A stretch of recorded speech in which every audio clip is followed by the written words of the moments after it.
Yo, I'm on my way to see Trump. Gonna give him a little taste of what low IQ people are really about. This bat is coming with me. He's gonna learn today. You hear that, Trump? You scared yet? I'm coming for you. He thinks he's so smart, but we're coming for him. This is what low IQ looks like, Trump. Yo, Trump, you hear me? Low IQ people are coming for you. I'm riding this tricycle all the way to give you a taste. This bat's got your name on it, see? Low IQ power. You ready? Here comes the low IQ revolution. Look at this clown. Here he comes. Hey, low IQ, time for some fun. Whoa, Trump, what are you doing? This hat's too high. Hey, get off my hat. And now the biggest wedgie ever. Time for a lesson. Go, go. See? Total foul.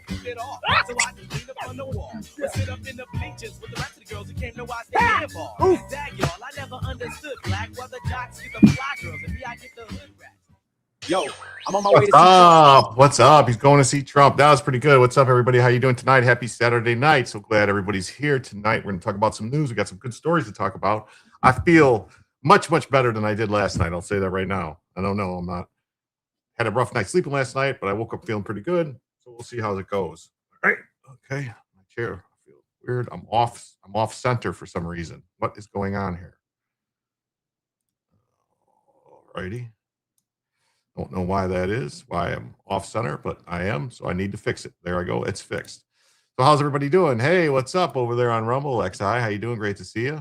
Hey, Derek. Awesome. How you doing? Theory Thursday was fun. It was, right? Theory Thursday is a lot of fun. Brian Ogden's here too. So is Karen O. Great to see you. Sunshine. Lady Bama. Let's see. We had a $2. Going to be a great show. Thank you. That's right. That's awesome. So the way the show works, and I didn't even start the goal yet, but I'll start it right now over there on the YouTubes. For every $100 in total that comes in across all channels, platforms, and everything, YouTube, Super Chats, Rumble rants, gifted memberships on YouTube or Rumble, becoming members, Twitch, Kick, memberships, Locals coins, Cash App, PayPal, Coffee, Ko-Fi, or Super Tips, we add it all up and we hit $100. That means we add an extra hour to the show. And then for each additional $100 in total that comes in across all platforms, we add an additional hour to the show. All right. And then, like, what I like to do is because, I like to, give the people what they want. When we hit $50 in total across all platforms, add it all up, we activate Bellavision for the evening. Yeah, that's right. 10. No, it's not supposed to be 10 teal super chats. It's supposed to be 10 yellow. Damn it.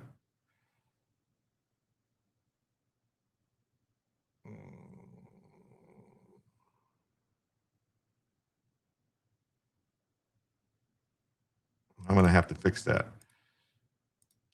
For some reason, it didn't hit the right thing. There we go. All right. There we go. I fixed it now. It's better now. It just was screwed up. I don't know how that happened. Okay. Yeah. Ugh. Anyway, I'm sorry, everybody. I screwed up the beginning of the show. I should just end the show now and start over, right? Anyway.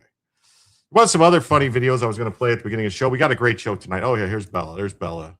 Fix her. That's what Bella looks like. That's where she is. That's what she's doing.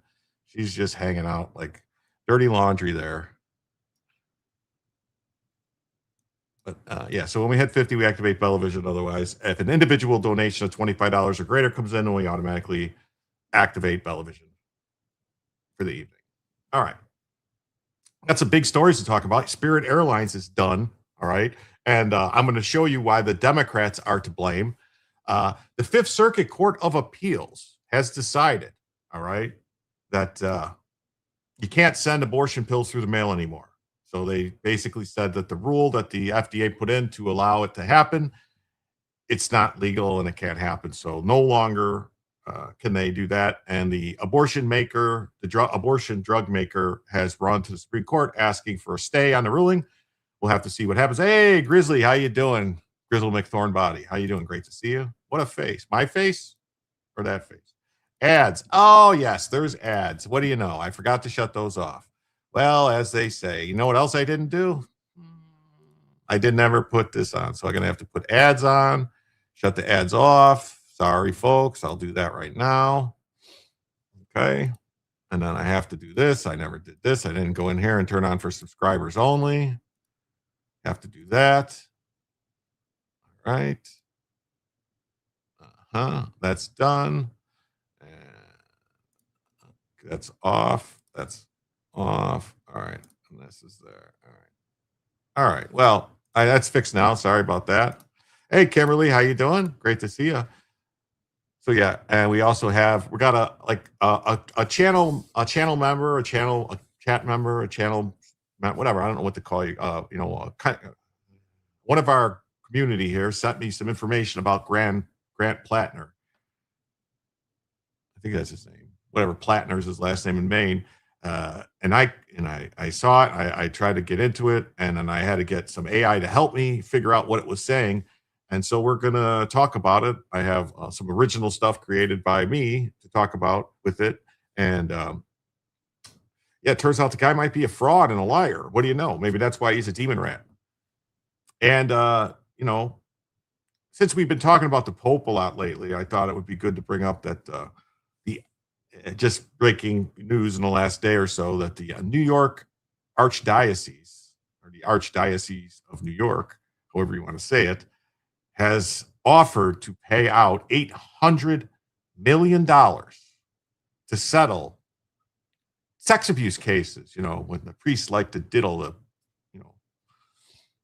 altar boys, as they say. Hey, what's up? Not that Karen. How you doing? Great to see you. So we'll talk about that. Plus, we got a bunch of other stories to talk about. Perhaps I need a flight checklist. I do. I need something. I probably need to have something written saying, do this, do this, do this. And it's just like, I don't know. We also have some other stories that we're going to talk about if we get there. We have the U.S. is withdrawing 5,000 troops from Germany. We got some body cam footage from that Grand Central Station stabbing when the police shot the guy. We have 4 New Jersey residents charged with illegally voting and committing fraud on the, claiming fraudulent citizenship. We also have Trump straight up just coming right out. Trump says Ilhan Omar married her brother. Yes. And then Trump also is considering adding Ron DeSantis to his cabinet.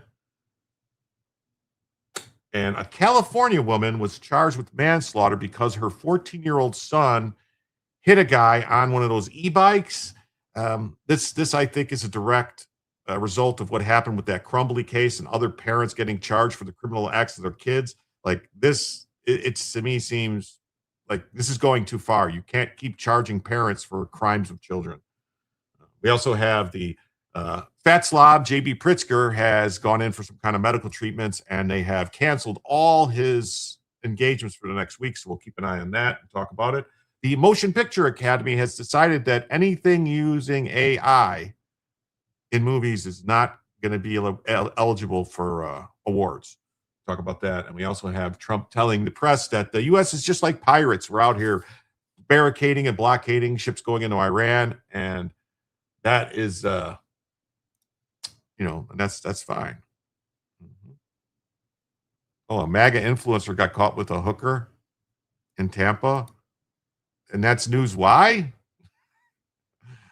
Hey, Joe, what's up? How you doing? Great to see you. I missed who bought you the subscription. Thank you, whoever you are. Well, no problem.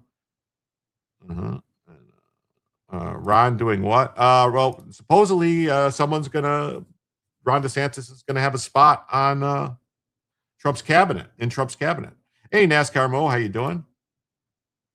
Never understood trifectas or parlays. Yeah, me either. Garfield, hey, what's stopping by to leave a like? Take care. All right, thanks, buddy. Have a good night. Jacoby Wayne says, no one will care about the award in 10 years. Actors will have to do stage plays and hook for a cheeseburger to survive. Yeah, it'll be funny, right?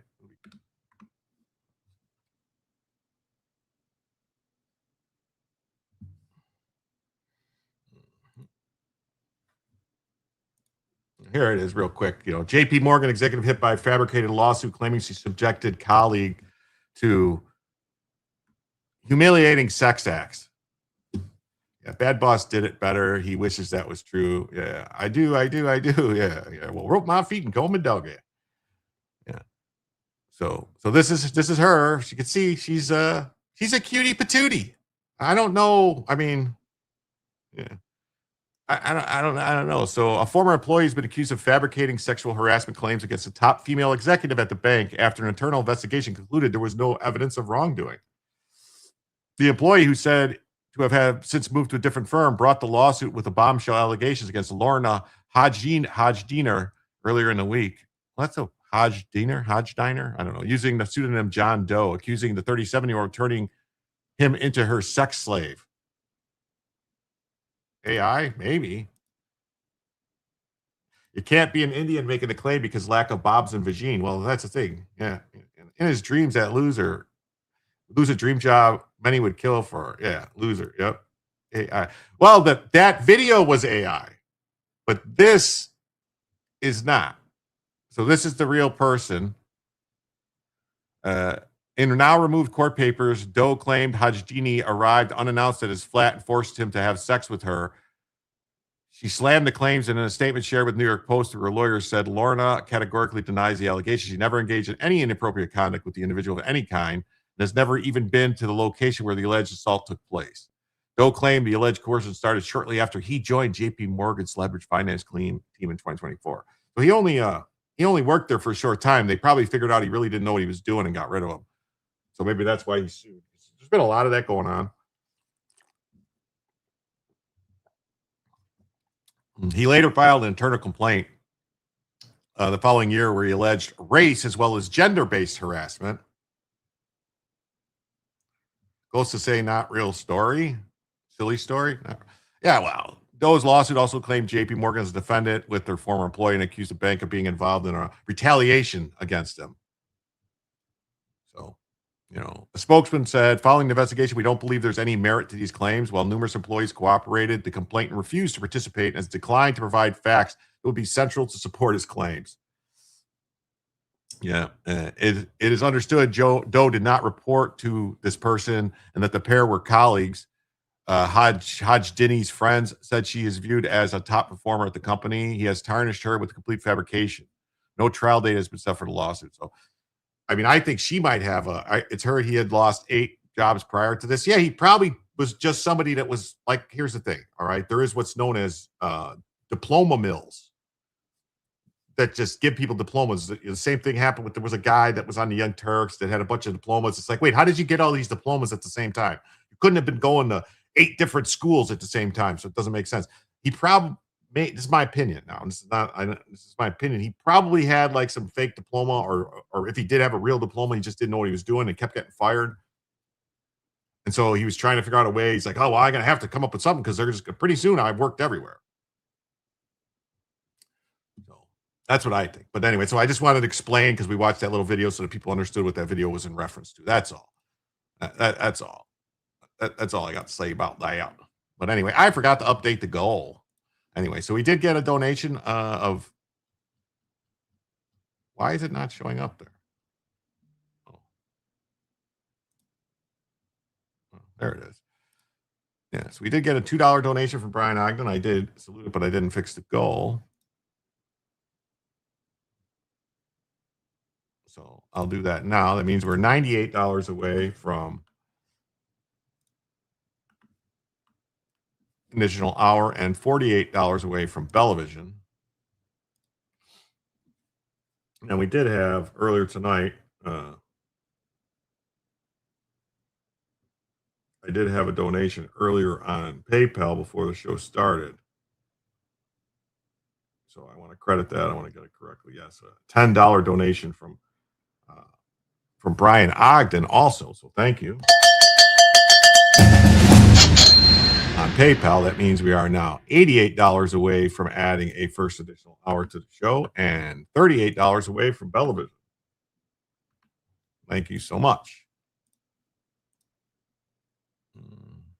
Yeah. Oh, yeah. You're alive. Yeah. How you doing, Lisa? Great to see you. Thank you for the donation last night. Lisa Karen. Oh, yes. I'm feeling a little better. Uh-huh.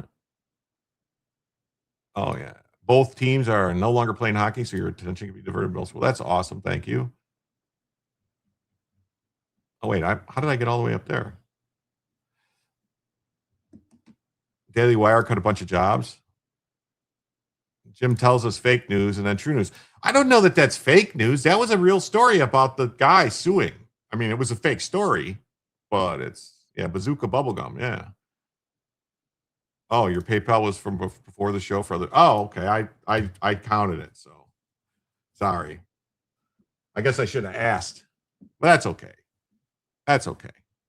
That's okay. So let's get into the first news story tonight. Let's do this. All right, folks, let's do this. This is about the Fifth Circuit Court of Appeals temporarily halted a Biden-era policy that allowed dangerous abortion drugs to be mailed to women without so much as an in-person doctor's appointment. In a unanimous ruling by a 3-judge panel, mifepristone is the primary drug in the regimen that euthanizes a baby in utero. I like how they say this stuff, kind of cheap, like all like clinical.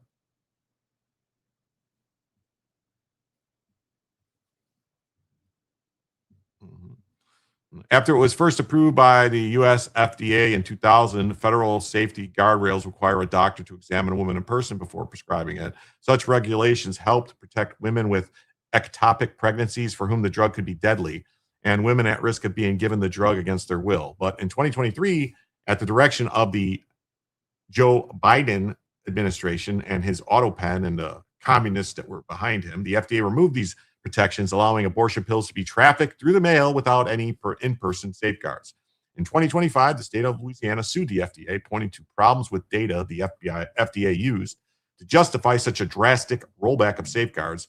As the Fifth Circuit noted, Louisiana documented how new regulation had resulted in numerous illegal abortions in Louisiana, and Louisiana paying thousands in Medicaid bills for women harmed by mifepristone.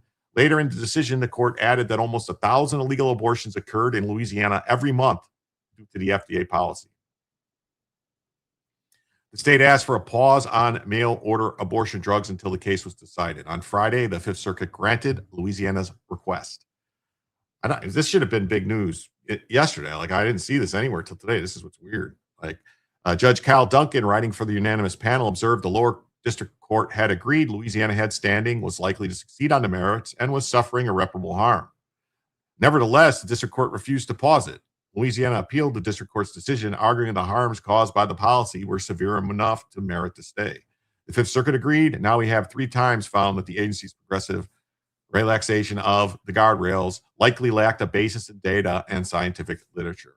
FDA itself now concedes the regulations were marred by procedural deficits and a lack of adequate consideration.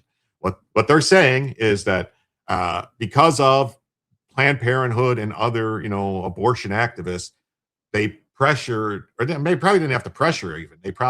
Those people were probably working in the Biden administration. And they just said, hey, to them, more abortions is better. So if we could just send these drugs out to everybody through the mail, they're cool with it. I mean, they would probably prefer if everyone just got that mailed to their house no matter what, just like they did with the ballots and like they did with like the, you know, COVID crap that they sent people masks and testing kits and all that stuff. So they probably would just do it. They would just send every address pills every month to make sure you can, you know, get your monthly abortion. So the later administration from the FDA came in a letter from Robert Kennedy after 22 state attorneys sent a letter demanding the Trump appointees undo the Biden's dangerous mail order mifepristone policy.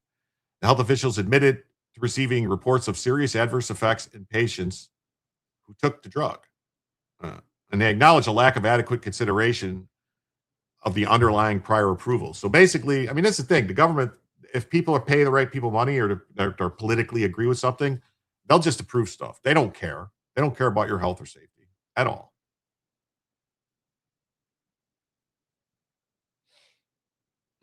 And there's substantial evidence of the drug's dangers. A study by the Ethics and Public Policy Center last year examined data from 900,000 drug-induced abortions and concluded 10.93% of women experienced sepsis, infection, hemorrhaging, or other serious adverse events within 45 days. So that's like a lot. That's like 11%. So that means 11 out of every 100 have some serious problem. That's not like minor side effects. That's a lot. And these are serious things. Further, the real-world rate of serious effects following mifepristone abortions is at least 22 times as high as the summary figure of less than 0.5% in the clinical trials reported on the drug label. Like, yeah, I mean, that's like a lot. That's like a lot more.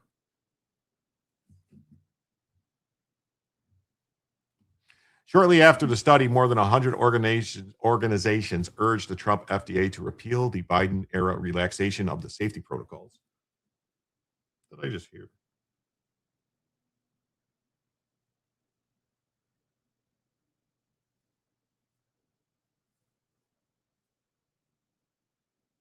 I swear, I'm getting text messages, and I can't have it. You can get an abortion pill through the mail without a doctor approval, but a doctor wouldn't give me a pain medication for my sciatica. Yeah. Oh, that's the thing. That's different. You know, that's different because they, you know.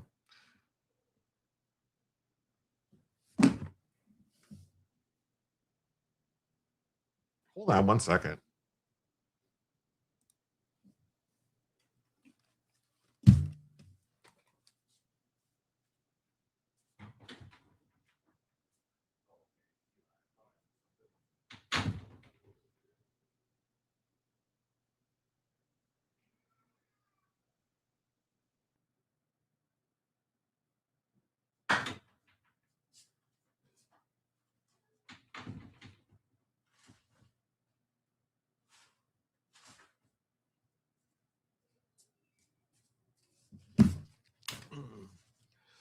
Oh, sorry about that. My grandson just got home. I had to go say hi.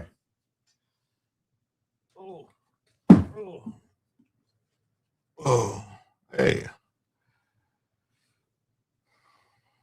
Yeah, that's right. They don't want people to get away from pain. They use it against people. So, yeah, a poll conducted in August found that even many Americans who profess to be pro-abortion have concerns about the safety of mifepristone and want to see the FDA restore the protections for women.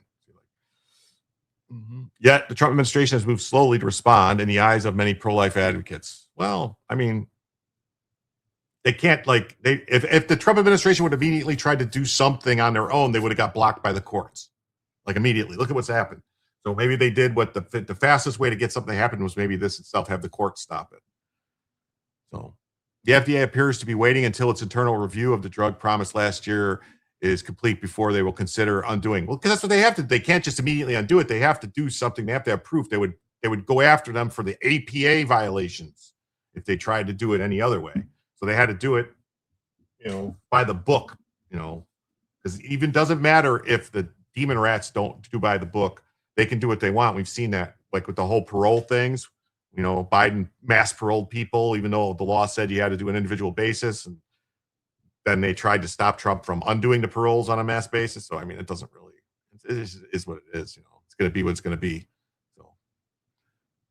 So these people are upset. You know, it's shameful the Trump administration's in action. Well, you know, they did what they could do. The FDA doesn't need a year or more to complete a comprehensive study before it can take a dangerous drug off the market. Well, here's the thing. You can be upset about it, but they did what they had to do.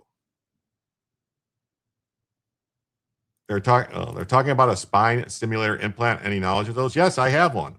A spinal cord stimulator. I've had one. This is actually my second one, permanently installed one. I had a temporary one that they put in to do the test, and then I had another one in for about 7 years, and then they had to replace it. And they put these pads on and inject it. I think it works great. If it works for you, it worked great. If it doesn't work, it doesn't work. I mean, it works for some people, not for everybody else.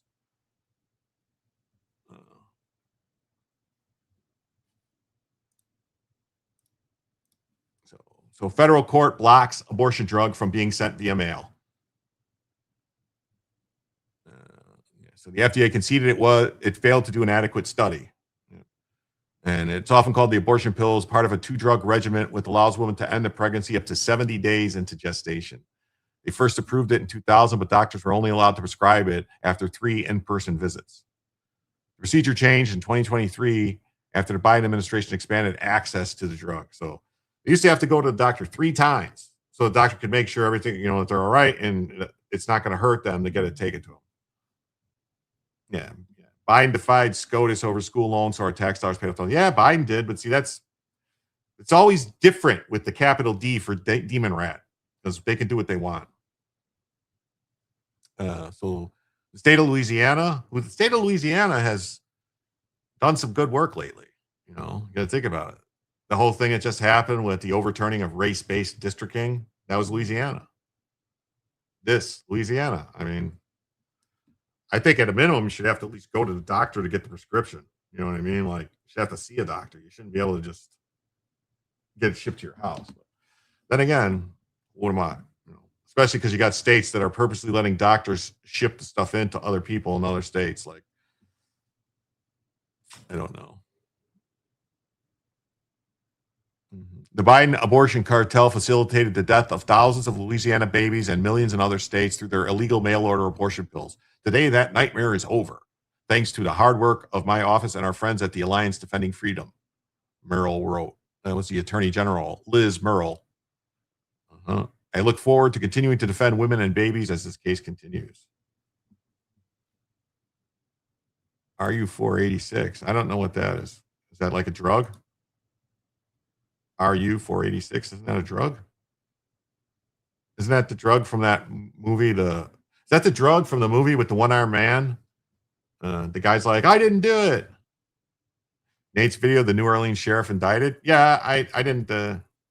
That's the common name for mifepristone. I saw the Nate video. It was pretty good. So the science is clear. The chemical abortion drug is inherently dangerous to women and prone to abuse, yet major companies like Danco Laboratories are making billions. Josh Hawley has a bill to try to do it and to allow women to sue the manufacturers. So we'll see. Representative Cistalia Ramirez, an illegal alien, who somehow got citizenship somehow. It's safe and reliable. Well, it's reliable in killing. It's totally reliable in killing. Safe is a different story. Mail order abortion pills are a horror show. Of course, they never prepare women for what's going to come out after they take the pill, a fully formed baby. Yeah. I work with an abortion support nonprofit. The emotional damage being wrought should be criminal. They don't, they still got to get the baby. It's still got to come out of them. They don't tell them that, I guess.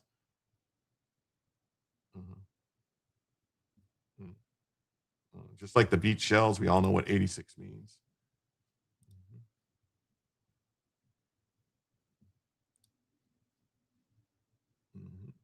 Fox just has it like this. Here we go. So let's see what Tony Perkins has to say.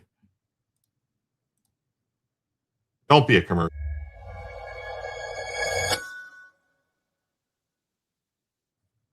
I am here with Tony Perkins of the Family Research Council. How are you doing this evening? I'm excited about tonight and everybody coming together for the purpose of reading the Bible. People. Wait a minute. He said this was going to be about Talk about the Bible. Ruled that there is a stay on the abortion pill mifepristone being pushed through the mail after a 2023 ruling. Do you have any thoughts on that, or how we're moving forward as a more pro-life country in this moment? I'm very concerned about where we are on the life issue. After the overturn of Roe, what we've seen is abortion rates have gone up in the country. They've gone from about 930,000 a year to almost 1.2 million.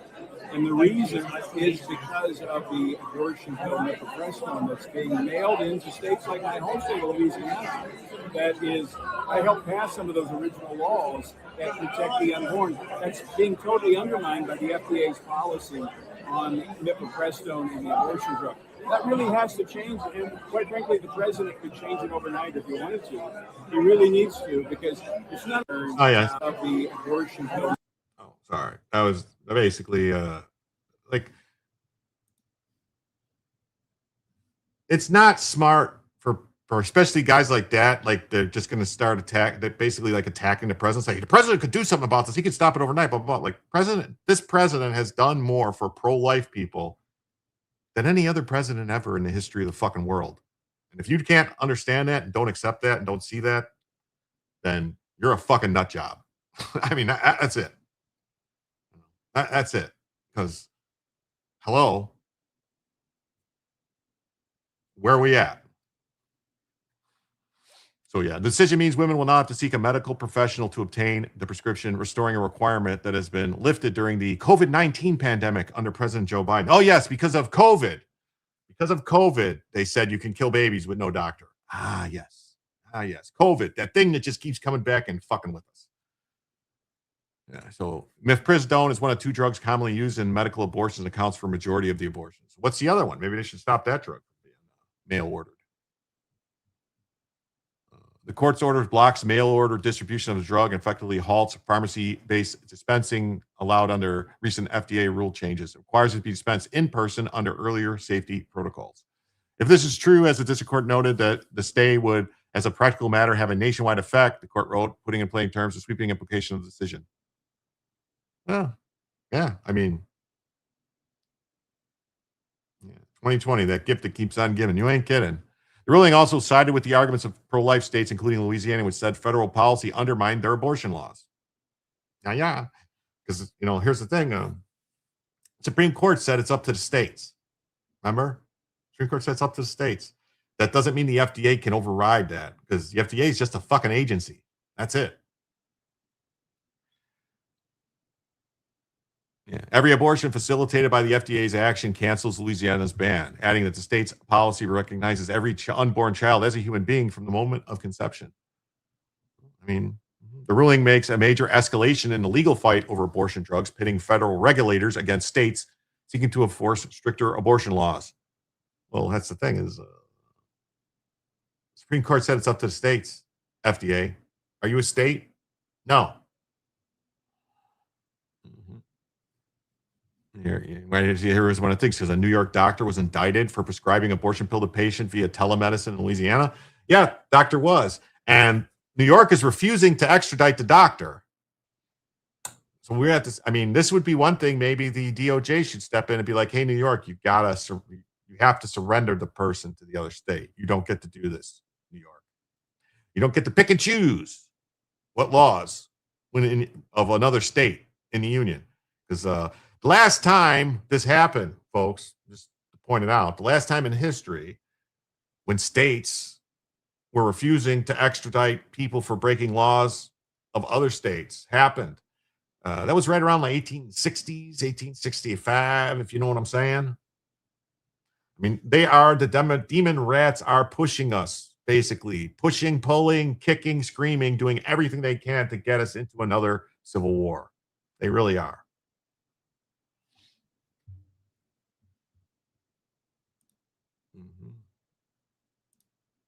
Okay, but the drug maker has filed an emergency appeal to restore access with the Supreme Court. We will have to wait and see. The company has asked the Supreme Court to step in to block the lower court ruling. We'll have to see what happens. Immediate chaos, irreparable harm. What about the irreparable harm of the people that die? Yep, rights are the people's laws, just saying, shall not be against the people. Yeah, so immediate administrative stay. This company is not the only manufacturer. A 3-judge panel unanimously sided with Louisiana on Friday. District Court had previously granted a request to pause the case while the FDA conducts its own safety review. Well, so we have to see. We're going to have to watch and pay attention and see what SCOTUS does with this.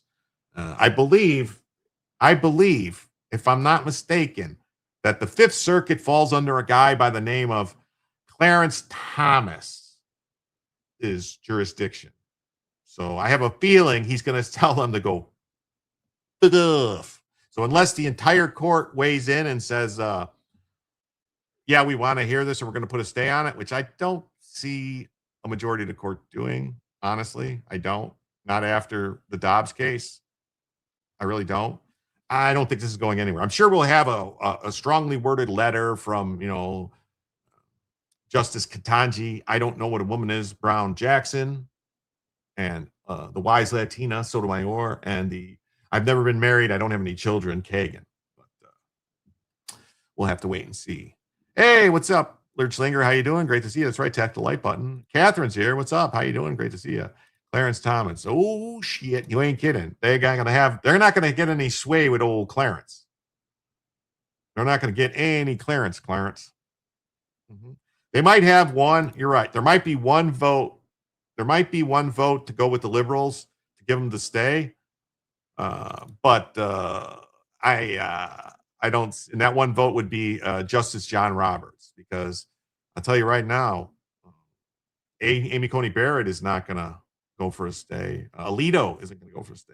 Thomas isn't going to go for a stay. Gorsuch isn't going to go for a stay, and neither is Kavanaugh. It would just be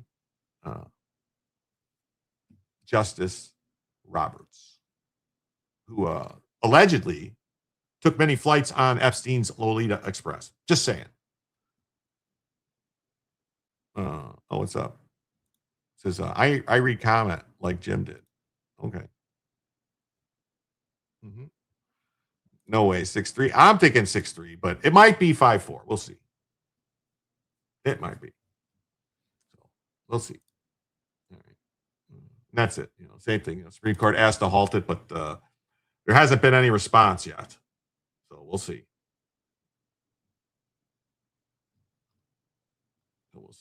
All right. So now I got this stuff was sent to me by one of our longest channel members, one of our good contributors, Miss Hacker. Yes, you, Miss Hacker, sent me this stuff about Grant Platner, and I looked at it.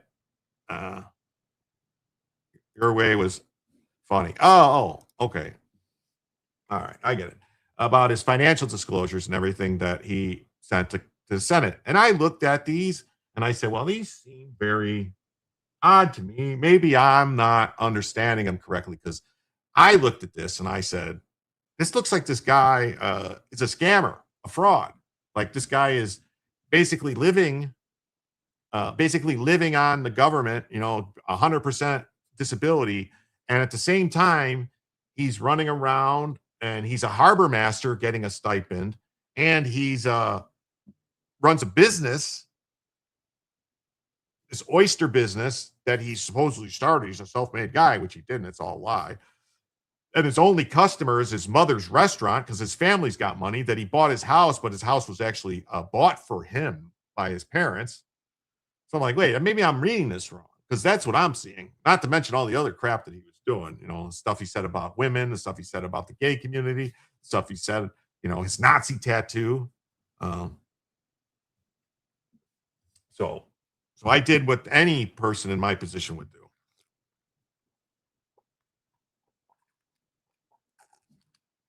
Yeah, I know the song, Dalu.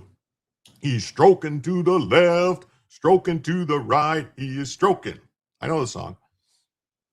So I looked at all this stuff, all right? What he's got in his bank, the money he's got coming in, his harbor master, his wife's pay, and all this weird stuff, the schools,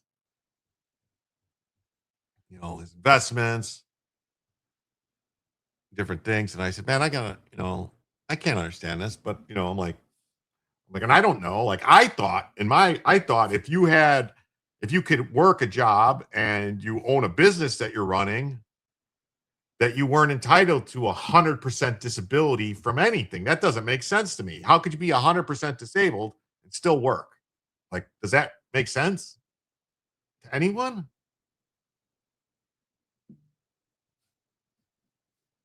I don't get it.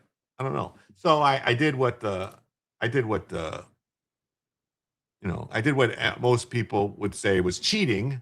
But so I went to Grok and I said, can you give me a breakdown of Grand Platner's actual income using this disclosure? Provide me with links to some stories about the controversies around him.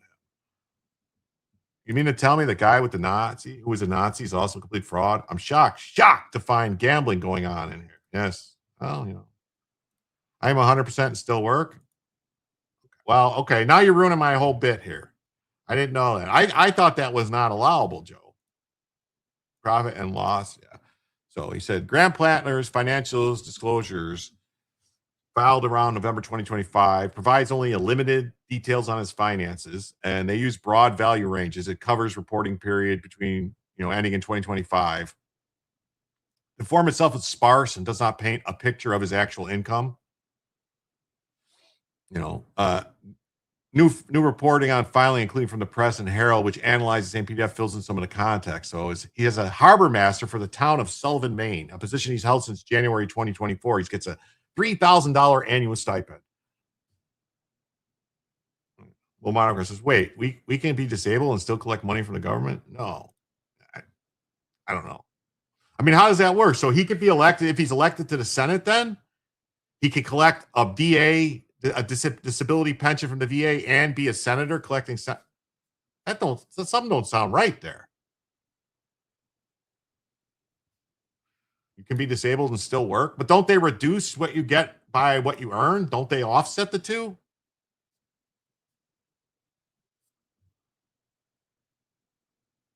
Wow. It can, it depends. Yes, he can. Man, I'm getting more disappointed. Yeah, I thought it's called double dipping, Wow. So that's explicitly reported as earned income, $3,000. And oyster sales to the family business. Yeah, it sounds like Duckworth. Yeah. He received $5,000, more than $5,000. So I don't even say how much. It's just more than $5,000 for providing oysters to his mother's restaurant in Hancock, Maine. It's reported as non-investment income. All right. And his oyster business, which he took over in 2020, also referred to in some records as related to the Waukegan Neck Oyster Company. He doesn't take any salary or owner's draw, which I thought you had to. I mean, how can you have a business that no one's getting paid a salary or anything? I thought you had to. Yeah. Oh, yeah. Super Mayor Tiffany Hender's running for political office in Fulton. Let's process that. I knew about that. If SSI, no. If SSDI, yes. Not when it's a military disability. Okay. The disability is a military thing. There's a disability due to unemployability. With that one, you cannot work. Okay. People that get VA disability say VA disability is compensation for injuries, not like SSI disability, which is for unable to work. Yeah, that's what I thought. I don't think you can do this. I don't think you can own a company that does business and not take any salary or draw. I don't think you can do that. Only if you're adjudicated to be permanently disability, totally unemployable. Okay. You have teenage cousins that farmed oysters while in high school. Spencer Pratt is polling the same as Bass. Okay. Well, that'll be funny. Spencer Pratt was like the most unliked character on Laguna Beach, right? Was the name of the show Laguna Beach? Something like that. Was it Laguna Beach? Anyway. So no salary or owner's draw. He deliberately forgoes taking income from the business to avoid impacting his VA disability benefits. Okay, so there it is. So he does not have, he's scamming the system. Because it says there that if he was taking a salary, it would impact his VA disability benefits. The profits are all reinvested. The disclosures list no earned income. So he is scamming. That's according to this. Paying for living expenses, house food, etc., is not salary. No. The Hills, the OC. Is that what he was on? I thought he was on. I thought it was a show. Is it The Hills? Okay, I don't know. I thought it was. Why was I thinking? Does he from Laguna Beach? Is that why I was thinking Laguna Beach? So his business assets and business interests. All right. Is it Laguna? I thought it was Laguna Beach. I don't know. So he has $50,000 to $100,000 in business equipment at the Frenchman Bay Oyster Company, which to me sounds like that's not a lot. I'm confused too. I'm really confused too, which is not really a lot considering, like, don't you need a boat?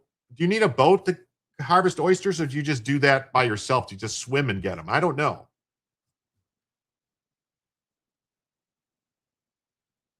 Once long ago, I realized that Jim told me. Then I realized Jim is above this. Could be scamming for sure, but it must not be service connected. Multiple types of disability.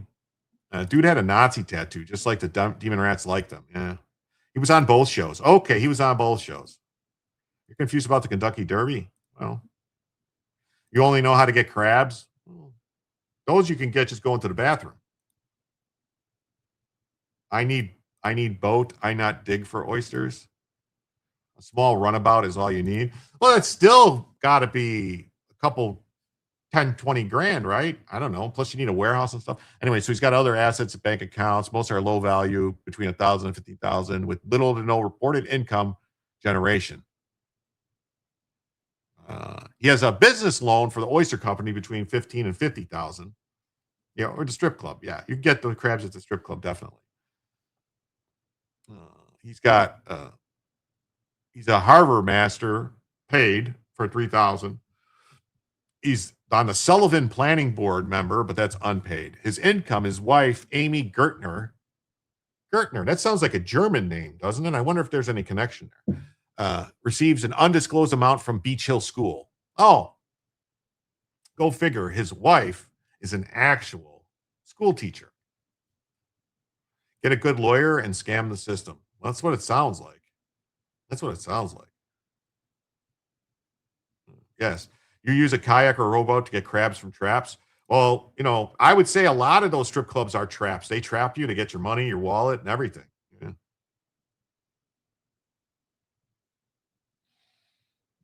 The Oyster Company, a Belfast catering business, and Platner Senate campaign. Campaign filings separately show her receiving $3,600 in salary payments from the campaign. So she works for the school. She's a school teacher. And she works for his oyster company. And she works for a catering business. And she works for his Senate campaign. And somewhere, that's like a lot of jobs for her to have, isn't it? We aren't talking about drug running, just a skiff with a small operator. Oh, okay. Oh, I thought you meant like another Bernie Sanders. Yeah, completely. Another commie. I don't know, but she's Jamaican me crazy. Notable admissions. The VA disability benefits. Platner has a 100% VA disability rating for physical injuries, including herniated discs, shoulder, knee issues, plus PTSD from multiple deployments. Now, I've seen reporting that he was only deployed once. So I don't know. I'm not saying he wasn't deployed multiple times, but I've seen reporting that he was only deployed once. And the other times that he's claiming deployment was just to like European countries. Yeah, she's a very busy lady. It provides $4,800 per month and his primary income source per his own statements and reporting. So that's $4,800 a month that's tax-free, I'm pretty sure. These benefits are not required to be disclosed. He has no gifts, no honoraria, no travel reimbursements or anything else. The filing was delayed, originally due 30 days after his August candidacy launch, but was eventually submitted. So it shows a modest reportable earned income, a $3,000 stipend, and $5,000 oyster sales. Now, in what world is $8,000 a moderate income? I mean, if monthly, that's a moderate income, but not annually. So I'm confused. Is it monthly or yearly? Because how is it modest? I mean, or is modest? Am I taking modest to be wrong? Like modest is just like, oh, like instead of saying it's poor, it's like, well, that's pretty modest of you. Like, I don't know. His actual cash flow relies heavily on the non-reportable VA benefits and business reinvestment. No personal salary taken. Critics have noted the contrast with his working class Mainer image, especially alongside a 2017 home purchase financed by a $200,000 payment from his father, a local attorney, not VA-backed mortgage. Yeah, because I believe he said that he got the mortgage through the VA, but it was actually just a loan from his father. So this is some stories about some controversy. So his campaign as a likely Democrat nominee against Susan Collins drew significant coverage for old social media posts, Reddit posts surfaces, ACAB, racist, stupid.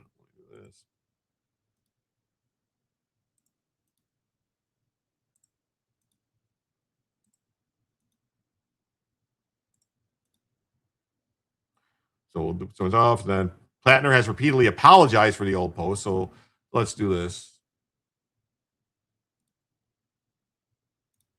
So this is it. I got older and became a communist, is what the senators posted. All right. One deployment is enough. It's more than enough. Army was a year. USA Force 4 months. USMC 6 months. Baby, I can't remember. Not all deployments were created equal. I'm just saying but to say he's saying he had multiple combat deployments, but I've seen reports that it was only one. That's all I'm saying. Like the guy seems like a liar. That's all. I got drunk and I got this tattoo. I didn't know what it meant.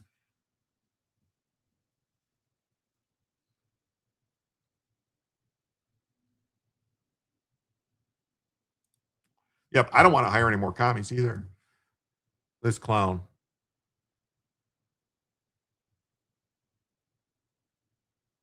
Oh, I wonder what that tattoo is on his leg. Huh. I wonder what that tattoo is on his leg. I guess they want me to subscribe. I'm not subscribing to this. And then, as he remains defiant, Graham Platner's candidacy becomes a progressive litmus test. Oh, for Christ's sake, he's a commie. You can't claim National Socialist outright. Well, I know. Yeah, he woke up with a rubber in his ass. Probably. So, yeah, this guy. I mean, here's the thing, too, is he's got so many tattoos, but yet it took him 20 years, 25 years to get rid of the Nazi tattoo he had. Because why? He was all of a sudden afraid of tattoos? I mean, that doesn't make a lot of sense. I mean, he should have fucking, got rid of that tattoo right away if he really regretted it. So about his tattoo that resembled Nazi imagery. No, it is a Nazi tattoo.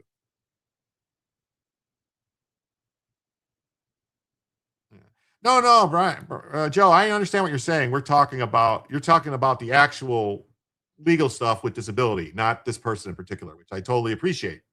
Because I don't know what it is. He told the audience that the amount of money and time it takes to dig through somebody's entire past who's not lived a very public life is extensive, yet they're willing to expand those resources. Like, what? Yeah, you want to be a fucking senator, dude. Yeah, there's two types of people who get that tattoo: Nazis and people who lie about being Nazis. That's it. Somebody who's either a Nazi or they're LARPing as a Nazi. Do you want either one of those people in the Senate? Really? I mean, I guess the Democrats do because, they're all about being racist and stuff like that. Who has a Nazi tat? This guy. This guy has, it's not allegedly. It's not allegedly. It's this guy. He had a Nazi tattoo. He got it covered up when it came out. When people found out about it, he covered it up. Delusional Nazi. Yeah. They're going to try to destroy my life, he pushed back. Yeah. Voters are willing to absorb a certain amount of negativity in personal life of a candidate in order to advance their policy preference. Oh, so they're willing. So they're saying that the stupid, delusional demon rats are willing to have a Nazi in there if it means they can pack the courts or they can do what they want to do. Oh, his name is Graham Platner. He's running for Senate in Maine. He's the leading candidate for the Demon Rats. So this is the tattoo he covered up. You can see he just took like a black circle and put it over the Nazi head. So it was a Totenkopf tattoo.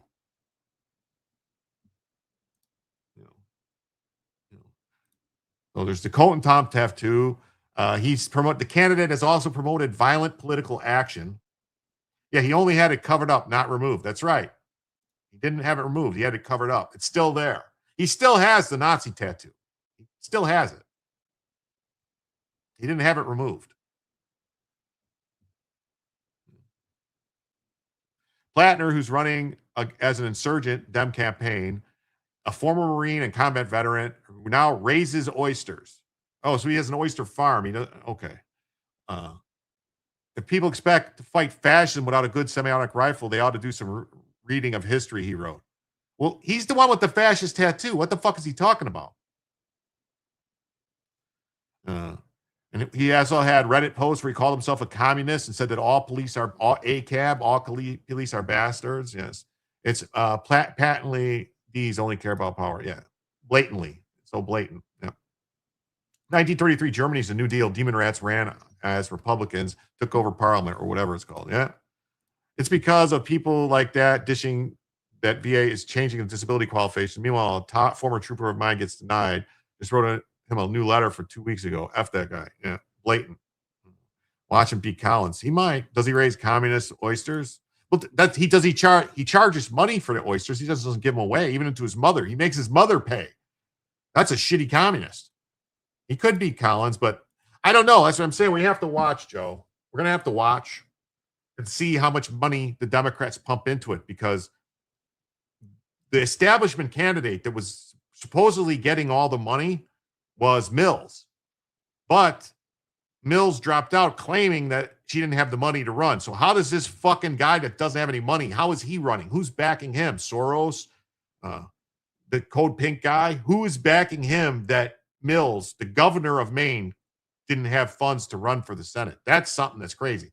So if the Democratic Senate campaign committee starts funneling money to this guy, a lot of money, then that shows you everything you need to know, doesn't it? But if they don't, that does mean that maybe they figured the reason Mills dropped out was because they couldn't beat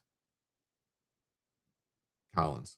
All right, look at this. $10 from Phil Coggins. More proof that the only difference between Stalin and Hitler is who they thought the Zeus were. Yes, that's right. Thank you so much. That means right now we are just $78 away from adding an extra hour to the show and only $28 away from Bellavision.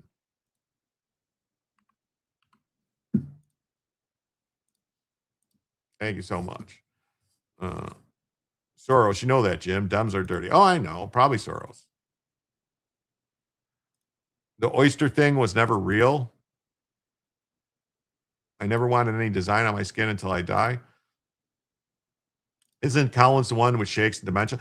Collins does not have dementia. Collins does have Parkinson's disease, but it's not like she's had it, and it's not like really that. It's not really that. It's not like what's her face. It's not. I mean, it's not like what's his face, the guy from Back to the Future. Holy shit, man! What is wrong with my brain today? Oh man, the guy from Back to the Future from Family Ties. Anyway, him. Fox, yeah.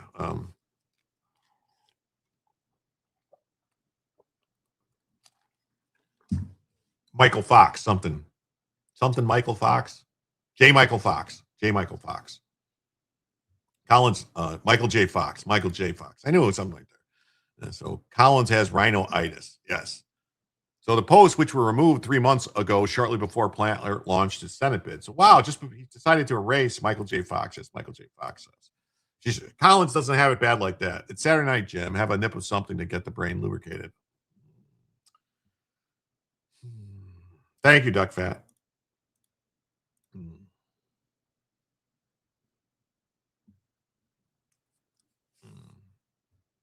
So So the post depict far deeper tied with socialist groups. You know what a socialist, one socialist group that he has deep ties with, he got a fucking tattoo of theirs on his chest. That would be the National Socialists or the Nazis. He hired Maury Katz. Wow, Maury Katz, who also worked for the Communandami. What do you know? I told CNN I was fucking around on the internet at a time when I felt lost and disillusioned with our government who sent me overseas to watch my friends die. I made dumb jokes. I picked fights. But of course, I'm not a socialist. I'm a small business owner. He's a socialist. He's a fucking communist. He said he was a communist. He's got a Nazi tattoo. What the fuck, man? Maine's governor recently joined a crowded race. Yes, but she's just recently dropped out. You're still suffering the effects of your vaccines. I think that's what it is. My brain is just like foggy. The existence of the graphic post comes amid a spiral of actual political violence and violent rhetoric, including the Virginia Deputy Democratic Attorney General candidate Jay Jones, who said he wanted to kill and see his, people get 2 shots to the head and all this stuff. See their kids die in their arms.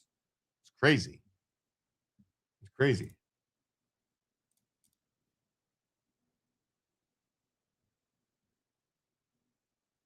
And then he also asked why. Now, these are Graham Platner's words. All right. This is the Bangor Daily News. Bangor Daily News. Bangor Horrors Daily News, something like that.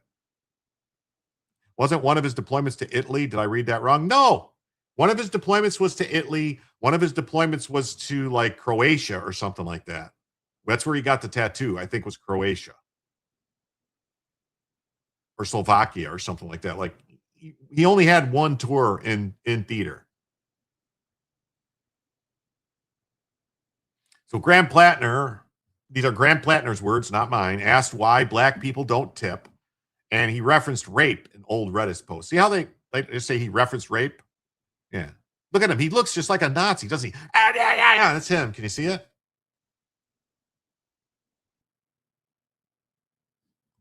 He went sailing in Bangor.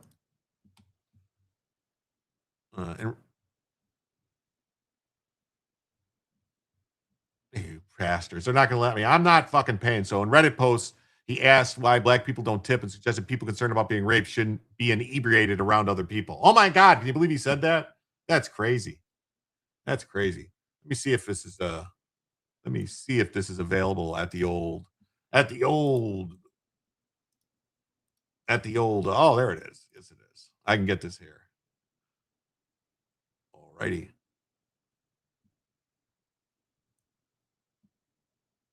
I can get it right here. Ha! Gotcha.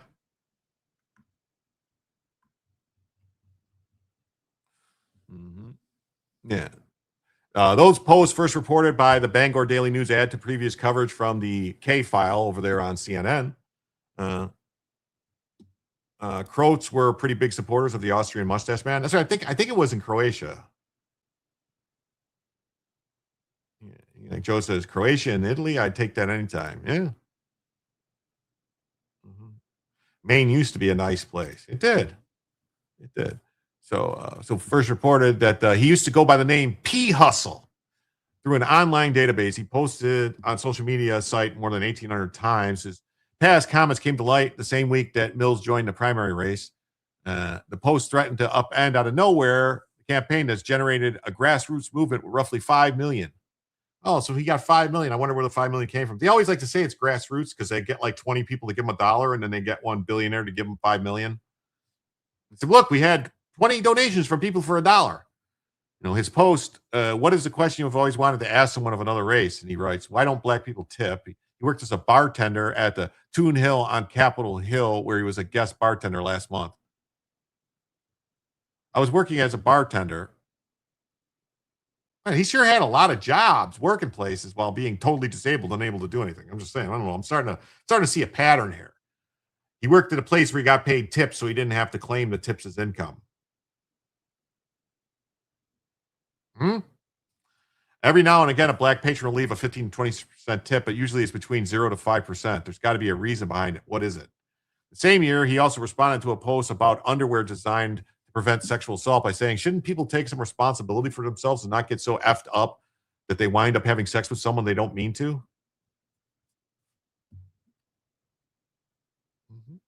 Platner also made references to political violence in several posts. He said that that in response to a trend in which someone invoked leaving the U.S. due to Trump's immigration policies, and fight until you get tired of fighting with words, and then fight with signs, fists, and guns. Oh, okay. Yeah, that's what he sounds like to me. Dems are liars anyway, teller of tales and spinner of yarns, a true seafaring lad.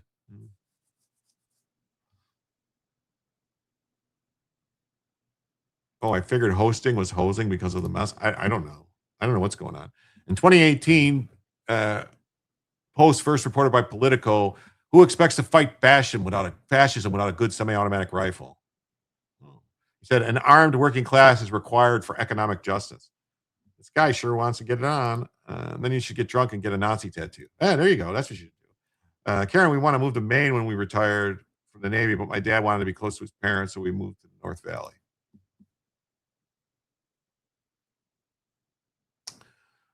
CNN focused on a series of posts which Platner called himself a communist and said rural Americans are racist and stupid and called all cops bastards. Wow. I thought Maine was a nice place. I couldn't believe Maine would actually. Jim, there are active duty with a VA disability rating.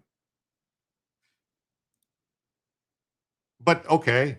So there's people that are active duty getting paid active duty pay, and they're collecting VA disability benefits? That seems like double dipping. I mean, really.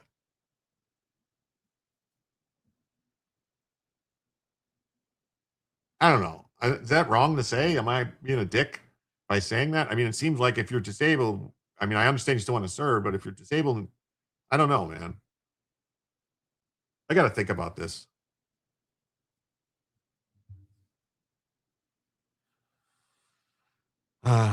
He's tried to distance himself from the previously reported posts. His campaign did not immediately respond. And that's where he said he was effing around on the internet. You know, he's trying to say he was a young kid. You know, he made dumb jokes. Mills just said, I would obviously disagree with those comments. That's what Mills said. Oh, wait. I went to the wrong one.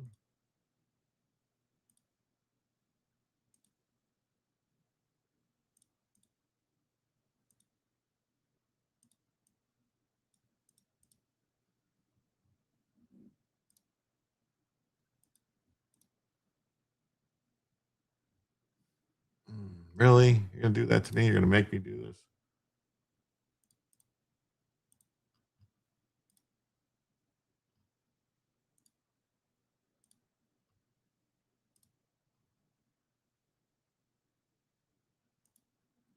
Oh.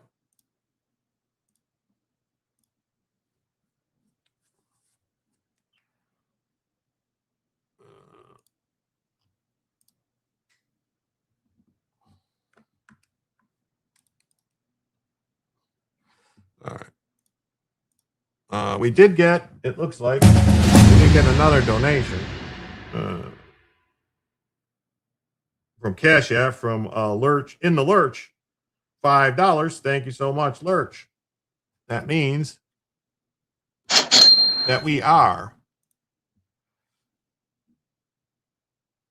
$73 away from adding a first additional hour to the show and $23 away from Bellavision.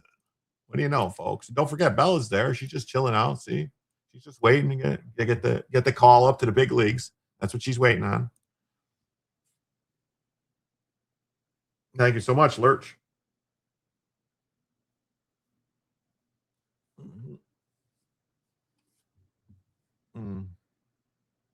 I didn't say they're getting paid, but they have a rating. Once they retire, get discharged, they get VA pay. All right. Now I sound like I'm defending this company. No. Okay. That's why I didn't understand. Like I was going to say, I wouldn't think you'd be able to do that. Cause like they won't like, I don't know. I don't know.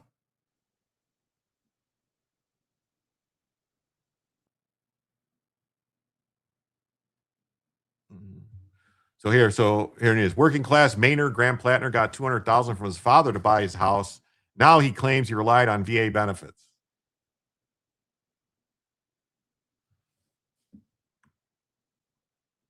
mortgage deed. $200,000 according to the terms of a certain promissory note. So, so the records contradict his description of the home purchase. I bought my house in 2017. If I haven't bought it then, if I hadn't had the support of the VA, my wife and I would now be priced out of the town I grew up in. His mortgage record, however, does not list a VA loan or any loan from any bank. Private lenders, like Platner's father, are not subject to the same disclosure requirements. So he lied. He's a fucking liar. He is a demon rat because he's a liar. It's proof. If he had received a VA loan, the terms would be included in the mortgage record. There's no other mortgage listing. And Freeman sent Platner's campaign a detailed questions about the mortgage, and they did not answer any of those questions. Instead, saying in a statement, the health care and disability benefits he receives from the VA has been given him his flexibility to let him build a life in his hometown.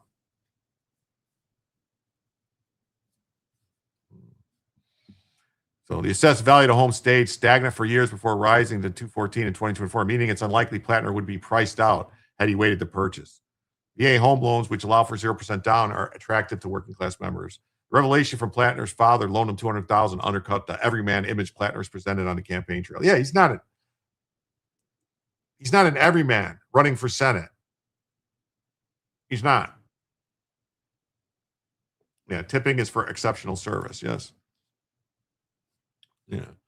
Platner attended the elite Connecticut boarding school. This guy went to a fucking boarding school, all right? That cost $75,000 a year.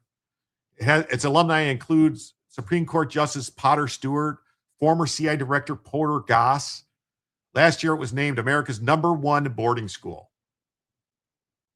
And he got kicked out of the fucking school for refusing to go to class, all right? He graduated from the John Baptiste Memorial High School in Bangor, another private school. All right. In an interview with Jen Psaki, Platner claimed he has never been close to money and power. He's a fucking liar. Like, it's all lies. Jonathan says, Northern Maine is dirt poor. There's economy or growth. I was there recently, 45 miles and no cell service. Yeah, well, this guy is not a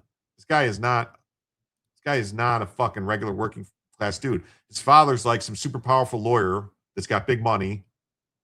His mom owns a bunch of restaurants. He's a liar. He's got money. He went to the best boarding school in America. Supreme Court justices went to.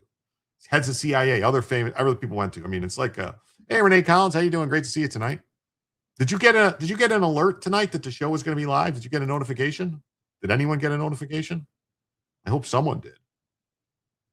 So his father, Bronson Platner, a Dartmouth College alumni. So his father graduated from Dartmouth. He was assistant district attorney in Maine and ran for state senate. His grandfather was a world-famous Cornell-educated architect known for creating a furniture collection that's been proved to be an enduring icon of modernism. Platner furniture. You never heard of that? The Platner.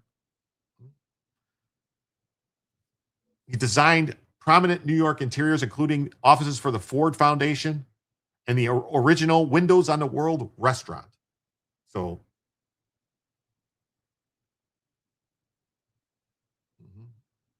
you did? You didn't? You didn't?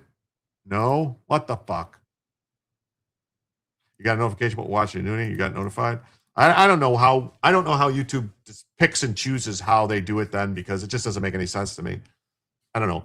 Now, I would say, if you didn't get notified, or even if you did get notified, go and check on your bell, all right, on the thing, and it should tell you, like, it should be like a bell for, like, subscribe or whatever bell, and click on that and make sure it says all. It should tell you, like, all. It should be like a different select. I don't even know what it could be, like all or it'll say like all, personalized, none, or unsubscribed. If you just select all, then you'll get notified every time. You should anyway get notified every time I go live. Maybe not. I don't know. We'll see how it works. It's 50-50. Yeah. Oh, for the hard time I'm giving you, I bet. No, you're not giving me a hard time, Joe. You're fine. Thank you for the 2. Thank you for the 2. That means we're 71 away from a first additional hour and only $21 away from Bellavision. That's right, folks. People out there, you are only a blackjack away from activating Bellavision for the evening. I mean, we're right there. It's the YouTube Commie AI. It is. It is. That's it. Oh, she's going to go away now. YouTube pushes the stream. It wants to go to the top. Yeah. You got a notification. So yeah, so this guy is a liar and a fraud. He filmed a campaign video filmed at his house, the one he bought for $200,000, which was probably a house specifically bought just to use for the campaign. It's all a scam. Working class Mainer who's seen his state become unlivable. Ah, yes. If it wasn't for that, I wouldn't have anything. It's not clear why he obtained a loan from his father rather than a VA. Of course it's not. Oh, look at that. We got $10 from Lisa Day. Thank you, Lisa Day. On PayPal, that means right now we are only just $11 away from adding Bellavision to the show and just $61 away from an extra additional hour of the show.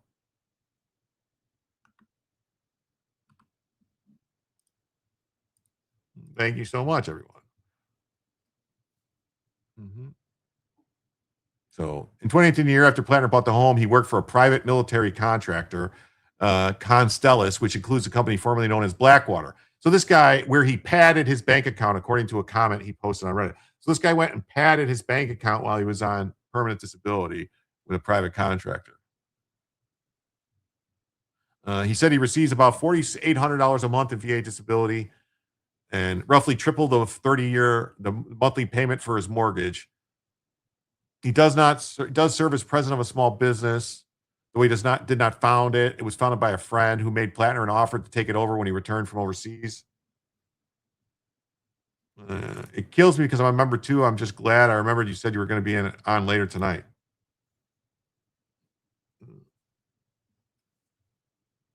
Selective brainwashing, so many different ideas on the net. It can feed what it wants to people, and yeah, it can. It's terrible. X always gives me a notice on screen with the tone. Sounds sketchy. Oh, that's what I'm saying. It's super sketchy. A very interesting system. I agree. Born on a bad sign. It wasn't bad luck. I would have no luck at all. Yeah, well. So there's very interesting stuff there.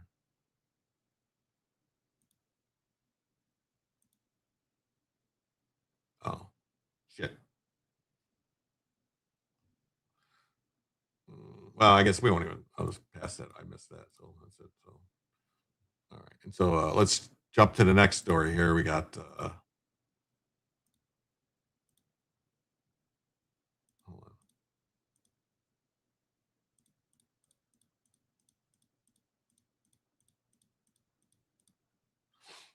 We got good night, brother. Let's go to bed. President Trump mocks Ilhan Omar for marrying her brother. Okay, what's it say? One more. VA tells me I have sleep apnea, gives me the machine, notifies the Army of my condition, then denies my claim for it and says it was not service connected. Obama's VA was so awesome.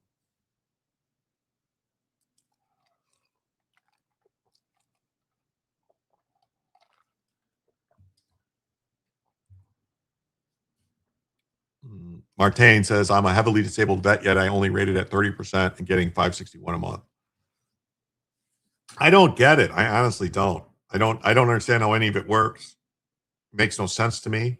I mean, I thought my silly brain thought that if you served for 20 years in the military, no matter what, that you would just get taken care of. Like your medical would be covered and all that stuff, that you retired from the military and they had to provide you with like VA benefit, medical benefits and stuff. Is that not true?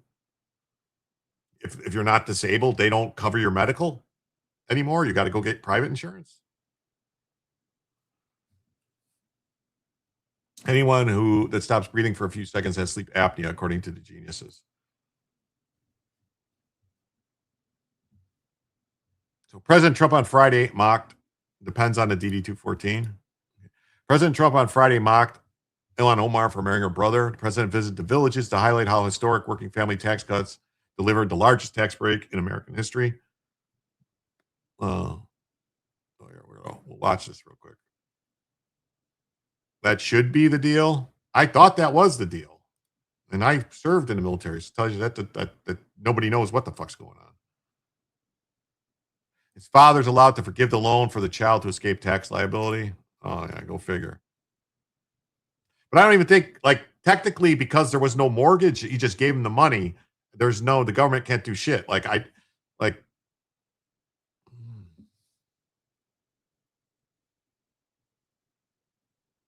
I wonder if they're violating. There's only a certain amount you can gift a year, though, isn't it? Like 25,000 or something a year you can gift. It's taking literally a decade to reevaluate your rating. I'm sorry to hear that, man.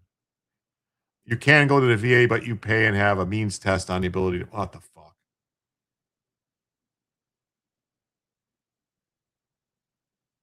They used to retired after 40, got a pension to medical.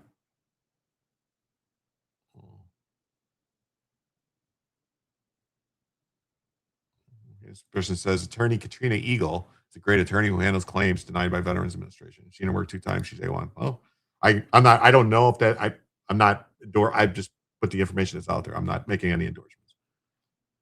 How is she not in jail? Whenever you see any of them go to jail, $11 tax free. A kid that was medically discharged of basic training and still on disability. You broke 4 vertebrae and leg during your time in before your hip replacement last year. You were 40%. More for my leg back. Now with the joint replacement, you're up to 80. Well, I'm sorry to hear that, Phil. You've used the VA service. I've never used any VA services, ever. I mean, I was in the union for a while and got all that benefits and that medical and stuff, and that's what I used.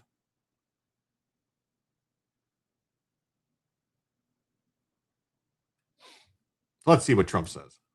Scientists warn about people with stuff coming off their face. Oh my God. That can potentially lead to memory shutdown. To further stop Medicare and Medicaid from being looted by criminals and thugs, we've launched a war on fraud. You've been watching it in the papers. We're all over Minnesota, California, all over the place. They're taking down hundreds and hundreds and even thousands of people a week and a day. It's led by great Vice President J.D. Vance. He's doing a great job. I said, J.D., I want that job. I want to do it as president. He said, you better, let's do a little delegation, please. But J.D.'s done a great job. Thousands and thousands of people are it's a fraud. I mean, look at the wonderful country. It's a beautiful country. You should try it sometime. Somalia. It's a beautiful place. It's got no government. It's got no military. It's got no anything. It's got one thing that's really strong, crime. It's got a lot of crime. They have no police. All they do is run around shooting each other. It's filthy, dirty, disgusting, dirty. It's a horrible place. They come here, and Ilhan Omar, you ever hear of her? She heads it. And think of it. They have nothing but crime, poverty, pollution. Everything is horrible over there. Nothing good. They say it's the worst country anywhere in the world, that we got some beauties out there, but it's the worst. And then she comes here from Somalia, and she tells us how to run the United States of America. She says, the Constitution gives me certain rights. And I demand that I be given these rights. Get the hell out. What a phony.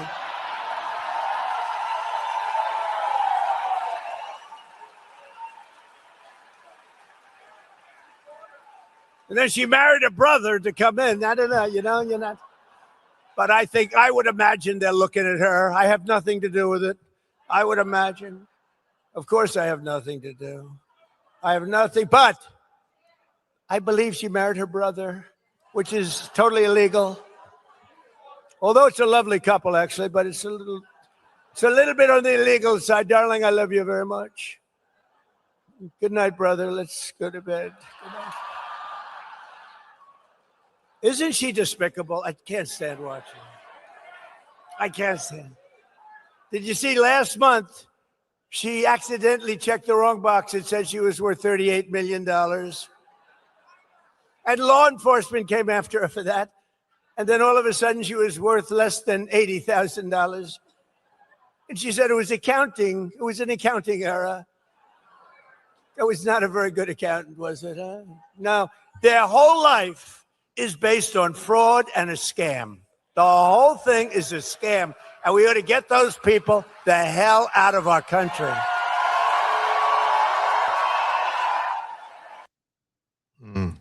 Wow, that's crazy. Yeah. Yeah. So we'll have to see. So Trump did that. Trump criticizes Ilhan Omar, says Somalia, she's trying to tell us how to run a U.S. Yeah, this one right here. If she committed fraud to come into the country, she should immediately be denaturalized and sent back home. I mean, she sure did insider trading with her access info. Yeah. Well, there's some scam going on with the wine business. It was some kind of scam. Yeah. Didn't Trump get 36 felonies on accounting error? Yep. Yepper-dilios. But that was a pretty raucous crowd at the Villages, I must say. So we saw that. You could get out, you phony. Yeah, we saw that. During his State of the Union, he announced his administration was launching a war on fraud. Trump cited how in Minnesota, members of the Smelly community have pillaged an estimated $19 billion from the American taxpayers. I wish I could have a $30 million accounting error and have half the country think it was honest. Yeah, right. I'll be that guy. I don't like when he talks about Ilhan like that. She's beneath his attention. Oh, okay. Yeah, it's just a thing, Pelosi and Newscomb, yeah. She got the Leering Center kickbacks. Well, I think that's what it was. Like, that was some way for her to get the money from the Feeding Our Future, from the Leering Center. They had this business that wasn't a business at all. It was just a fucking P.O. box that they were getting money coming in for wine, that they were just putting labels on bottles. I don't know. I don't know. Maybe I'm wrong. Man, I can go for some pie. Man.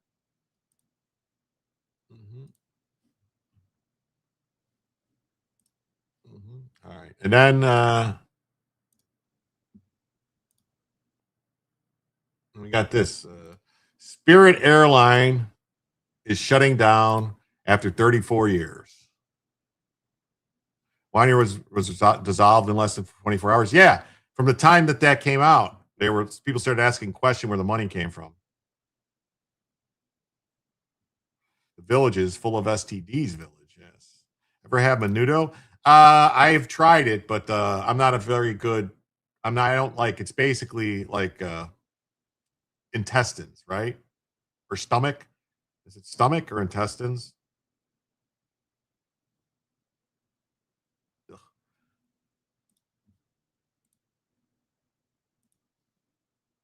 It's like, is it the same as chitlins? Is menudo and tripe? It's tripe, right? Stomach. Yeah. And what's the one that's like chitlins? Is stomach lining? Yeah, yeah. So Spirit Airlines announced on Saturday that it's shutting down after 34 years. The ultra low-cost carrier, which once ran hundreds of daily flights in its yellow planes, is now shut down, and we're proud of the impact our low-cost miles had on the industry. Passengers were told to expect refunds, but the airline will not assist with rebooking on other carriers. JetBlue and Spirit had planned a $3.8 billion merger during the Biden administration, but a federal judge blocked it because Elizabeth Warren and a bunch of other idiots in the Biden administration were against it. Chitlins is intentions. Yeah. Spirit Airlines and the government involvement by the Biden administration reminds me of my dad lost his Eastern Airlines job because of the same government crap. Yeah, they said, like, we're going to get to it. We're going to get to a bunch of it real quick here. Because Elizabeth Warren is being brutally slammed for facilitating the destruction of 17,000 American jobs after Spirit Airlines is officially shut down. In 2024, the socialists called it a win to block the merger with JetBlue. I warned for months that JetBlue and Spirit would have led to fewer flights and higher fares. Well, guess what? Now there's no fucking Spirit, you dumb. See you next Tuesday. Yeah.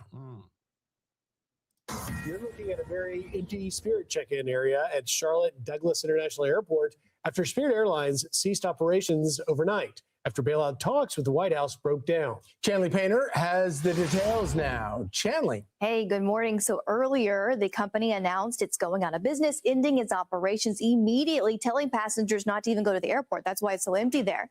They said this quote, "To our guest, all flights have been canceled and customer service is no longer available. Despite the company's efforts, the recent material increase in oil prices and other pressures on the business have significantly impacted Spirit's financial outlook. With no additional funding available to the company, Spirit had no choice but to begin this wind down." And this morning's announcement could impact hundreds of thousands of travelers and reportedly some 17,000 employees. Through the month of May, for example, some 9,000 flights and 60,000 potential passengers are now impacted. Plus, the airline would have had 1.8 million seats to sell and would have had some 300 flights per day. Spirit's shutdown comes after a deal with the federal government could not be finalized, and as the budget carrier struggled to get it back on its feet after a second bankruptcy in less than a year. According to the Wall Street Journal, the airline had been seeking a $500 million lifeline from the Trump administration. The president said this yesterday. Well, I guess we're looking at it. If we could do it, we'd do it, but only if it's a good deal. But if we can't make a good deal, no institution's been able to do it. I said, I'd like to save the jobs. We gave them a final proposal. Well, now other major carriers are stepping up to assist stranded Spirit workers and passengers, including Frontier Airlines, who tweeted, "We are ready to support customers who may be impacted if Spirit Airlines ceases operations, with a focus on helping people continue their travel plans with low fare options." United Airlines and American Airlines also say they're ready to help. American has capped ticket prices on routes where it directly competes with Spirit to help limit disruptions, among many other things, guys. Oh, well, that's good. American Airlines did that.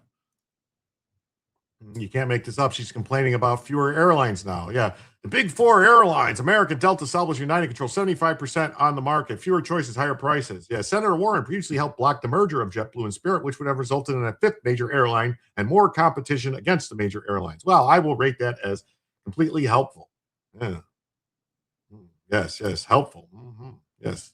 It's like high quality sources. Yes, yes. Important context. Yes. Submit that. Yes, definitely. Yes. Definitely. Give that some ratings. Yes. Senator Warren previously helped block the merger. Oh, yes. Let's do this. Helpful. Yes. Boys, important context. Yes. Important bias. Definitely. We need to make sure we get these notes going on her there. Yeah. Nope. Wrong thing. Yeah. And Bernie Moreno, who's a Republican senator out of Ohio, I believe Ohio, yes. The 14,000 employees at Spirit who've lost their jobs, the travelers who will now pay higher fares, and the shareholders and debt holders who have been wiped out can thank Lizzie Warren.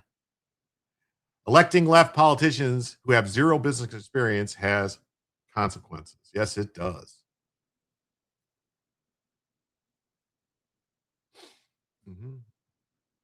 That's what you said about that. Oh, I had those things. Wait. The only way forward, as I see it, is through brutal mockery and savage derision. Therefore, it's my recommendation every person in their right mind forever refer to Senator Warren as Elizabeth's job killer, a member of the English socialist moron tribe. Elizabeth Job Killer, proud member of the New England Socialist Moron Tribe. Yeah, TM. Yeah, that's her. She's a hiya, hacha, hiya, wata, hiya doing.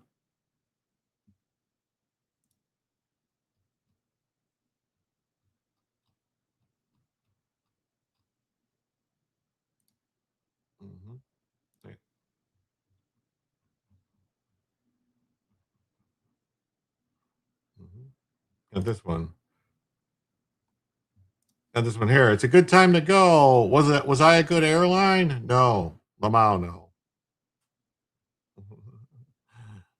So in here, and then this happened. So Marco Rubio just found out that he has to run Spirit Airlines now too.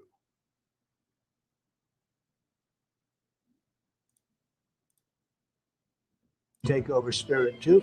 Looks like you're going to have to take over Spirit too, Marco.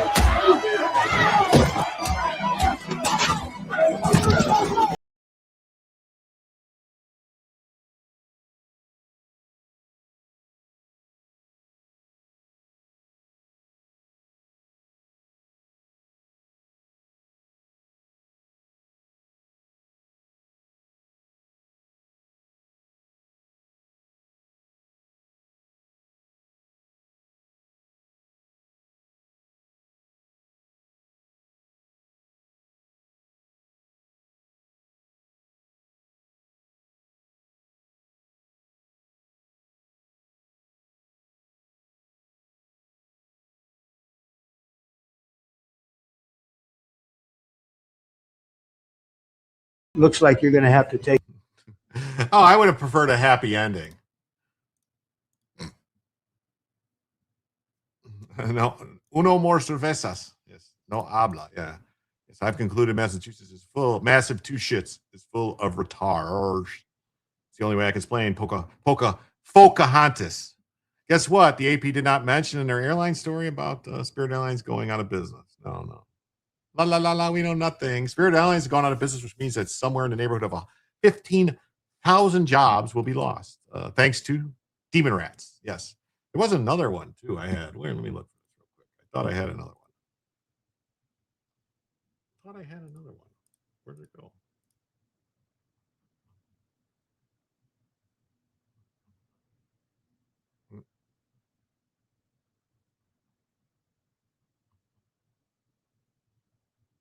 Oh.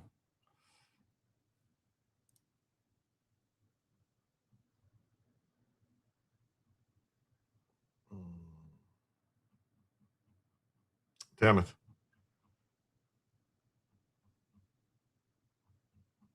I know I saw. Oh, here it is. Here we go. There it is. I knew I had it. Weaponization, Biden killed the Spirit, and JetBlue could follow shortly. It has to be the most fun administration ever. Come on, Marcos always had lots of jobs. Well, that's one thing what they say about Latino men. They don't have any problem having multiple, they'll work 5-6 jobs, no problem. No problemo. They like the more jobs, the better. It gives them diversity in jobs. So here's, Pete Buttigieg says Americans deserve robust competition and affordable airfares. The U.S. Department of Transportation supports the antitrust lawsuit. We plan to deny the JetBlue Spirit request for an exemption on their merger deal. We will continue with our investigation while we support the DOJ's work. Spirit, another example of the knowledge that demon rats have about business and capitalism. Yeah, that's them. Yeah. Americans deserve it. Yeah, they're going to not allow it. I know. The big four. Yeah, the weaponization. 4 fails in one picture. Look at that. Beautiful. Beautiful.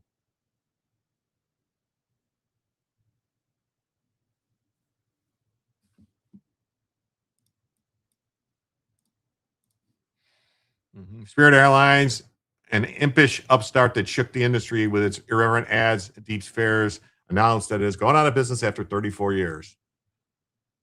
34 years for a new business is actually pretty good.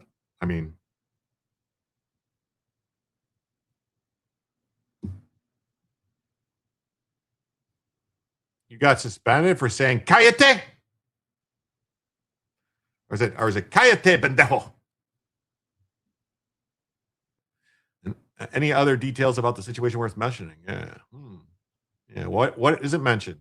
Oh, nowhere in this article did they mention the Biden administration stopped a merger that might have saved the airline and that the demon rats did a victory dance over. Yeah, they did a victory dance. Victory dance. Wow. It's a slow night tonight. The most pervasive media bias is not the outright lies. It's what they...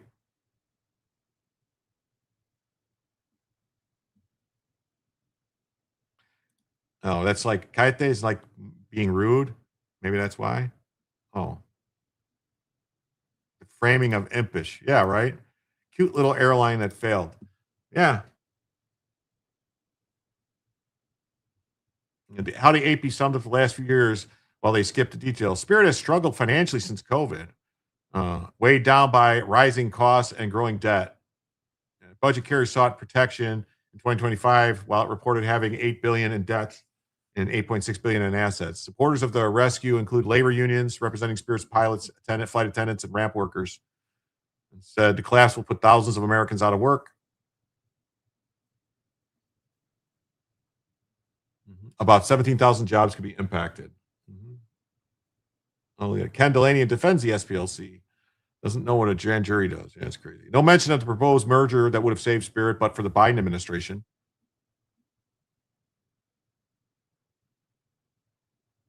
I can't say all them words.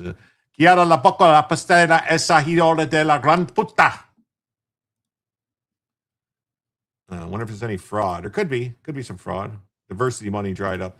No, I think, which I don't understand, because I thought the airlines got big money provided to them with the COVID stuff. That's what I don't get. What happened? Yeah, don't worry. The demon rats will blame Trump for not bailing them out or buying themselves. You're killing me. Spirit Airlines and impish, you cocksuckers. You left out the part where the demon rats went to court to prevent them from being sustainable. Senator Warren and Joe Biden blocked a bid to merge JetBlue to save the airline. Look it up, AP. I mean, it's all right here. Yeah, this guy says. Oh, yeah, here. So here's Elizabeth Warren. We did it, Joe. We did it, Joe. Obviously, the Associated Press didn't want to go there. How do you even not mention the Biden administration debacle? Another banner day for journalism. Yep, another banner day. Right. You got the CEO bonuses. Smelly's got all the corporate cash. So Duffy blasts Biden DOJ for blocking the Spirit JetBlue merger.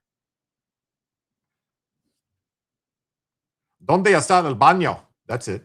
I think you're asking where the bathroom is.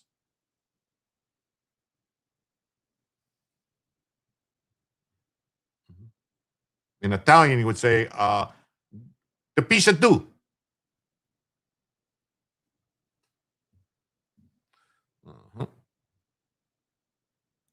There was a proposed merger between JetBlue and Spirit. And Joe Biden and Pete Buttigieg, along with the Biden DOJ, decided that they did not want that merger to take place.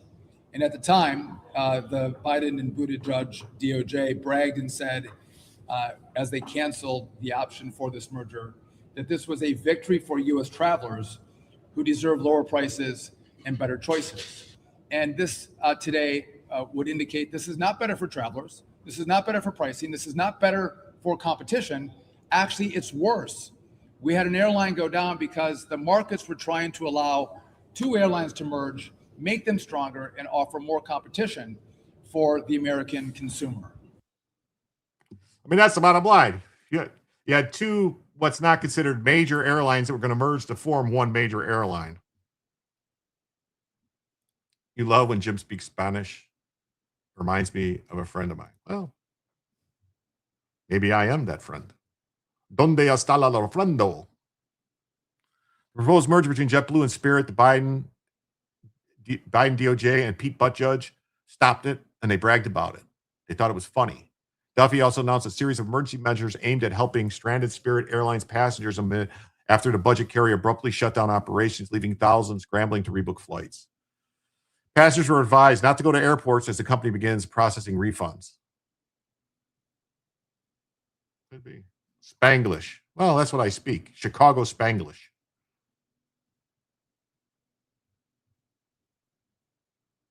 It's with great disappointment that Spirit Airlines has started winding down global operations effective immediately. All flights have been canceled and customer service is no longer available. While we are not able to help you rebook flight with another airline, we will automatically process refunds for any flights purchased through Spirit with a credit or debit card, the original form of payment. We are proud of the impact our ultra-low cost model had on the industry for the last 33 years. And hope to serve our guests for many years to come. But they had hope to it, but they're not. Well, I'm not. I am the great Cornholio. I'm a gringo. I have no bunghole. Bunghole.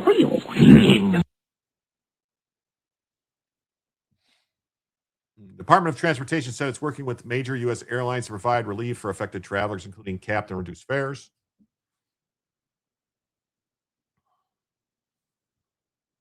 Yes. JetBlue was not allowed to get Spirit so that there would be more airlines and competition thanks to the demon rats. Now there are thousands of unemployed people and affiliated businesses that will suffer.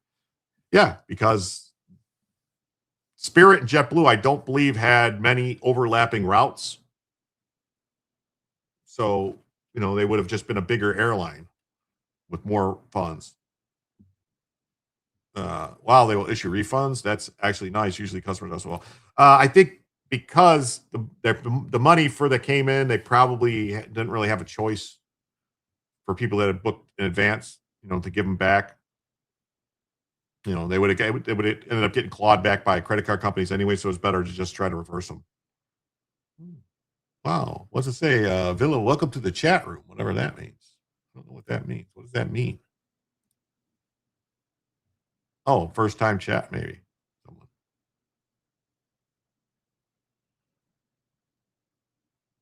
Well, I don't know what that means. Not sure. So some carriers have gone further, offering steep price cuts.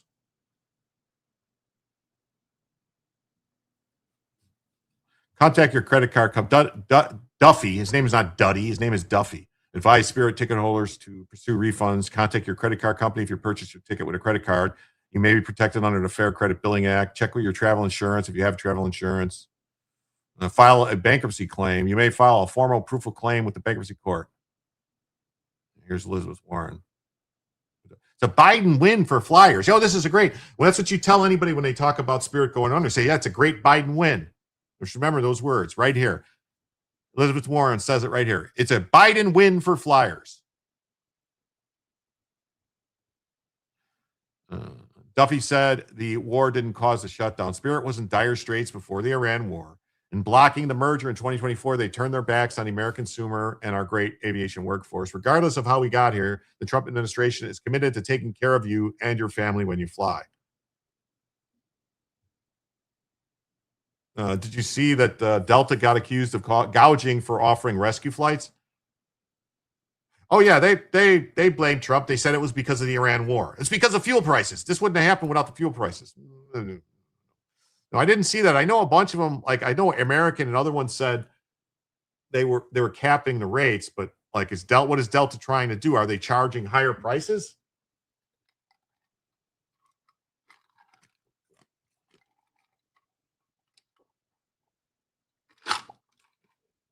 This could have been better handled. What should have probably happened is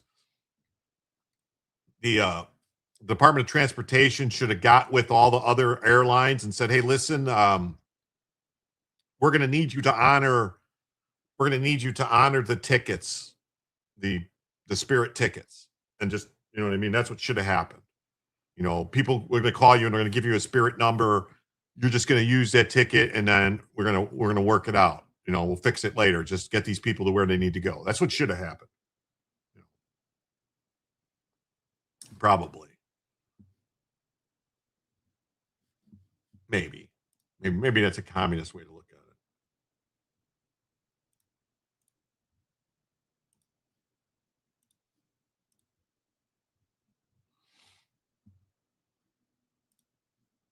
All right. And look at this. The New York Archdiocese pitches an $800 million settlement to settle child sex abuse claims. Oh, geez. Wow. Warns of bankruptcy if the offer is rejected. How could the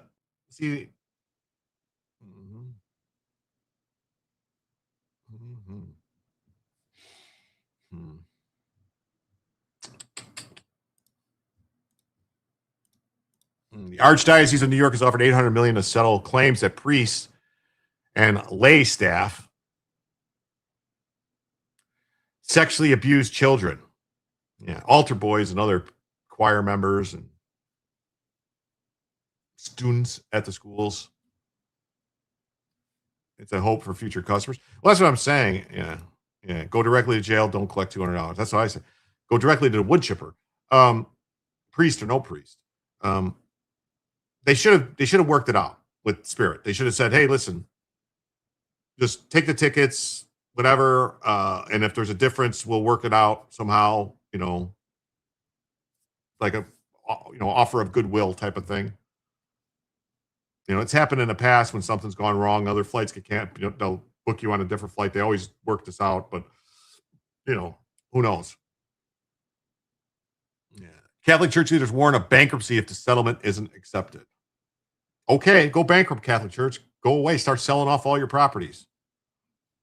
The potential global settlement, which still needs approval from all 1,300 victims, comes with a $250,000 quick pay options for accusers who want a speedy resolution. That's right. We'll give you just a quick $250, go away. Otherwise, claims will be evaluated to determine how much the victim should be paid. What do you mean? They should all be paid a lot of money. Can the airlines now claim a pilot shortage? It seems like there's a pool of new qualified trained pilots. It does seem that way, doesn't it?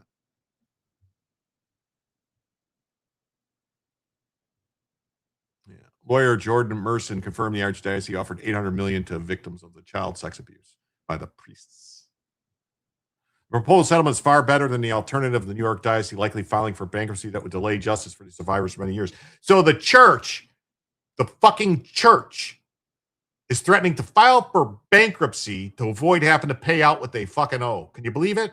Can you believe it? The fucking church. They should just be paying the money. That's it. You have the money. Get it from other dioceses. Get it from Rome. Have the Pope sell off a couple of those gold fucking things he's got. You know, the gold cups and the gold, all the gold shit he's got laying around because they've got a ton of it. There's billions of dollars worth of fucking gold floating around inside the Vatican. Get rid of some of it. The prospect of breakthrough comes after years of accusations directed at the Archdiocese, the nation's second largest, representing millions of Catholics in Manhattan, the Bronx, Staten Island, and 7 upstate counties. Fuck these people. Cardinal Timothy Dolan, the former Archbishop of New York, last year agreed to negotiate a settlement with the victims.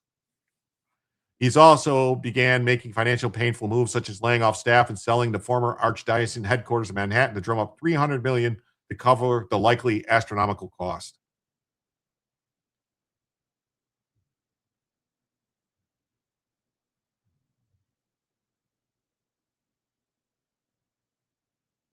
The crush of sex abuse claims has prompted other Catholic dioceses, including Albany, Rockville Center, and Rochester, to file for bankruptcy protections. Dolan's newly installed successor, Roland Hicks, acknowledged the risks of bankruptcy in Friday's letter to the Archdiocese parishioners. He argued the settlement, if achieved, would provide compensation to victim survivors without lengthy, painful litigation. The Archdiocese has sold off the majority of its real estate holdings. Really, has it?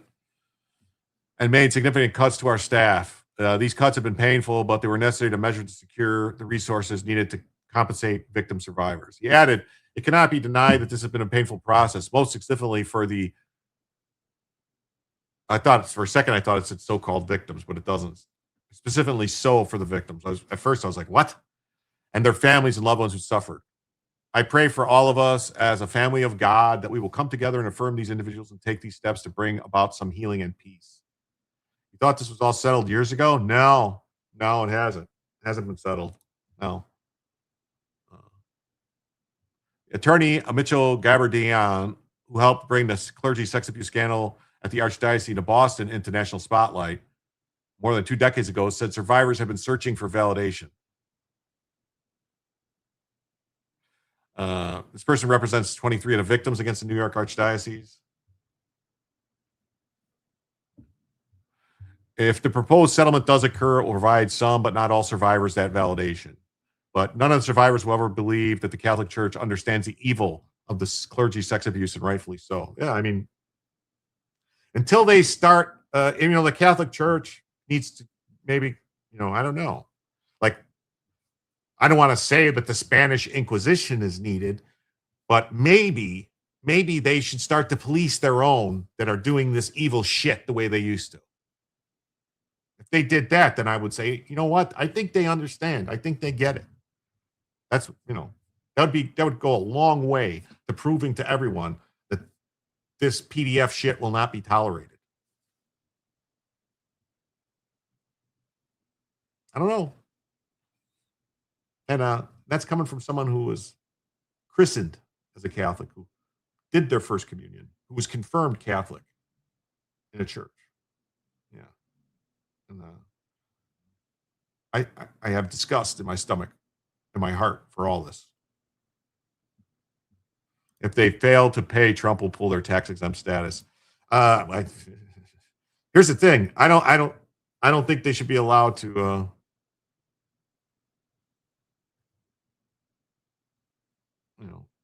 I don't think they should be able to separate themselves and say, "Oh, this one place over here, they're going to go bankrupt and go away." I mean, it's Rome. It should all fall on Rome. It should all fall on Rome. Joe says, I'm Catholic, so I'm keeping quiet. I believe all those priests should be in prison, but that's it from me.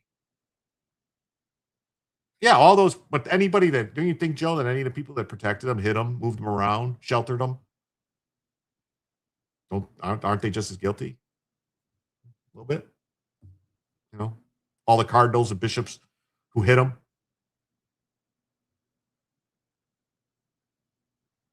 I don't know.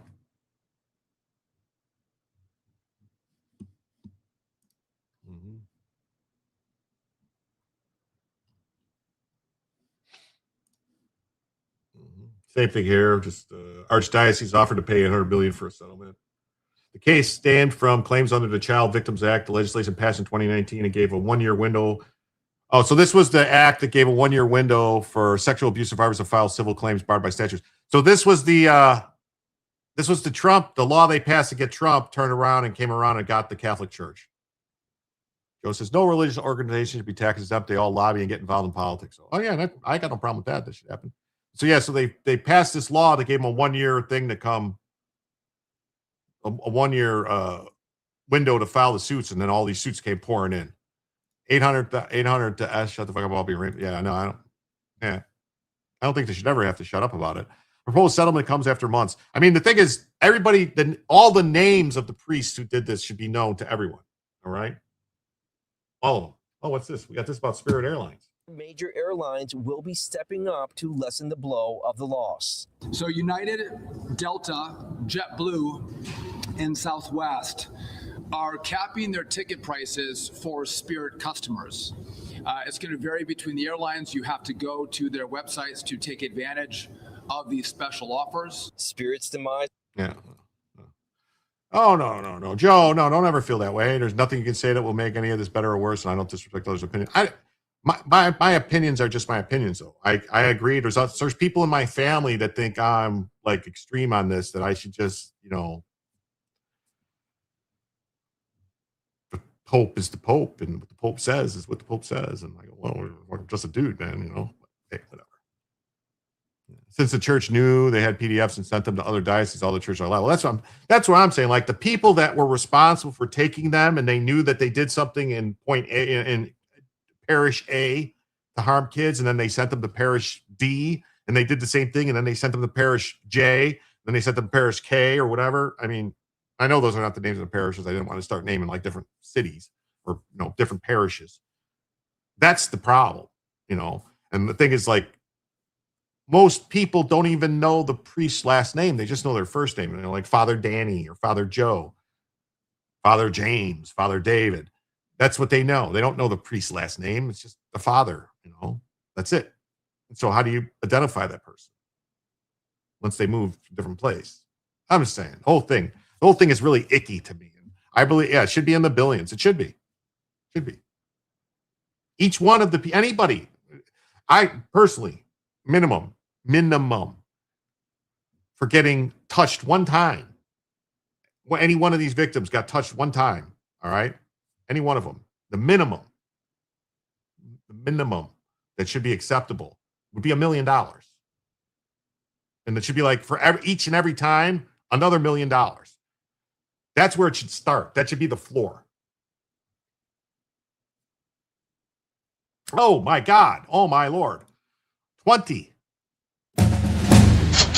Jim tells you memberships from low water mark. I guess that means we are not ending the show. Wow. That ain't cheap. Tactical assessment. Red Chinese victory. Impossible. America will never fall to communist invasion. Communism is the very definition of failure.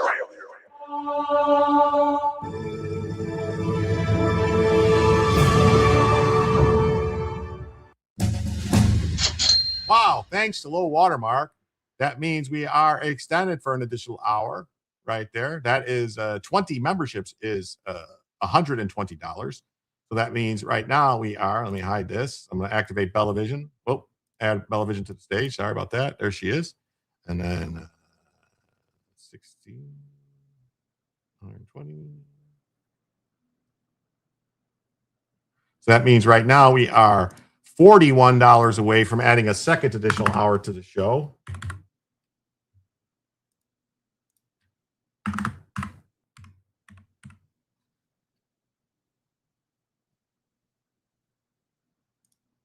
Thank you so much, Low Watermark. Wow.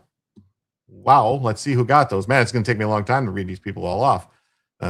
We have Red Kings 5, True to Caesar, Elf 55, Rosman Ranch 8126, Scott VX 7CV, Veldrain, Daphne Pride 1534, Japengo, Sleevesend, I don't know. The Real Carafro, Moderator to the Stars, Potentially Criminal, Sean Martin, Dawn of Aquarius 22, Gene Monts, Medi 833, Subdivisions. Hey, my buddy, how you doing? Chris Baldasano, Patriot Wheel, Effie 8513, G-4832, where'd it go? Adniram, and Joe Vigor 2220. All received gifted memberships from Low Watermark. Wow. Well, thank you so much, Low Watermark. Low Watermark, see you soon. Well, thanks, Mark. See you soon. Thank you, Mark. It says, keep Jim honest, people. Make him tell you. Yes, it's 120 doll hairs. Finally arrived. Well, thanks, KPT, for finally arriving. Wow. Look at that. That came in just in the nick of time. We got 12 seconds left on the thing. I'm going to have to fix it there. Oh, not me again. Thanks. Wrench Turner says, thanks, Low Watermark. Yes. Wow. Yeah, for nearly 6 years, the Archdiocese and its insurers, including Chubb Insurance. That's a strange name, isn't it? For people paying Chubb for sex abuse insurance. Oh, we just got that. Look at that. We got another donation on the PayPals over here from Kim KPT. Thank you, KPT, for the $7.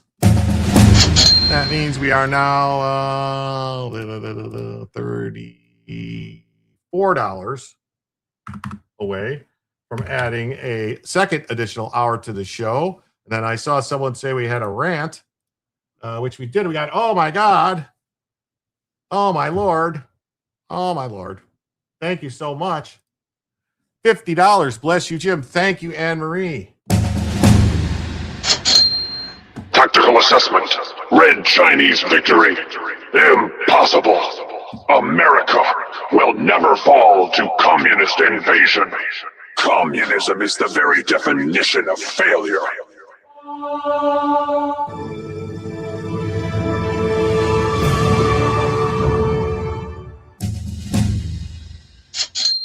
Wow, with that means we got our second additional hour already. And we are now only we are now $84 away. I almost said 24. That would be weird. We are now $84 away from adding a second additional hour to the show. Yes. No, $86. My bad. My math is bad.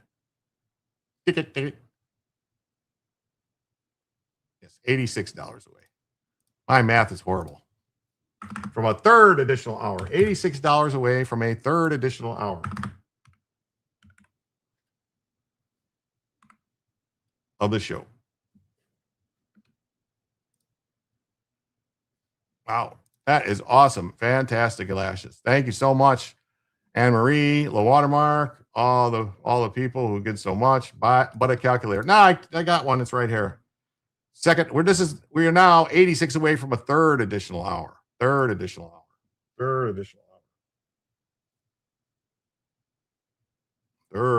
hour. Buy a calculator. I mean, it's right. We were at 34, 50 minus, or wait, did I do something wrong? 34, 50 minus 34 is 16, right? So that's 16 off. So that means, no, shit, it is 84. It is 84. Damn it. It is 84. Right? Yeah, it's 84. It is 84. Damn it. It is 84 away. No, I didn't forget the 20 memberships. I already got those. That was $120. I got that. I got it. So I start another goal. And it's going to be for another 2 hours. And we are $84. No, wait.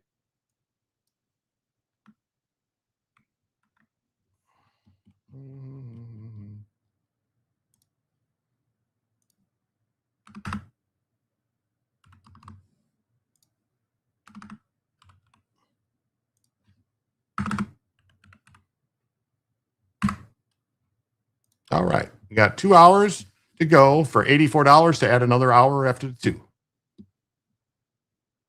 Sounds good to me. Let's see. How many likes do we got on the stream so far? We got over 100 people watching. We got 93 likes with 120 people watching. We could get a few more likes, people. You know, it would be nice. A couple more people hit the like button. Would be really friendly. Be a nice thing to do.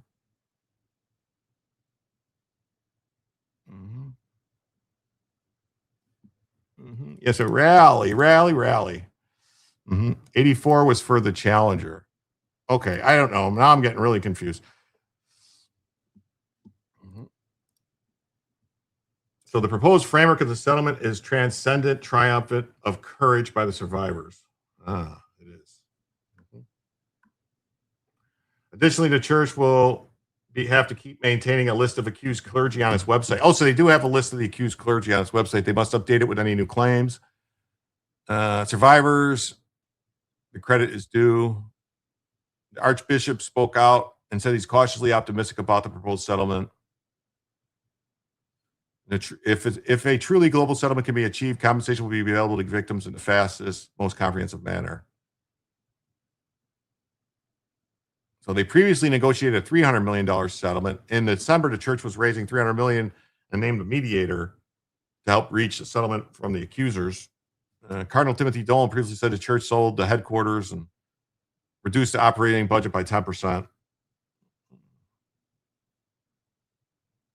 Immaculate Heart of Mary Parish in Scarsdale filed for bankruptcy in December. Dolan said it was their only financial option. 2021 headquarters of the Diocese of Rockville was sold after it faced more than 200 lawsuits.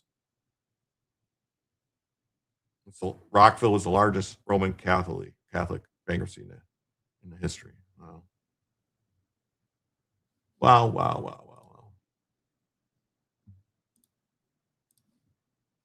$100 million to settle from 1,300 sex abuse survivors. Eyewitness News anchor New York is proposing paying $800 million to settle claims from 1,300 sex abuse survivors. Eyewitness News anchor Sandra Bookman is live in the newsroom right now with much more on the proposal and what it means for the survivors and the future of the church. Sandra. Yeah, Liz, this case stems from claims under the Child Victims Act. That legislation, if you recall, was passed back in 2019, and it gave a one-year window for sexual abuse survivors to file civil lawsuits barred by the statute of limitations. This proposal is the result of years-long negotiations, and it is still subject to full survivor agreement before it can be finalized. The proposed settlement comes months after the church sold off valuable properties, laid off staff, and cut its operating budget to come up with the funds. The Catholic Archdiocese of New York has agreed to pay $800 million to settle lawsuits with 1,300 sex abuse survivors, marking one of the largest U.S. clergy abuse payouts. These negotiations follow 6 years. Attorney Jeff Anderson represents 250 abuse victims. Okay, see, I'm confused. Like, by those glasses that guy was wearing, I was going to say I thought he was one of the accused. Like, I mean, look at those glasses. If I saw a guy wearing glasses like that, I would tell my grandkids, run the other way. The victim should not accept the offer. The Catholic Church doesn't care how much trafficking children and adults under Biden. Yeah.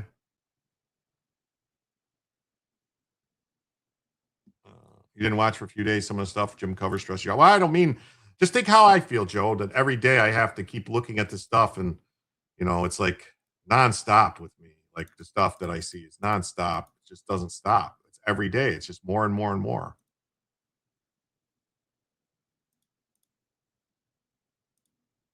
It just keeps going. Yeah, did he take that's right? That's what I was saying. Like, I was freaking out when I saw that. Like, spent how much trafficking children and adults? Yes, they did. They spent a lot of money trafficking the kids, and the Catholic Church didn't say nothing about it. Joe Biden, kept bragging about how he was a Catholic, and then he would run around sniffing the kids, touching them, and the stuff with the daughter and everything. It's like, I don't know, man. I don't know. And represents 250 abuse victims.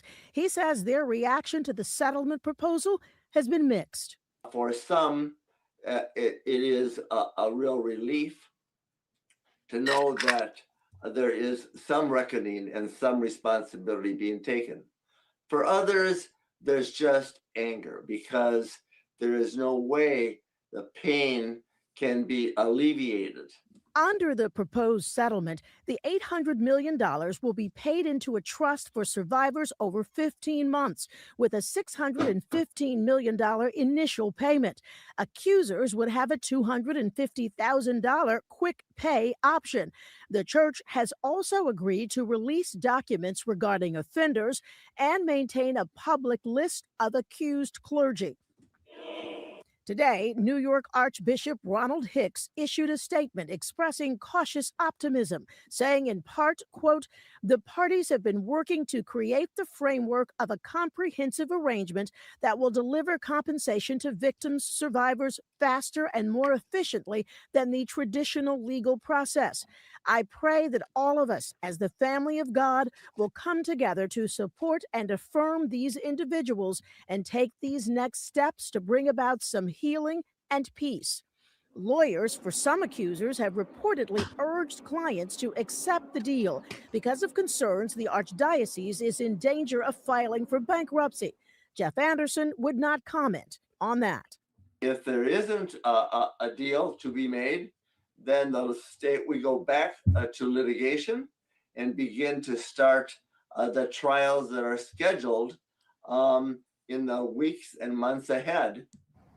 Now, the New York Archdiocese has also been in a bitter dispute with its longtime insurer, Chubb, claiming that it was attempting to evade its, quote, legal and moral obligation to pay out claims to abuse victims.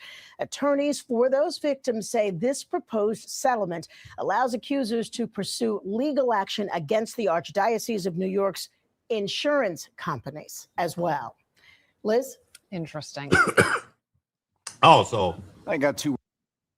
So the insurance company was trying to get out of paying. Huh. Well, go figure. All right. I mean, I don't have any problem really with the I think it's low, but I guess what they're saying though is that even after the settlement, it means they can still sue the insurance company, just not the church. So they can still get money from the insurance company. So it'll probably have to be a settlement from the insurance company also. Huh. Yes. This shit needs to be exposed. Yeah, it does. It needs to come out. All of it.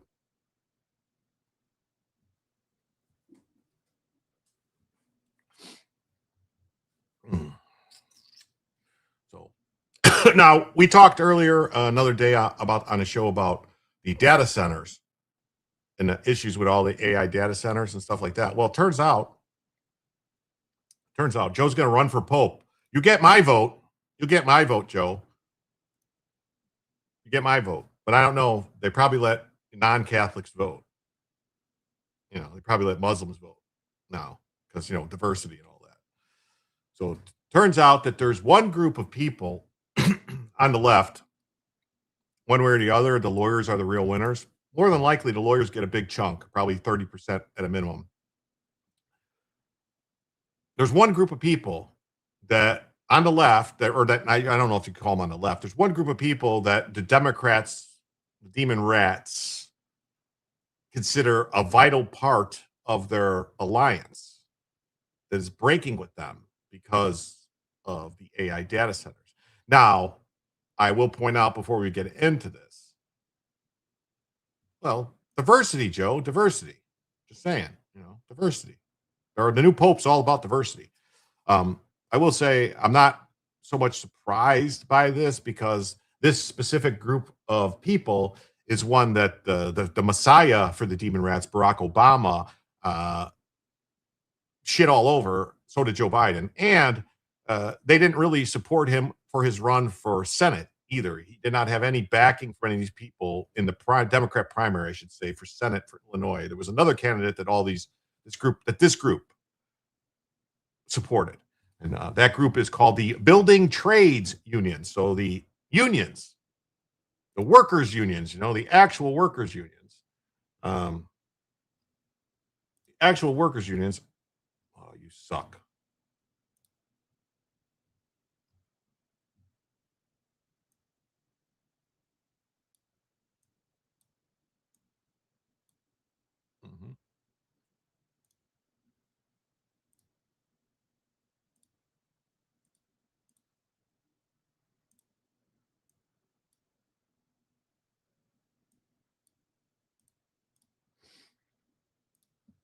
In a PR battle for the data centers, tech giants got a blue-collar ally. That's right. The unions, the building trades unions want data centers. Building trades unions, long fashioned as the voice of the American workers, are now intertwined with the richest companies in the world as they create America's artificial intelligence. Unionized workers are employed on a huge number of massive data centers projects and scrambled to recruit new apprentices to feed the explosive demand. Because let's be clear, the electrical contract, all right, I know just a little bit about this. The electrical contract for some of these data centers is well over $1 billion for electrical construction. Well over $1 billion, which is insane. Insane. All right. Insane. That's a lot of workers. That's a lot of work. I mean, the equipment is a big chunk, you know what I mean? Because the equipment and all the stuff, the things are usually included in it, that certain things, other stuff, probably not. But that's a lot of money. So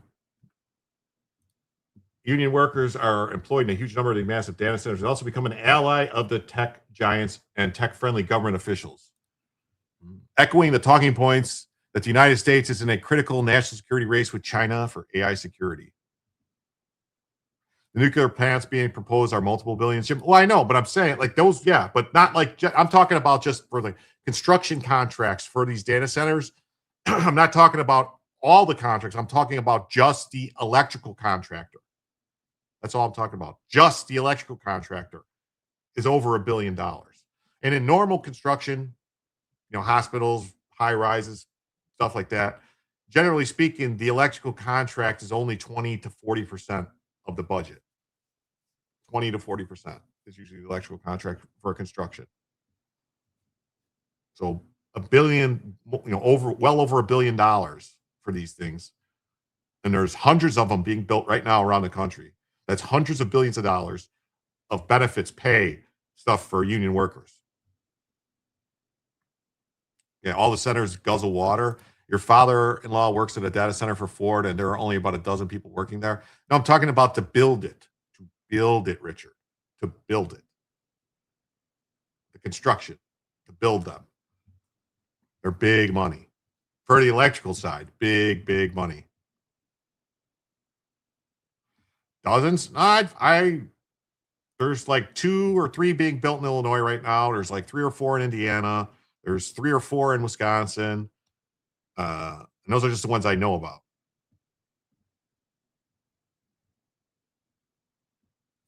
So if there's like 3 or 4 per state, if there's like an average of 3 per state, let's say 2 per state, that's still 100.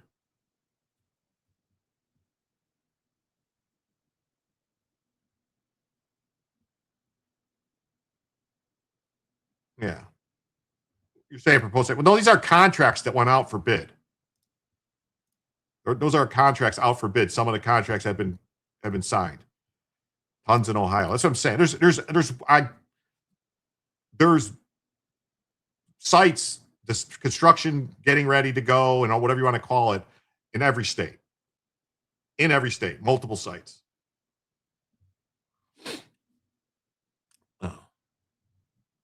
Unions are a visible force in helping counter fierce opposition in communities and hostile legislation in Congress, often aligning with the traditional Republican pro-business constituencies and forcing demon rats to choose between them and progressives who want to take a hard line. That's the thing. Like, even when I was still working in the union, the vast majority of the people who worked for the union voted Republican.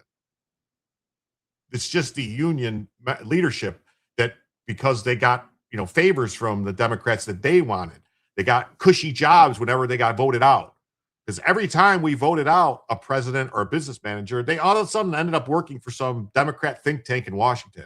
So that's who takes care of them, because the only people that run the unions, generally speaking, doesn't matter who they are, they get co-opted and bought off by the powers that be. The one guy that couldn't get bought off, all right, the one guy who couldn't get bought off was a guy by the name of Jimmy Hoffa. And that's why the Democrats had to get rid of him with their friends. That's all I'll say. Oh, Tasmanian Red goes, I didn't know Jim was an electrician too. We're twinning, except I was a Marine and worked on ships. Well, I was on the boats that drove those Marines around. So there you go. Same with your union. Yeah, same with a lot of unions. Even today, the people I talk to, I still talk to a lot of people who are still working. It hasn't changed. It has not changed. Like the thing that I'll tell you right, that the thing that made the workers in the IBEW that I knew and that I worked with wake up was NAFTA. When we saw what happened with NAFTA and the people that we knew that were working at the factories, making the Klein tools, making the Philips light bulbs, making all the stuff that the different Leviton switches and Lutron stuff that worked, making it in the US, that saw that those jobs all went away, poof, and vanished after NAFTA when they moved everything to Mexico and other places. So that was Democrat. That was Bill Clinton, baby. And it fucked the American manufacturer.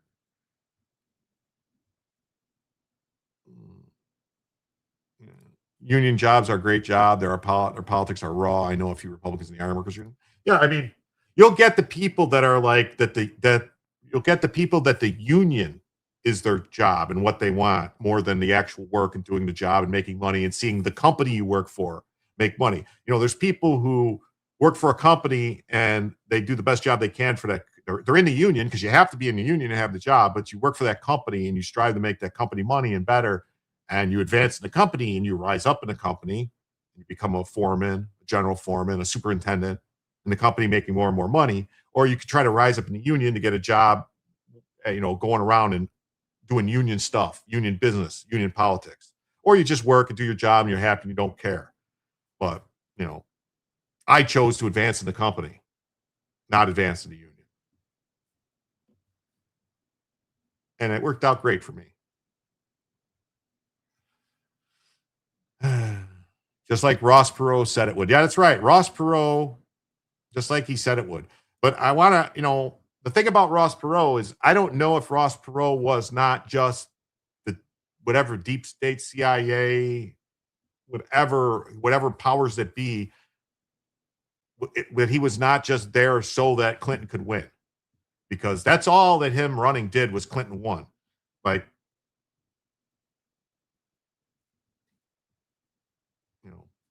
I don't know. Without Perot, Clinton was not winning. So, because anybody who voted for Perot would not have voted for Bill Clinton. Not that George H.W. Bush would have been better in a second term. I mean, I liked him as president while I was in the Navy. I had no problem with him. But I don't know. The no new taxes thing and other stuff that he, later on, but I didn't really find anything that he did was that crazy.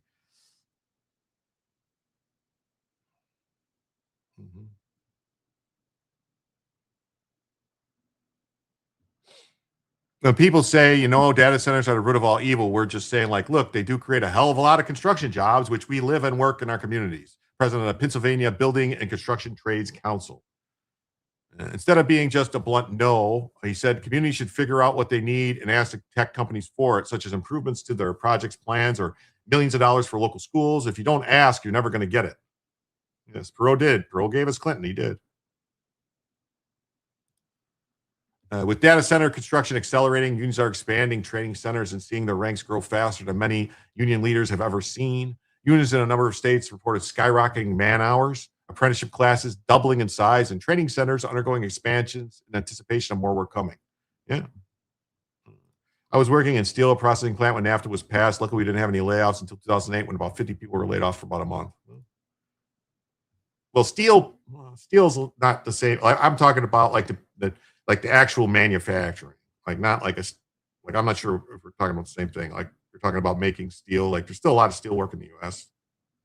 Not a lot, but there's still steel work in the U.S. Data centers consume 40% of work hours alone done by members of the Ohio building and construction trades. A top official said it's at least 50% for the IBEW, Local 26. So 50% of the IBEW work. That's a lot of work. Umbrella North American Building Trade said it's a record number of apprentices in 2025. Sean McGarvey compared it to the building trades expansion in the 50s. He attributed today's growth to the data centers, power plants, and legislation. Oh, he's attributing to legislation under Joe Biden that subsidized the construction of semiconductor and electrical vehicle battery factories. Yeah, see, these bosses of these unions are always going to suck the Democrat dick. They're always going to.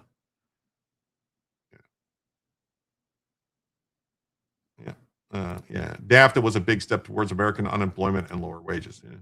The Boilermakers, whose members have watched power plants shut down in Southeast Pennsylvania, went from recruiting 0 apprentices for 4 years to now assembling a class of over 200. They need more. For their part, tech giants said they need to train hundreds of thousands of more workers in skilled trades. And they're going to spend tens of millions of dollars on training programs, including partnerships with unions that they hired to build their multi-million-dollar projects. Ohio has a huge data center issue. Google said the majority of labor used to build data centers is unionized and pointed to a $10 million grant to union-backed electricians training program and said it would help expand the electrician workforce pipeline by 70%. God, I wish I was still working. I would be making so much money working right now. Mark McManus, the general president of the United Association of Union Plumbers, said pipe fitters and pipe fitters said members work on pipelines, data centers, and power plants acknowledge the criticism that organized labor is getting in bed with the richest, most powerful companies in the world. So should they get in bed with people who can't build anything? If we chose as a union to have a moratorium on building data centers because we didn't believe it was right for America, the data centers would still be getting built. They're not stopping because of organized labor. The fact that this guy would even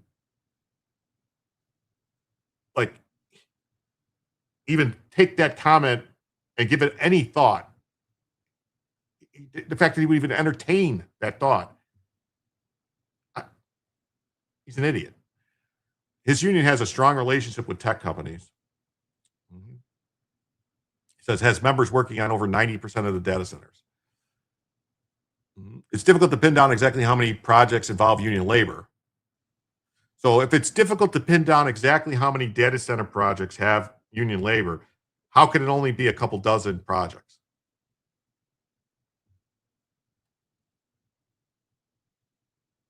Well, that's what they have to fix. They have to make it so that the data centers have their own electricity supply, that it's not interfering with people. You know, if anything, the data centers should be offsetting the costs for the people in the area. That would be one way to do it, is like, oh, we're going to build this like this, Brian. We're going to build this data center here. All right. But we're also going to build a nuclear power plant to power the data center. So everyone within a 10 square mile or whatever radius around the data center gets free electricity for 10 years or something. That's the way to fix it. Because the data center has to provide the power for itself. So they could build the power plant just to provide the power to the data center. And then they could just give the power away to the people impacted by the other stuff because of it around there. National unions have negotiated labor agreements on major projects, including the Oracle and OpenAI Stargate campus in Michigan and the Project Blue data centers in Arizona. Amazon executives announced they will spend $20 billion on 2 data center projects in eastern Pennsylvania. So that's $10 billion per project. Yeah. In state houses, unions have worked against Maine since vetoed proposal for a statewide data center moratorium. So yeah, look at Maine. You could say Maine is not kind of going commie. They just voted for a statewide moratorium on data centers. Like, wow, if there's only a couple dozen, why would a state need a moratorium? Pennsylvania said a state Senator Katie Muth said that it's difficult to collect support from fellow demon rats for her legislation to regulate data centers when it's competing with union-backed legislation that she views as weaker.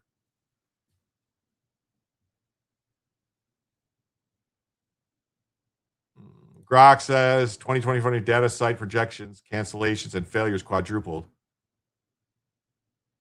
30 to 50% of the sites are expected. Well, I think they're having a problem absent-minded because they're getting blocks from, like, they're getting political fucking problems trying to build them. Is what's happening.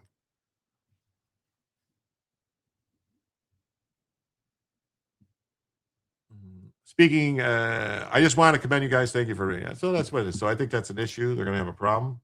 I mean, look, this is what they need to do right here. Build some nuclear power plants. They're building the thing right next to the power plant. So, building trades union emerged as a key ally of tech giants' push for AI data centers. In the PR battle for AI data centers, tech giants got a blue-collar ally. What do they do? Okay. On to the next story. That's what we're doing here. Next story. We're just going to keep it moving tonight, folks. We're going to keep it rolling through. So, yeah. So, what do we think about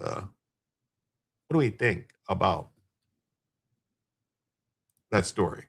I mean, I know some people are very upset about the data centers. They think that, but I think the key with the data centers is going to have to be to find some kind of way to work together. Yeah, this live stream is using a data center. Yes, it is. I think the way to think about it is that data centers are going to get built somewhere. It's just going to happen.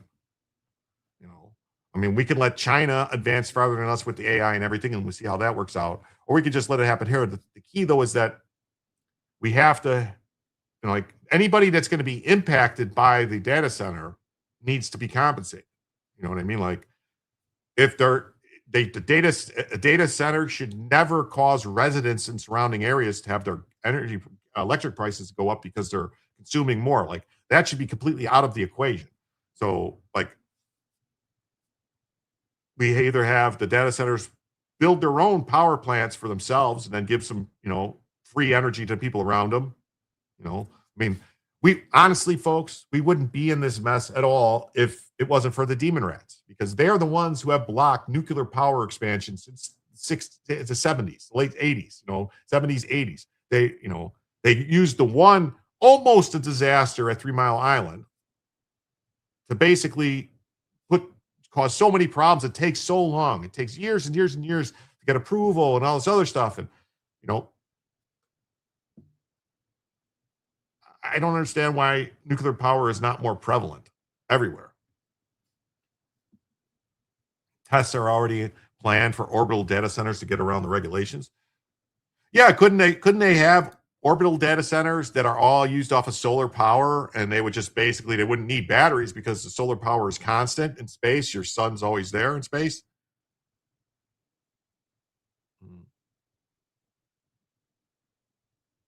Yeah, as long as they have their own power, it's great. But my dad's PG does additional charge for these things.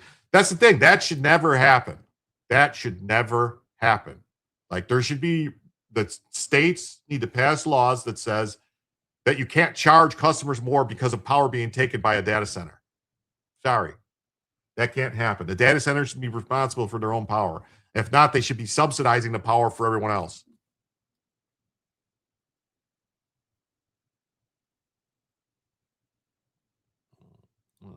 There are some truths in life. No extra bacon, no extra ammo, and no extra power. The data center will consume whatever is available. Well,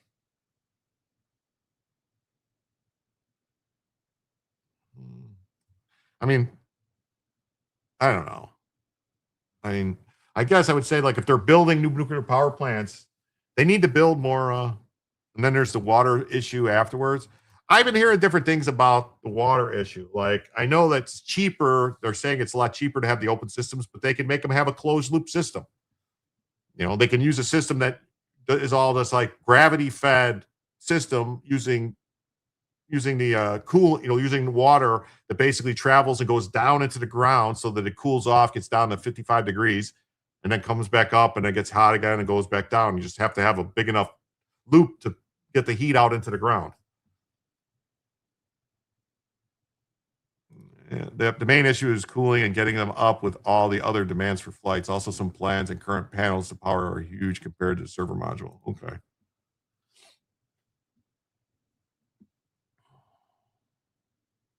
So Minnesota judge rules that the DOJ may use military lawyers in civil prosecutions. That's right, because, they had a bunch of these leftists, left-hard, resistance fighters in the DOJ that as soon as Trump won and the people started trying to actually enforce the law as written, decided they were all going to quit.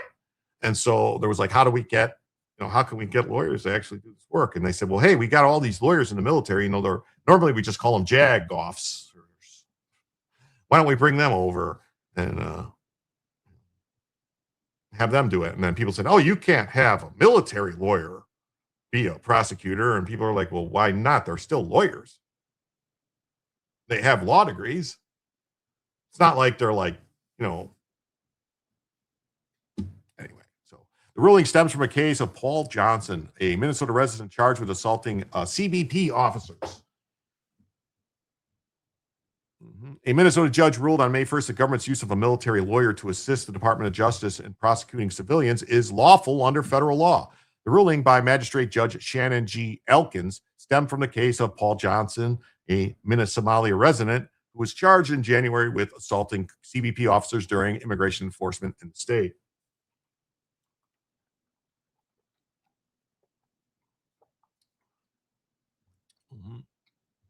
Johnson's lawyers argued that assigning Judge Advocate General military lawyer to prosecute civilians in cases unrelated to military violated the Posse Comitatus Act of 1878. Oh, no. That restricts the use of military personnel in civilian law enforcement. No. In her ruling, Elkins said Congress had two other laws that provide exceptions, authorizing the Attorney General to appoint military lawyers as special U.S. attorneys to prosecute civilians. If Congress passed statutes giving the Department of Justice the authority to appoint active military personnel as special U.S. attorneys to prosecute civilians, that is the law.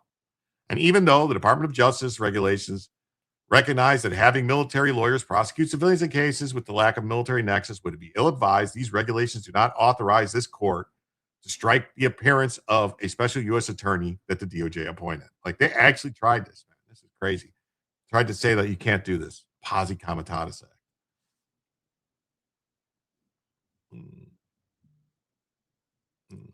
You just got all the FBI DOJ attention. If the military JAGs can be used, no need for the DOJ. Well, the DOJ, you need to have the attorney general as the person that can appoint them. Yeah, JAGs are cheaper and redundant. Yeah, they're much cheaper. Johnson's lawyer said the defense team intends to appeal the decision. In March, a group of 11 former JAG lawyers submitted an amicus brief supporting Johnson, saying the government crossed a perilous line. These are all former JAG officers. These would be what we would call JAG offs. You don't want them. They're destroying the farmland in upstate New York. I mean, if the farmers are selling them the land, I'm sorry, that's capitalism.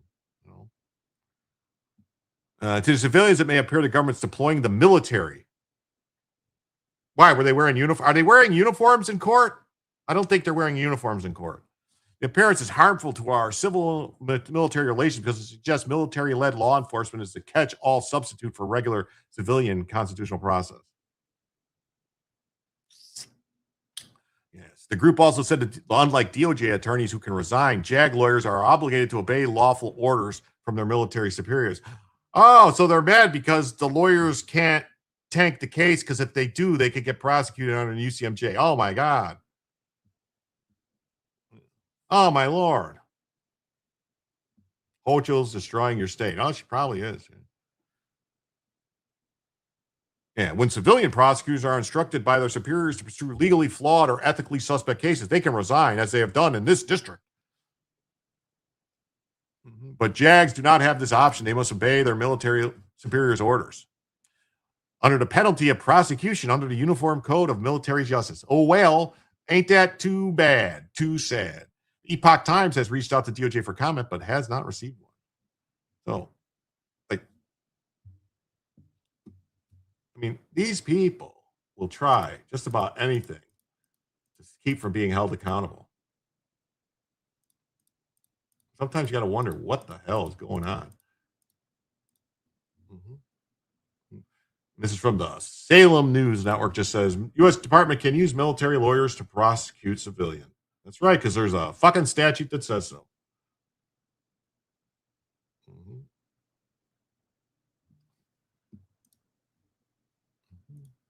Judge decides DOJ can use a military lawyer to prosecute civilians in landmark ruling. I don't really know that it's a landmark ruling. I have to disagree.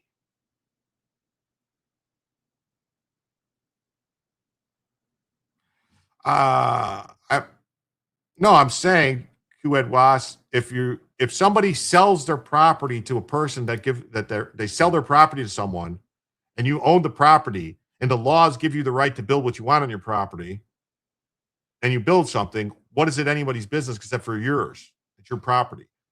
So you want your neighbor to be able to decide. You buy a lot and you want to build a house, and you want your neighbors to be able to tell you can't build that house there because we like it open there, or we like it this there. I mean, that's just not the way it works. I mean, if somebody wants the farmland saved, the cold hard truth is, if somebody wants farmland saved, buy a farm and keep it a farm. Why would the DOJ use JAGs for civilian cases? Because they don't have enough attorneys, Joe. With all the stuff happening with ICE and all the arrests being made, they had a bunch of resignations. They did not have enough attorneys to show up in court for appearances. So there is a law, a statute that gives the Attorney General the ability to appoint JAG lawyers as temporary special U.S. attorneys when needed. And that's what they did. That's why.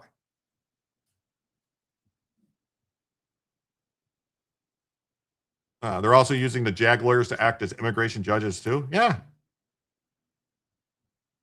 Now, the problem with that, though, I could see is here's the thing. If you have a JAG lawyer as an immigration judge, all right, they could be ordered to deny technically they could be ordered to deny every application for asylum or something, or to order everyone deported, which, that's kind of a sticky wicket. Because Trump could tell them, because he's the commander in chief. He could just say, yeah, I want you to deport all these people. I don't know. Yes, that's right, Red. Too many criminals, not enough lawyers. It's like a permanent HOA. Yeah. So the decision came on Friday. Said during this period, the Defense Department assigned lawyers from the Judge Advocate General's Corps to assist U.S. Attorney's Office in Minnesota following similar deployments to Washington, D.C. and Tennessee. So yeah, whenever they go in, Joe, and everyone else, wherever they go into these areas and do a massive push to get the illegals out, they have a bunch of other people that decide they want to commit crimes, ram cars. So they would rule all like Joe Neerman. Yeah, but see, you wouldn't need to have Joe, ordered to do it. He's going to do what he knows is right. Just like this, Joe. I'm calling Trump, deputize me as immigration judge. How many cases are we behind? I can do 1,000 a week. I don't see why not. You couldn't just have a line of people just come in and go, boop, denied. I guess you could do that, but, I don't know. That might not be what they call due process. So Judge Elkins sided with the government, finding that Congress had created exemptions to posse comitatus with two other laws. These exceptions grant U.S. Attorney General authority to appoint JAG lawyers as special U.S. attorneys to prosecute civilians. Yeah. If Congress passes a statute giving the Department of Justice authority to appoint active military personnel as special assistant U.S. attorneys to prosecute civilians, that's the law.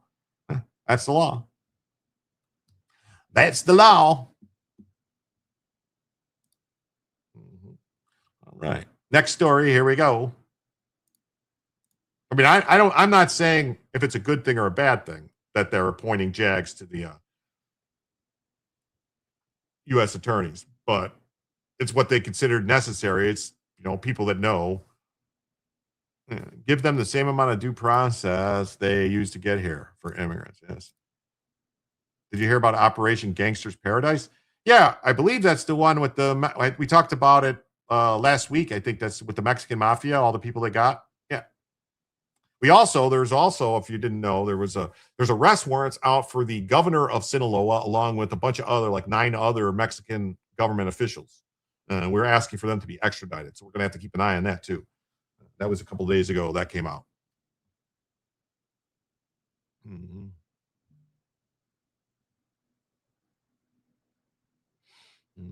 I do need ink for my deport stamp. Okay. So Trump weighs a cabinet appointment for Governor Ron DeSantis. Mm-hmm. President Trump said Friday he would consider appointing Florida Governor Ron DeSantis to a cabinet position next year. He said, well, I like him a lot, Trump told a reporter, explaining why you might appoint the term-limited governor to a top post. DeSantis was once among Trump's 2024 primary rivals. Not really a rival. But he came in distant second in the Iowa caucuses, and the campaign fizzled out.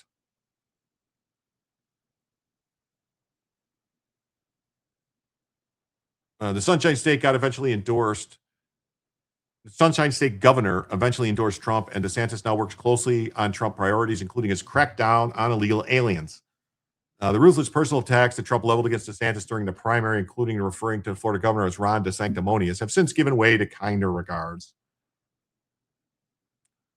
The president declared DeSantis a 10 out of 10, maybe 9.9, when touring the Republican governor's Alligator Alcatraz.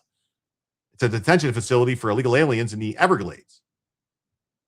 The Sunshine State will also host the president's eventual library, and the governor's already signed Florida bills to rename roads and even an airport near Trump's Mar-a-Lago estate after him.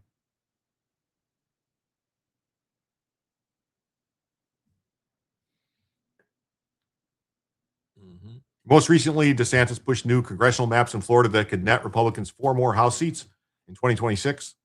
Trump has reshuffled his cabinet in recent months, ousting Kristi Noem, Pam Bondi, and Lori Chavez del Real as Labor Secretary. Hey, y'all, what's up? How you doing, Sober VTech? Great to see you. The president has yet to nominate a permanent replacement for AG and labor posts. I mean, do you think he'll wait and appoint Ron DeSantis as AG? What do we think about that? Ron DeSantis was a JAG officer, right? Do we think, I guess it wouldn't be the worst thing in the world for DeSantis as the AG.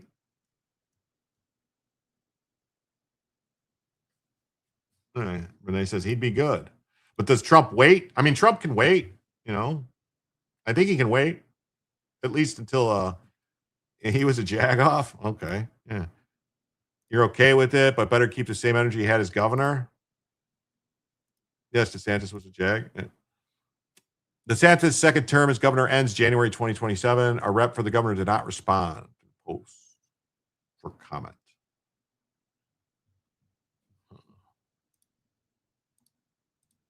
Trump praises DeSantis' eyes future cabinet role. DeSantis and Trump have not always seen eye to eye. We know that. They say he likes him a lot. Trump has recently reshuffled his cabinet. Trump has told confidence DeSantis is begging for a job in the administration, including attorney general. That was reported April 21st. DeSantis has expressed interest in serving as war secretary or even a potential role on the Supreme Court. I don't know. I don't know about the Supreme Court though. Maybe, but I don't know. I don't know. I just don't know. You don't think he's getting anything done in the last 2 years, especially if the Dems take the Senate? DeSantis, well, the thing is, DeSantis could always, they can always get DeSantis in right after the election. You know what I mean? And anywhere. Yeah, definitely not SCOTUS. if they want, they could always get him in after the election. Like once in the lame duck session of the Senate, the people, you know what I mean? Whatever. They can get him through in that 3 months or whatever it is, 2 months. 2 months before the turnover. If you look at Blanche's record, it's not much better than Scambondi. DeSantis would be much better. Ron was begging me to be AG, Trump told the confidant. Another said, there's a conversation at lunch. I don't think AG is real, but it's going to be looking for work, and Trump likes him. Well, why? Who's Trump want to be AG? Trump might, the thing is, Trump might be nervous about making him AG because that's like the second most powerful person in the country, the attorney general. Seriously, think about it.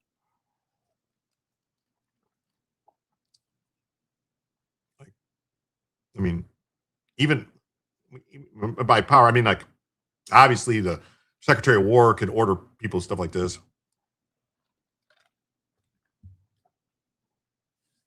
But Attorney General is pretty damn powerful. Look at that. We got 132 people watching. Please remember, hit the like button. If you haven't already, please subscribe to the channel. You know what I'm saying? Hit the like, subscribe, all that good stuff. Leave a comment. Remember, hit the all button on the bell. You'd vote for Stephen Miller for AG 1,000%. Well, I would too. I would love to have Stephen Miller as the Attorney General. I just don't know if like the rhinos and the squishes would be all for that. Oh, hey, Sunshine, I hope your son is okay. I hope everything works out. I'll be praying for him, and have fun with the animals.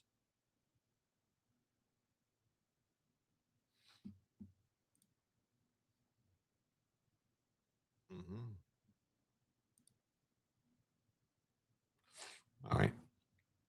So DeSantis, if AG seems maybe, I don't know. SCOTUS, I don't know about that. We'll see. Next story, folks. Already subscribed. Love the show. Well, thank you. Thank you. Thank you. Maybe a moot point after the midterms, the Dems might get catastrophically wrecked by redistricting. Well, yeah. I mean, if that happens, if the House stays Republican, I have a feeling, here's the thing too. A lot of people aren't, and I'm going to say a lot of people aren't really paying attention to, they don't think about, is people get disenfranchised because they get disheartened, they get disillusioned, disillusioned, disabused. What the fuck is the word? Anyway, like if they know that their vote don't matter, no matter what, like that's what people always tell you all the time, is like, why difference does it make the vote? My vote doesn't matter. I don't even bother. Like if they know they're in a congressional district where they're going to lose no matter what, people don't vote. Whatever. They don't. More people are going to just give it up. Some people, enough people to let the other side win no matter what. So that changes the dynamics of everything, because then it could change everything statewide. If all of a sudden you have states where, it's like people know they're not going to win congressional seats, people are just not going to vote. They might go, they might not, but that'll cause Senate races to change. It can cause presidential races to change in the state. A lot of things. I mean, you see that a lot actually in like New York, Illinois, California, like heavy blue states. Republicans, like the people you look at the percentage that votes in these areas, it's like the people just don't go, because it's like, what's the point? So that might change a little bit. Might change some things. So you might see some things differ up a little bit. Not only what I'm getting at, my point is what I'm getting at is it's quite discombobulated. Yeah, it'd be very discombobulated. What I'm getting at is the congressional races being changed, let's say, could cause the Senate races to also change in some states. That's what I was getting at. All right. And I nailed it. Well, I tried, but I kept dropping my hammer. The next redistricting of California is going to be a watershed moment for Republicans. Yeah, well, that's the thing, is their vote. That's the thing too, is their vote. They're changing districts based on voting patterns, but the voting patterns could change after what they're doing. You know what I'm saying? Like it could cause people that, like, if only 40% of people are voting, 50% of people that can vote are voting, according to them, what they're doing could cause other people to get really pissed and start voting. Because they're like, oh, you did what now? What did you do? Oh, let me go vote and see. And that could change everything. It could happen with both sides too. Just saying. You don't know. That's the whole thing about redistricting. You don't know what's going to happen. And if you cut the numbers too close, which like Louisiana, I looked at Louisiana's numbers and Florida's numbers, and they're not close. Same thing with Tennessee and stuff like that. Texas, I think, might have went a little too tight on their numbers. Just saying. So the Trump administration is going to withdraw thousands of troops from Germany. That's right. They gave the order. 5,000 troops leaving Germany. Did I cover all the stories I had in the headlines? I did the Spirit. I did the abortion pill. I did Platner. I did cover all the stories in the headlines. Okay, good. Coming up on 3 hours. Giggity, giggity. The United States has announced it intends to withdraw thousands of troops from bases in Germany over the next year.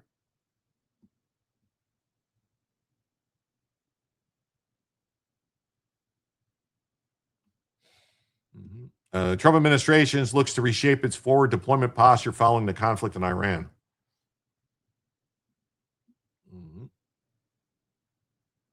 And what may serve as the first domino to fall. Oh, okay, yeah. Renee says I'm a Republican unicorn, but Republican, but I still vote. Yeah, well, that's what I'm saying. But there are a percentage of people, probably like 20 to 30% of people out there that go, my vote doesn't matter, so I'm not going to vote. And until they go, yes, every vote does matter, and they vote, then you really, I hate when people bitch about how everything is, but then you go, well, do you vote? And they go, no. And I go, well, then you're not participating. In a statement provided to the AFP on Friday, Pentagon spokesman Sean Parnell said, we expect the withdrawal to be completed over the next six to 12 months. The decision follows a thorough review by the department's force posture in Europe and its recognition of theater requirements and conditions on the ground. It came after Trump said earlier this week that his government was studying and reviewing the possible of troop reductions in Germany. The U.S. leader has also signaled potential troop reductions elsewhere in Europe, including Spain and Italy, both of which, to varying degrees, openly oppose the war in Iran. Spain refuses access to military bases and airspace, and Italy reportedly restricted airspace for strikes in Iran. When pressed earlier this week on whether he planned to cut troop deployments to Italy and Spain, Mr. Trump said bluntly, yeah, probably. I probably will. Why shouldn't I? That's the way I look at it. And as of the end of the year, there's 3,814 active troops in Spain and 12,662 in Italy and 3,600, 4,036 in Germany. Like, he should actually, drastically. 5,000 ain't enough. No. They need to just lop a third off. Like, oh, okay, now there's only 24,000. Have a nice day. And if they keep fucking around, oh, now there's only 12,000.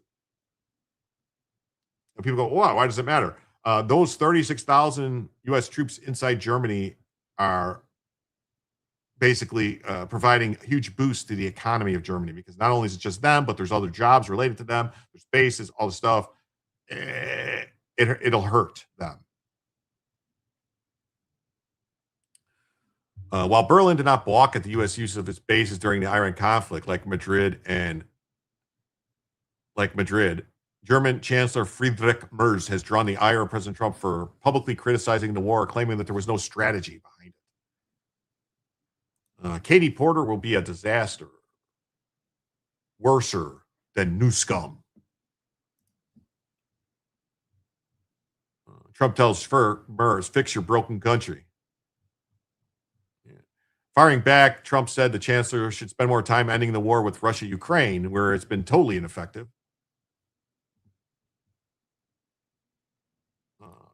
He has to move them slowly because there have to be another place to be posted. There's plenty of places to be posted. We got a whole southern border. They activated like a 2-mile or something. I don't know what it was, like a mile or 2 mile, 3 mile, 5 miles, some kind of border around on the entire southern border as an active military zone. It's called the Roosevelt Zone or something like that, or I think it's the Roosevelt Zone, something, whatever it is. It's a zone that's military controlled now. So it's basically the entire border is now a military base. So they can just go hang out there with tents and stuff, play Army Man. Yeah, or the northern border too. There you go. And so he said, so they need to spend less time interfering with us getting rid of the nuclear Iran threat. Meanwhile, President Trump has also taken aim at Germany on trade, announcing Friday that the U.S. will be imposing a 25% increase on cars and truck tariffs from the European Union. What about Greenland? Yeah, they can go hang out in Greenland. Sure, we can base them there. We got bases there. Definitely. That would be a good place to send them. Pretty sure it was initially presented as a desert survival training site. Mm-hmm.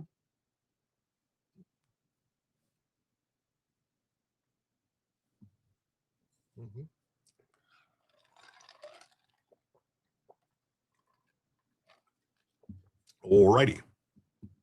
Mm-hmm.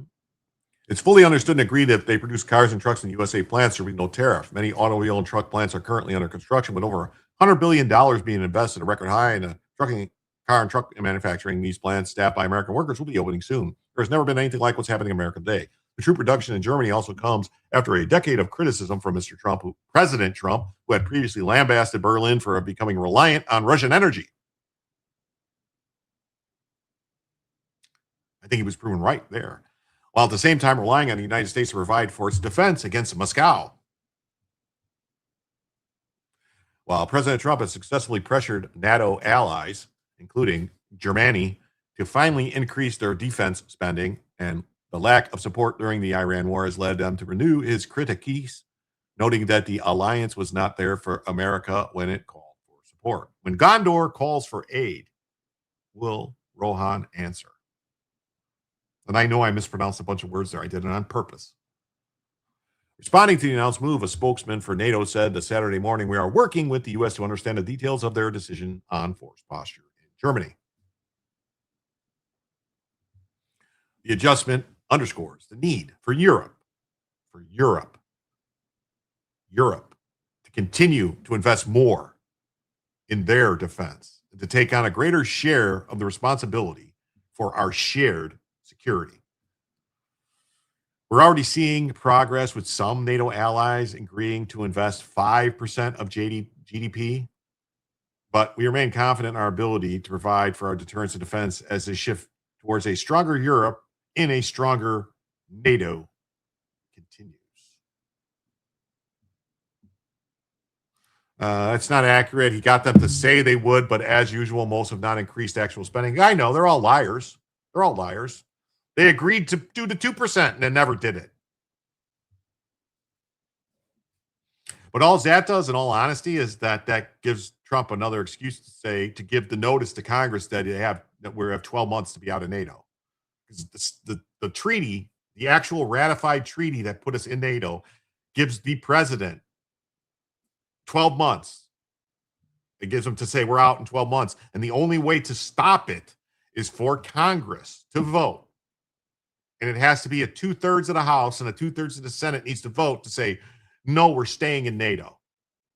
And then it overrides the president's decision. And that's what's in the treaty. So, do you think 2/3 of the Senate and House are going to vote to stay in NATO if Trump says go out of NATO? Do you think there's that much support? I don't think there is. I mean, there could be. It's possible. But I don't know.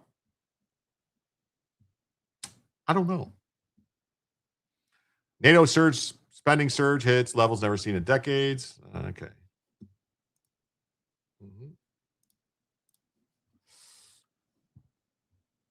We need to pull out of NATO anyway. Most of them are communists. Well, that's my opinion. Is we shouldn't be in NATO. We should have our own. We should have an alliance that works for us, not just us working for them. Right? Like we should have alliances with Japan and Australia, Korea, Taiwan. I mean, really, it should be like a Pacific alliance against China. We could throw in Vietnam in there because Vietnam, believe it or not, they're pretty friendly with us, even though they don't really like the Chinese all that much. And Philippines, get them in there. Malaysia, maybe, I don't know, some other countries, get them in there. Just a Pacific alliance. And if we want to have an alliance, we could have an alliance with England and Canada and our new colony in Greenland. But the rest of Europe, you guys have, I don't know, we could have like a Polish alliance, maybe Hungarian, right? From Hungary, something. So Trump administration pulling 5,000 troops out of Germany. I mean, that's pretty blunt that they're saying that's the reason, but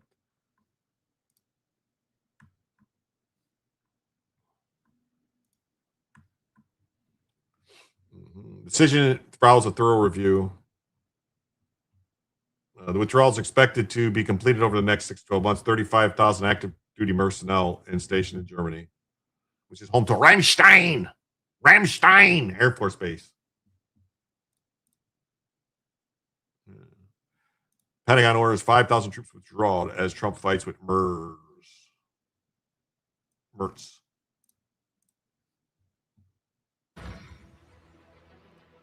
President Trump saying that Secretary of State Rubio will soon announce a coalition of countries that will help the United States with safe passage of oil through the Strait of Hormuz, specifically calling out NATO partners to come to the defense of protection of the waterways there. Watch.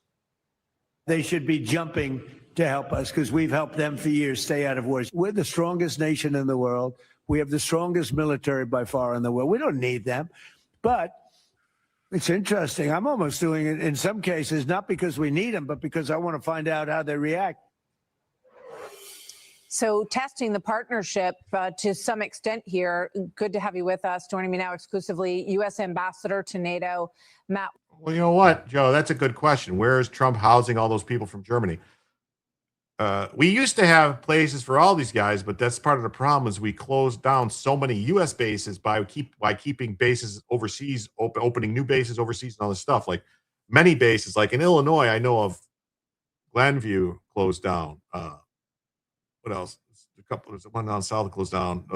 They closed down the huge Florida training center where they had the nuclear school and everything got all shut down. That was in Kissimmee, like outside of Kissimmee or outside of Orlando, wherever that. I think it was Kissimmee, right? Yeah. They closed down San Diego too, Navy base, like where they used to have the boot camps there, and they used to have housing everywhere, bases and stuff. We don't have the bases to house them. I guess they better start building them on the southern border, Joe. They need to build them on the southern border and the northern border. We need to build more bases at home. We had plenty of bases. I don't know. Might be a good idea to open up some new armories in the U.S. too. Like we closed down all the armories a lot of armories that we had. Yeah, maybe you got to open some of them back up again. Just saying, wouldn't be a bad idea. NTC or Orlando, yeah. Both. It was RTC. They could reopen the Presidio. Yeah, they closed down the Presidio. They closed down Treasure Island. They closed down Moffett Field. I mean, they closed a lot in California. They closed they were like all through the 90s and the 2000s. They were just closing bases in the U.S. like cha-chung, cha-chung, cha-chung, cha-chung, cha-chung. It's like, why? Yeah, I had a lot of fun at NTC Orlando. A lot of fun. Whitaker. Matt, very good to have you with us. Thank you for being here, Ambassador. This is from MERS's spokesman in Germany saying that the Iran war, quote, has nothing to do with NATO. Let's listen to this. This war has nothing to do with NATO. It is not NATO's war. NATO is an alliance to defend the alliance area. Washington said expressly at the beginning of the war that European help was neither necessary nor desired. Ambassador, what's your reaction to that?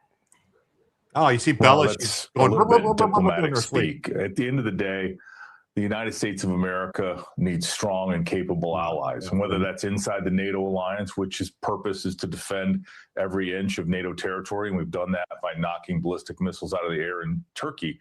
But at the same time, we need allies and friends that share our values, that come and support our efforts. And President Trump is right. The United States of America has the most capable military on earth. We don't need the help. However, who benefits from safe passage of oil tankers through the Straits of Hormuz? It is not the United States of America, and it's not our taxpayers. And so President Trump is absolutely right. Those that are enjoying the benefits, ultimately, of free transportation through the Straits of Hormuz should contribute to a coalition, and that includes countries like Japan, South Korea, and it includes China, who gets a lot of their oil from Iran. So, you know what? President Trump took bold, decisive step here. It's going to most likely lead to decades of peace and economic stability in the Middle East. And I see that as a good thing, and our allies should support that. So the president said, sometimes it seems like NATO is a one-way street, and one-way we did street. not have to help them with Ukraine, and we did. What do you say to that, Ambassador? Yeah, well, we have done a lot to support Ukraine, and we continue to do a lot to support Ukraine by selling American weapons, the best in the world, to our NATO allies who are providing the very best for the use on the battlefield in Ukraine right now.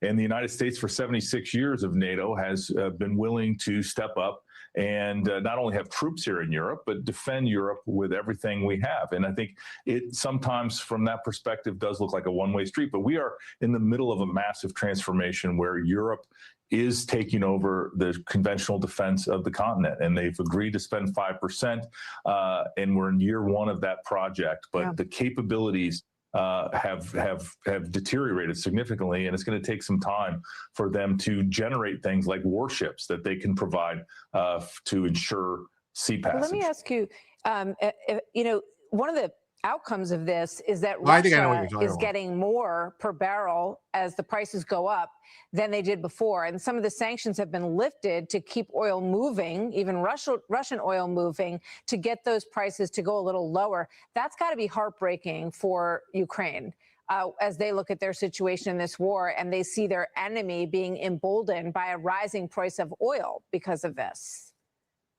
Yeah, remember, we're 2 weeks into this offensive with Iran, and it does not mean that this is going to last forever. This is a short-term windfall, and certainly the money that Russia would get from relieving some sanctions for oil that was destined and on the water for India certainly will go into Vladimir Putin's war machine. But at the same time, President Trump is balancing world demand for oil. And again, the United States is a net exporter of oil and natural gas. And at the same time, making sure that we can continue to put pressure on the Iranian regime. I think what they mean by a net exporter is we export more than we import, because we definitely use more oil. Aren't we like the largest oil consumer in the world, like by quite a bit? I thought. Maybe we're not. Am I wrong? 2 weeks. When did this interview happen? I don't know.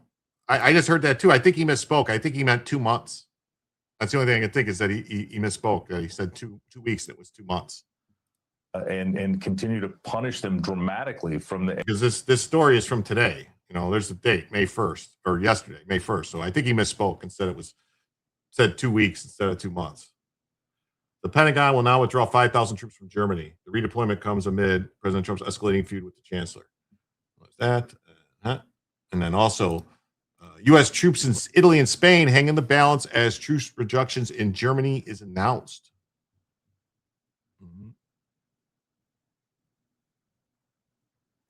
You talked about possibly pulling out some troops out of Germany. Would you be considering the same thing for Spain and Italy? I mean, they haven't been exactly on board. Yeah, probably. Yeah, I probably will. Why should I? Look, why shouldn't I? Italy has not been of any help to us. And Spain has been horrible, absolutely horrible. It's NATO. It's not even the fact that they're bad. It's one thing if they said nicely, or if they said, okay, we'll help, but the help's a little slow. But the level, and we helped them with Ukraine. They made a mess out of Ukraine, a total mess. And we helped them with Ukraine. Ukraine has nothing to do. We're an ocean apart. It has to do with them. It's like for them, it's their front door. We help them. And Biden gave them $350 billion, which was insane. It's one of the reasons the war went on.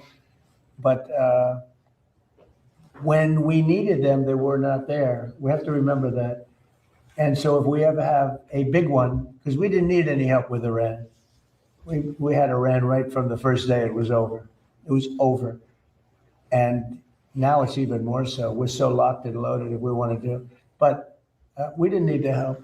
And to a certain extent, I asked them, I didn't need the help, but I said, yeah, we'd love to have you help because I wanted to see if they do it. And they, in all cases, they said, we don't want to get involved. And the amazing thing is they use the Strait of Hormuz. We don't. We don't use it. We don't need it. We have a lot of oil. Well, wait a minute. Okay. And they use it. We don't. And you would have thought they would have said, we would love to help you. But they didn't, which I think was and Germany, I mean, he's doing a terrible job. He's got immigration problems. He's got energy problems. He's got problems of all kinds. And he's got a big problem with Ukraine because they're in that mess. And he criticized me for doing the whole thing with Iran. But I said, would you like to have a nuclear weapon in the hands of Iran? He said, no, I don't. I said, well, then I guess I'm right. He didn't have any answer to that. The bottom line is for this world, for our country, but certainly for Israel, the Middle East, and Europe, much closer, you cannot let Iran have a nuclear weapon. And if you agree that Iran can't have a nuclear weapon, which most people agree, almost everybody, it should have been done a long time ago. But if you agree they can't have a nuclear weapon, then what I did has been executed perfectly because our military has decimated them. Okay. I'm going to address a couple things in the chat here. Kim said, did Hilton ever be in politics before? And Douglas said, yeah, and he was an advisor to Prime Minister, I think. I believe he started out as like a lower level aide actually in the Thatcher. When Thatcher was Prime Minister, I think it was like in his early 20s when Thatcher was in, and then he stayed and he was like with the Tories. And then at some point he came to the U.S. and became a U.S. citizen. I don't know. Maybe he was a dual citizen. I don't know. But I think that's what I read, if I remember correctly. You think he's saying this for negotiating? That move would cost billions. Too many families need to be housed. Well, I guess they could start. Maybe they could start building. Joe, it wouldn't hurt to start building a bunch of houses for like military housing, like they did after World War II for all the people, where you had all these like small, like little 2-bedroom, 1-bath houses, or 3-bedroom, 1-bath houses, like single level, like quick put up. Basically they build the outside of the house and then they put the walls in different places inside and put the plumbing and stuff in. Like there's houses like that all over the place in Illinois. Where bases were, right there. Actually, there was, a huge complex built by Midway Airport right off of 63rd Street, right next to Midway Airport. There's like a whole thing. It's just all these things just thrown together. There's also a bunch of them over in, what the hell is it called? It's the neighborhood and I can't think of the name of it, and then, by the time the permits are done, the troops will retire. But that's the thing. If the federal government doesn't, they don't need the permits. They just do what they want. You tell the states to go fuck off. It's called supremacy clause. You don't need permits to build on government land. It's federal property. They could build federal housing on the property. Stuff is getting just out of hand with what they're doing with it. The Trump announcement comes. So that's what he said about those. All right. Next story. So I think in this chat so far, I think the arguments against pulling "You wish I was right." I hope I'm right too.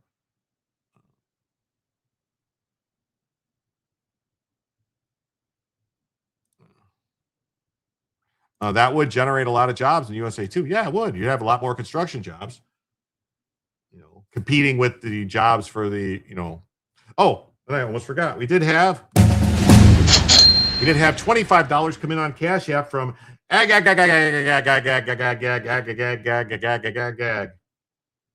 you, Agag, for the 25. That means we are now just $59 away from adding a third additional hour to the show. What do you know about that? 59 away. That's what I say. Hey, 59 away. Hey. They could build modular homes here, no tornadoes or hurricanes. Well, sure, they could do that. They could do trailers. I mean, we have a bunch of FEMA trailers. They could use those, in certain areas where there's not tornadoes, down in Arizona, New Mexico, stuff like that. You'd still need electricity, so you need to get electricity, stuff like that, and plumbing and stuff. But we have. Aren't they bringing it back to CBs? I did hear something, right? They're bringing it back to CBs. They're trying to build the CBs back up. I don't know. You also could start bringing back like a bunch of, expand the military a little bit with some engineers and construction workers and.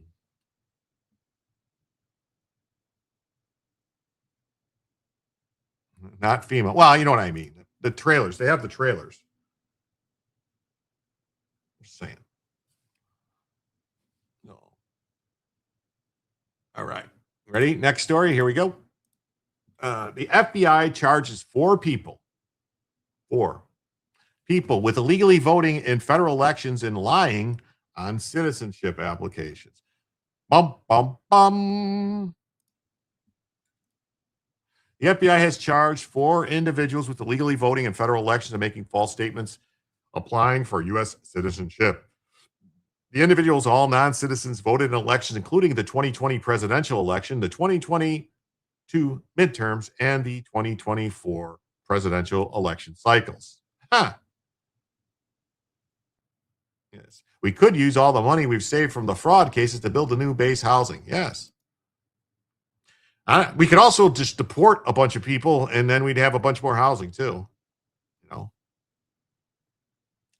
more to come, he says. The illegal voting all occurred. These cases occurred in New Jersey. New Jersey. What do you know? New Jersey.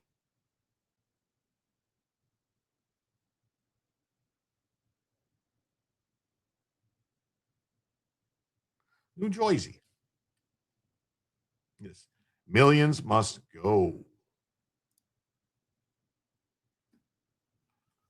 I was just saying the FEMA, like they have these trailers. They could, if an emergency situation, they could take the trailers and use let the military families stay in these trailers that were designed for families to stay in for a short period of time. Maybe. I don't know. I mean, I know they bought a lot of trailers. They turned out being like a single-use item. Oh, what's this?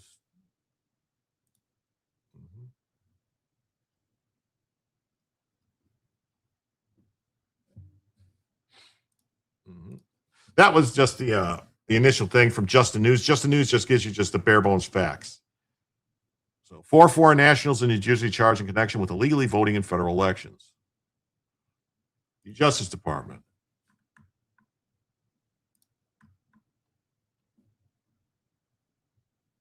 announced charges on Friday against 4 non-citizens in New Jersey in connection with illegally voting in federal elections. Quonset huts.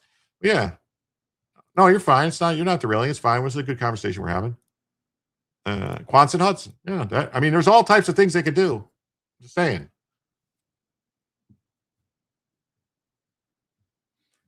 So we got a Liberian national, David Niewilly of Atlantic County, Jamaican national, Jacinth Beadle Exum of Bergen County, Israeli national, Adan Choresh, 43 of Monmouth County, and Indian national, Abhihagadagman Vig of Monmouth County were charged in 4 separate criminal complaints filed by the New Jersey U.S. Attorney's Office. These probably would have came sooner if they wouldn't have, chased the actual U.S. Attorney, Alina Haba, she's hot out. Oof, rant. Yes, big rant. Oof. Hey, look at that. We got the rant from Tri-Hero or Trithero for $20. Thank you for the next hour. Thank you.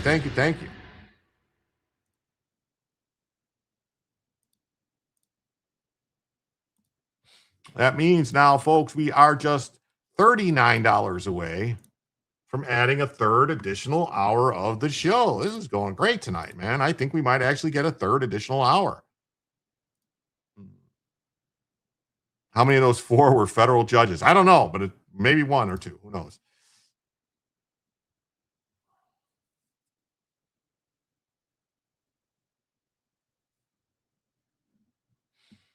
Each defendant cast ballots in at least 1 federal election after falsely attesting they were U.S. citizens on voter registration forms. The 4 were charged after an investigation conducted by the District of New Jersey's Election Integrity Task Force. As alleged, defendants broke federal law by voting in elections they were not eligible to participate in and then made false statements under oath to conceal that conduct. That's like a double Justice Department adopting firing clause. We covered that story, remember? Today's charges reflect the office's commitment to protecting the integrity of our election system. It's pronounced Tri-Thero. Thero?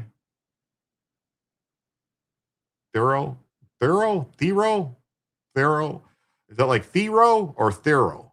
Like theory, but Thero. Or like Justin Thoreau. So Tri-Thero.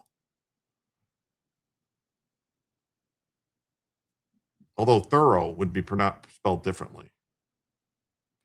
Niewilly voted in 2020 and 2024 presidential elections. Beadle and Vig voted in the 2020, and Chirish voted in the 2022 midterm election. The DOJ alleges that after illegally voting, check out the Michigan voting shenanigans. It's sickening. Oh, I know. It is. It is. On Walden Pond? Is that like on Golden Pond, but on for Judge Walden?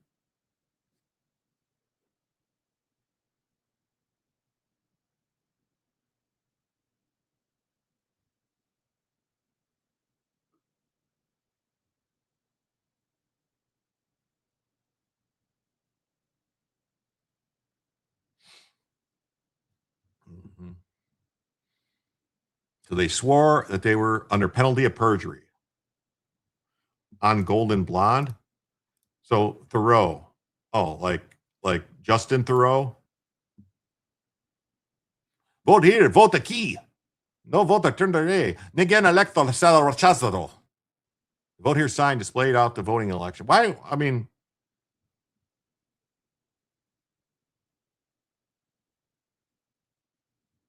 why would we need election stuff be in all these different languages? That sounds like a problem to me. Like I thought all citizens were supposed to be able to speak English and read English. I thought that was a thing. It's not. Oh, I watch a lot. You were my first rant ever. Good logic led me to. Well, thank you. Is it Tri-Thero or Tri-Thoreau? Tri-Thero? Thank you. I appreciate it.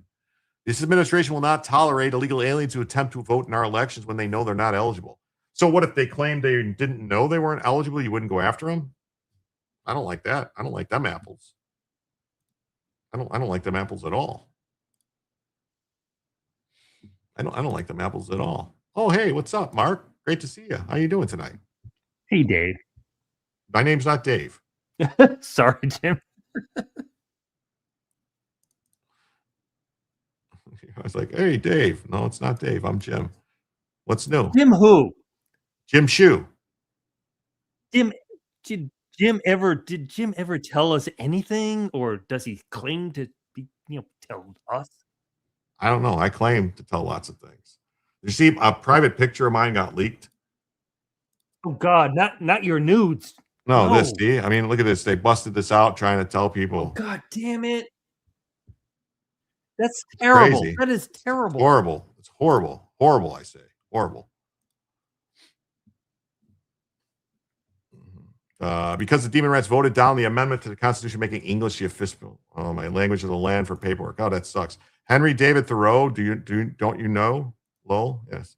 English is the only election should be law, in my opinion. I think illegals gig was way overstated in the fake news.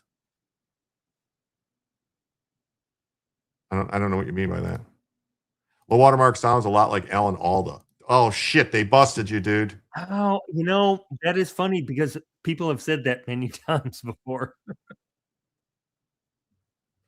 Oh, On Walden Pond by Henry David Thoreau. Oh. And vouch in Minnesota, you can vouch for someone to be a citizen. Yeah, like in Minnesota, I think they allow like you can vouch for up to 20 people. So you only need one person to vouch to show they have stuff. So Justice Department will use every authority to protect the integrity of the election. Today, FBI, 4 individuals have been charged, all non-citizens voting in our elections. This guy is charged by voting by an alien in a federal election, making false statements in relation to naturalization. He faces 11 years in prison and should be immediately kicked the fuck out of the country. Torres was charged with voting by an alien in a federal election, making false statements in relation to naturalization, procurement of citizenship, and he faces 16 years behind bars. Why is this one 16? And why is that one 11? That don't make a lot of sense. And then Vig was charged with, this one's 10 years. Why is it different? And this guy is 15 years. False statements, relation to 2 different statutes, they face 15 years. Why is it different? 12 people? You can vote for 12 people. I knew it was double digits. Securing our elections from criminal actors here at home and around the world is one of the top priorities of the FBI, said Director Kash Patel, and he looked in 2 different directions when he said it. Non-citizens voting in a federal crime, period. When other administrations may have looked the other way, we are not going to look the other way. Even though when I look, I'm always looking the other way. Have you ever seen his eyes when he does that? Sometimes when he's talking, the eyes just start going in weird directions. It's gross. It's unsettling. I'll say that. It's unsettling. I don't believe tons of millions of illegals cross the border. They've been saying that since 2015, 2016. And they know that 20 million came across the border under Biden. They know this. I'm sorry. They know this because they paroled them and let them in. They were paroling like 3 to 4 million a year under Biden. And then plus the gotaways and stuff like that. They know. And the visa overstays. They know. Oh, God, that seems so extreme. It's just they know. They Yeah, have the numbers. They have the records.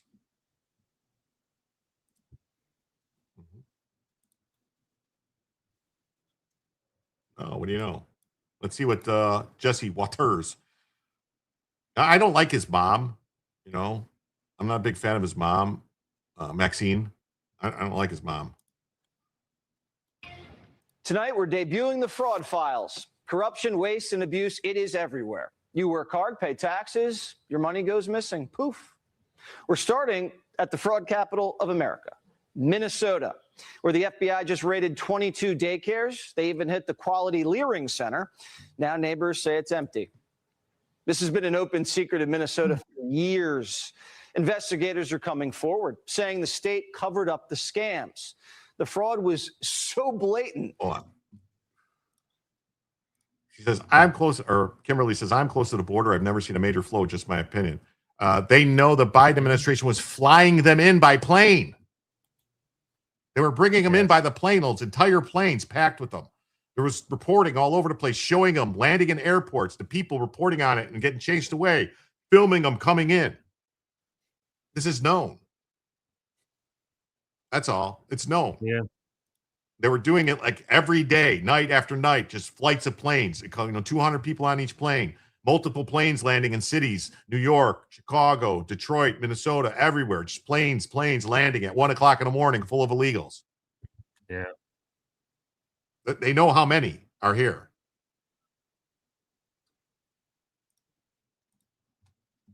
And they have the text to prove it. How much longer are you going to do the daycare scam? The owner replied, another year or two. I'm going to buy some nice homes in Nairobi. The owner was on public assistance at this time. They happened to be on vacation in Dubai when this text conversation took place. Okay, I'm sorry. White House on vacation in Dubai. I go to Dubai all the time. Oh, yeah. I know I you do do buy too, Jim. McDonald's once in a while. I do buy chicken nuggets. Yeah. My grandson loves when I do buy them. Those nuggets are perfect. Phil says, I was flying along pipelines and power line routes in southern Texas. I stopped reporting the bodies that I saw because there was so many of them. Well, that went dark. Okay. The damn unmarked white buses. But you have to admit, this administration has done nothing to go after the Biden administration or Epstein that was so-called Dems. Soy to think it's Repubs v. Dems, it's low-level intelligence, in my opinion. Well, Dr. Meganauts, I think they got to remember the Epstein was arrested by the Trump administration. The Trump was the guy who informed on Epstein that got him arrested the first fucking time. You can't help it that there was powers that be because he was working with governments around the world, including ours, including Israel's, including Britain's, other governments, the Saudis, the Russians, more than likely. Saudis. With these arms deals starting in the late 70s. So it's one big club and you ain't in it. Just remember that. Estimates $19 billion in fraud just from Minnesota. It's basically how much the Iran war costs. Walz let it happen. Now he wants credit for the crackdown. This is like the arsonist trying to claim credit for the work of the fire department because Tim Walz let this fraud happen under his watch. Whether he was complicit in it directly himself or just turned a blind eye towards it, we really did not get much help at all from the governor's office. The fraud czar says this is just the beginning. I think Minneapolis is the tip of the iceberg. I think there's sort of a good news, bad news situation in that, Will, which, the good news is that we're stopping the fraud that's happening against the American taxpayer. The bad news is that my own children will never be able to attend school at the Quality Leering Center. So, you got to take the balance, the good with the bad. But fundamentally, what we're able to do is make sure that this fraud is stopping, that the American taxpayer is not being stolen from anymore. The investigators are looking back to the Biden era and found more than $22 billion in suspected COVID fraud. They're accusing AutoPen of protecting the scammers by not flagging the fraud. And it gets worse. Planned Parenthood got $90 million in PPP loans, 90 mil. The Trump team says they weren't supposed to get that money. And Biden's people just forgave the loans and then tried to cover it up. Senator Ernst says they wrote emails in code to hide their moves. Instead of writing Planned Parenthood, they'd write Benghazi. So if you FOIA'd, you couldn't find it. This is how Democrats buy loyalty with their base. Pay off liberal groups with your tax dollars, then those groups donate back to Democrats. See how that works? Everyone's getting rich off your money. A new report shows thousands of people on food stamps drive luxury cars. We're talking Ferraris, Lambos, Maseratis, Bentleys, everything. Those days are gone. Democrats are on the run. JD's team, he's on the hunt. And now we're hearing Nick Shirley teaming up with Big Balls. The fraud files, we're just getting started too. And we'll have more for you next week. Awesome. Awesome. The wheelchair break. Oh, no, stop. I hate when that happens. So that was not about what I thought it was going to be about. I thought that was going to be about these voting in the elections. But anyway, so they got people for voting illegally.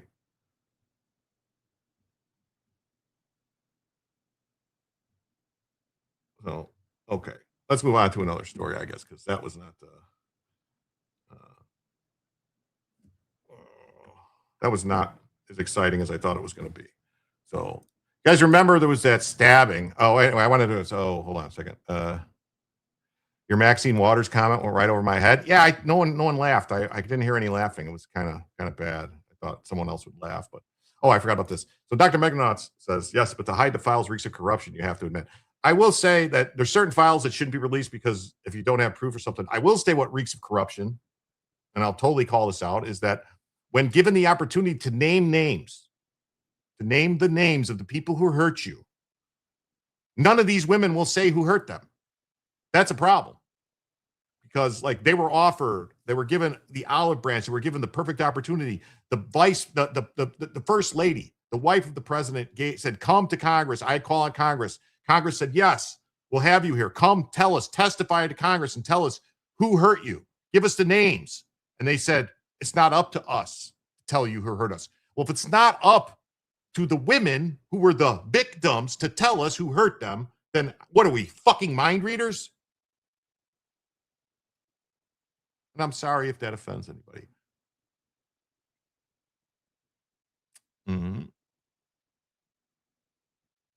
Just saying. All right. So you guys remember, let me get back to the story. Hold on one second.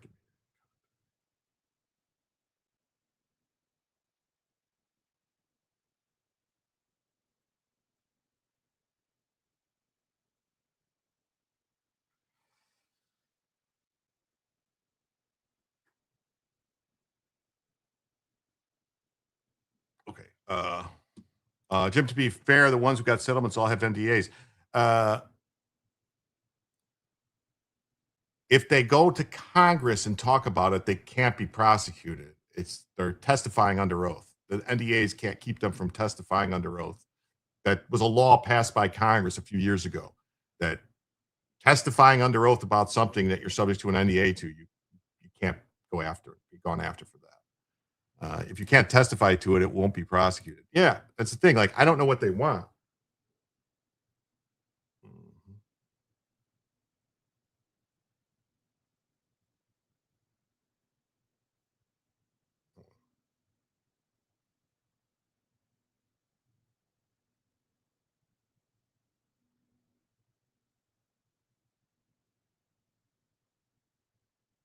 Sorry.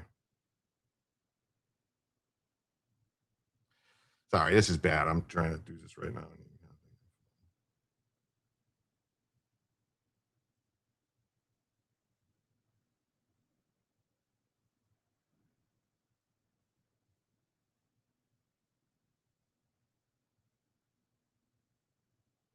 All right. Oh, he left. You can't NDA a crime. That's right. The women can't tell who hurt them because you can't be sure their lives are threatened and they're being forced to be silent. It's not their choice. Yeah, but they're all out there talking. They just haven't given the names. I mean, that's all I'm saying. Like, and you can't subpoena and nullify an NDA. Yeah, I think so. But I don't know. So you guys remember? Sorry, you guys remember the stabbing that occurred? Stabbing that occurred in Grand Central Station, and the cop shot the shooter or the stabber and stuff like that. And the people were saying, "Oh my God, why didn't they do this? Why didn't they do that?" She alleged to be in traffic with Prince Andrew on multiple occasions. Yeah, and then she said it wasn't. She changed her mind. She also said that she was trafficked to Alan Dershowitz, and then said no, she was wrong. She also said a bunch of other crazy shit many times. I'm just saying, I know the one you're talking about, and she's dead. So what about the rest of them? I mean, give me the names, you know. That's what I'm saying. You give me the names, and I'll personally go and escort them to the courthouse to be properly adjudicated, if you know what I'm saying. So heroin body cam footage shows cop fatally shooting machete-wielding nut who slashed 3 strap hangers at Grand Central.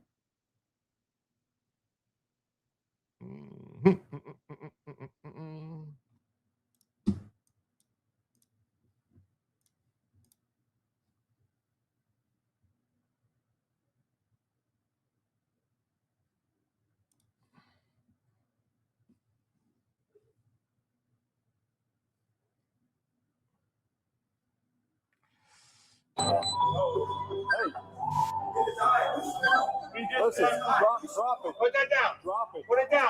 Put it down. Put it Drop down. it. Put it down. Put it down. Drop the Put it fucking down. knife. Dude, drop the fucking knife. I hope they're not going to show this. But there's a bunch of people saying that that guy's in no hurry. There was a bunch of people saying basically that this was unnecessary, that they didn't have to shoot this guy. You know, they were calling on all types of stuff to happen. And, you know.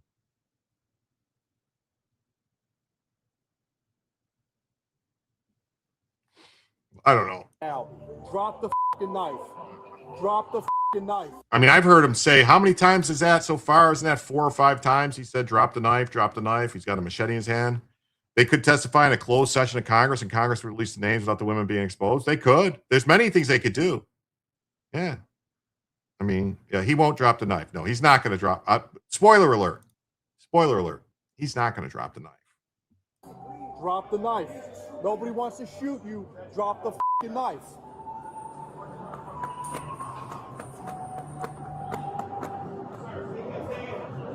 Drop it.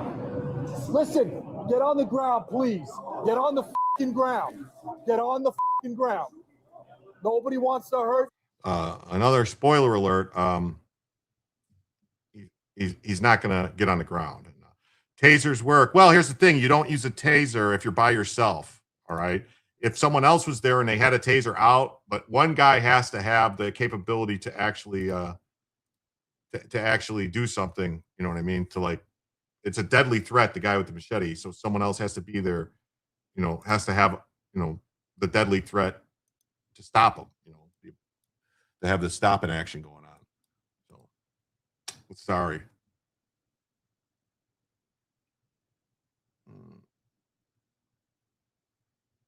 Did you miss the covering a group of more than a dozen dwarves reportedly raided the church? Are you serious?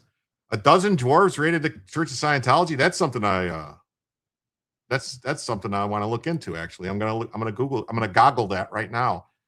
So there's far too many files being hidden to even know the totality. The main point is to why hide them. I don't know that they are hiding them. Like they've released like 3 million pages of stuff. I don't know. Tasers are miserably unreliable and can show you hundreds of instances where taser failed to connect. Yeah, tasers can be impaired or for baggy clothing. Yeah, maybe they were rescuing Snow White. Maybe it looks like suicide by cop. I agree. I concur. We can talk about it. Get down. I don't want to be here. Get down. Dude, I'm not going to ask you again. Please. Please. Please. Get down. Stop. Stop.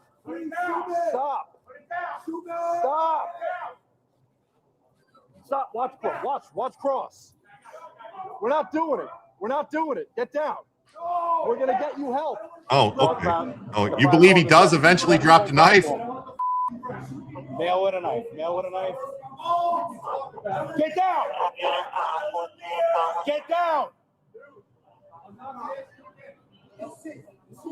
No! Put it down! Put it down! Put it down, please! Sir! Put it down! Put it down! Yeah, I think, you know what, I think you are right. I think they should have like a camera in their hat, or whatever. But then if their hat gets knocked out, they lose it. But like right here is a good spot for it because it kind of shows it's a little lower than their face, but they want to see so they know what the officer is seeing. So it shouldn't be like blocked by their hands or anything like that. Yeah, you believe he drops the knife, after a lead insertion tool goes. Probably what happens. Yes, maybe. We'll see. It's almost over, so let's see. Put it down! Put it down! Yeah, I got you. Put it down! Put it down! Put it down! Well, he just said I said I am Lucifer. Is he singing that Ozzy Osbourne song?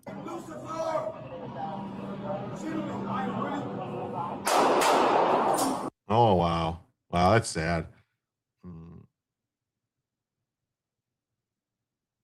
He's wearing a Raiders poncho. It's definitely suicide by cop. He said he was Lucifer. Wow. I don't know how you could tag me in it, Jacoby. If you'd have to go on X and send it to me or send it to my email address. You want to send it to me by email, jimtellsyou@duck.com. Send it to me and I'll pull it up. You can email me. Not sad from your view. After some lead-induced persuasion. Oh, okay. That's how he dropped it. All right. So if you want, Jacoby, if you want to email it to me, jimtellsyou@duck.com. Or, email me a link or something, whatever. So newly released body cam footage captured the moment the NYPD cop opened fire on a defiant machete-wielding nut who slashed 3 strap hangers. See, he slashed 3 strap hangers, so I don't think they should have even gave him the benefit of the doubt, that he wasn't going to hurt people. Mandami will probably say he was just trying to hunt the rats in the subway to feed his family. That's why they need city-owned grocery stores. Maybe. Could be. It's possible. Cops then frantically ordered the 44-year-old to drop the weapon. It didn't sound frantic to me. Did that sound frantic to all of you people at home? Was he holding up help to the victims? A strap hanger is just somebody that rides the train. They call them strap hangers. That's just like a word because, they used to just have, the subways originally in New York didn't have seats. They just had straps that people would hang on to.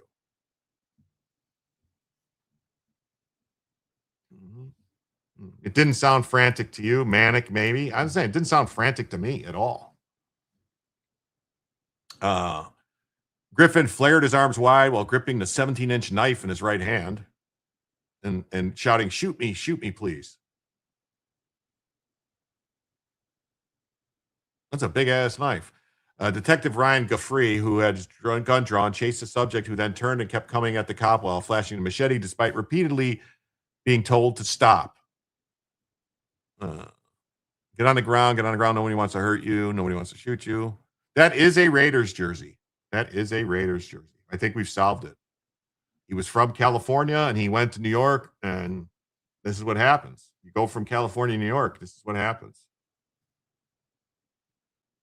He eerily yelled, "I am Lucifer," twice before advancing. The guy fired 2 shots, leaving the crazed perp flailing his legs while lying face down on the ground. So 2 shots is what they say. Bam, bam. The unhinged man, previously busted for menacing with a sharp object, was rushed to Bellevue, where he was pronounced dead. The Raiders are in Vegas now. Yeah. Well, that's the thing. But you don't ever, if you go from California to New York, it's not good. Not good. Only 2 sounds controlled. Yeah, it sounds like the guy just fired until the threat went away. That's all you're supposed to do. You're only supposed to fire until the threat goes away. So if you shoot and they fall down, you stop shooting. You don't just keep shooting. I mean, sometimes they get a little, go crazy, but,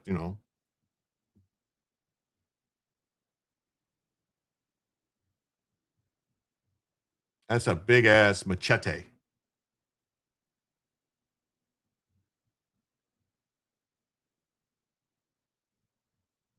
Police say an 85-year-old man was left with a deep gash around his head, across his head. A 65-year-old man suffered a head cuts, and a 70-year-old woman was slashed in the shoulder. Yes. California sucks so bad their sports teams can't even live there. Victims were taken to the hospital in stable condition. The investigation into police-involved shooting is ongoing. Yes, 1% of criminals cause 90% of the crime. Yeah, it's something like that. Tasmanian Rebel says that Philly fans are worse than Raiders fans. Well, I mean, okay. Well, if you take the Flyers fans and bet them in with the Phillies fans and with the Eagles fans, yeah, as a whole, yeah, they're way worse.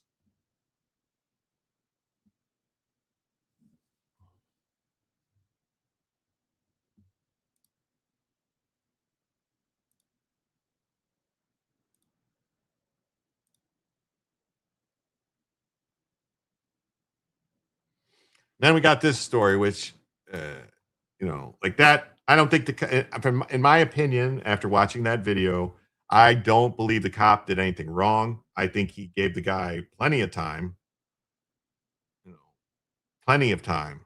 to correct his error of his ways. And like drop the knife, comply, but I mean, you can't just let people run around stabbing people. Got to do your job. So, all right. The Bears. Hey, what's up? How you doing, Duck? Duck. Mm-hmm. Duck Fat, what's up? Yeah. Yep. You were there at the Frog Bowl, didn't see a darn thing? Oh, that's why they called it the Frog Bowl. All right. I just want to point out to everybody who's paying attention, keeping track. We have about 15 minutes roughly before the goal expires. And I'm not saying exactly when the goal expires that the show's going to end, because it's not going to expire immediately and I'm going to just end the show. I don't work that way. But as long as the show keeps going, if the money comes in, we will continue the show. We have, about 15 minutes and we have $39 to add another hour. So I'm going to say I'm not going to harp on it. I'm not going to sit here and shake the can and stuff like that. Can't go after them for testifying to Congress, but Jim, can't they take away all their money they got? I mean, no more blackmail comes in. I don't know. I mean, you're saying like that the money they got from the NDAs. I don't think they can get that money back. No, I don't think that any money that they got can come back. And if you're saying like more blackmail can come in, like that they're still using blackmail against the people. I mean, I guess once the names go out, you won't be able to blackmail those guys anymore. They'll be exposed. So if they're saying they're being blackmailed and they want to keep blackmailing, I mean, maybe that's true. So now you guys are all people who watch like a lot of law channels, mostly, I think. So you know about the Crumley case, the mother and father that got charged because their psychotic kid went and shut up a school in Michigan, and then there was another case in Tennessee, I believe, or Alabama or somewhere with another kid named Colt something, whose father got charged because he bought him a gun for his birthday for shooting people at schools. And there's been other cases. There was one in, I want to say, Pennsylvania, if there's a kid brought a mother's gun to school and they charged the mother. This stuff just keeps expanding and expanding and expanding. And look at that. Renee Collins says, okay, lots more to go. Well, thank you so much, Renee. Tactical assessment. Red Chinese victory. Impossible. America will never fall to communist invasion. Communism is the very definition of failure.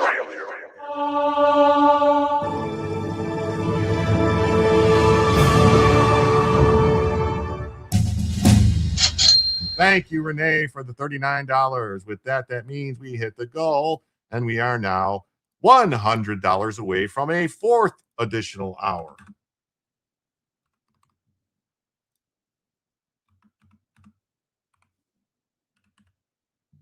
Thank you so much. Right there. That's awesome. Thank you. That Georgia was with the Colt. Georgia, the high school is close to you. Yes, Renee, you rock the house. Thank you so much. They named their son after a gun, Colt Gray. Thank you, Renee. Thanks. Yeah, well, so that case. Well, now, thank you so much, Renee, for $39. Greatly appreciated.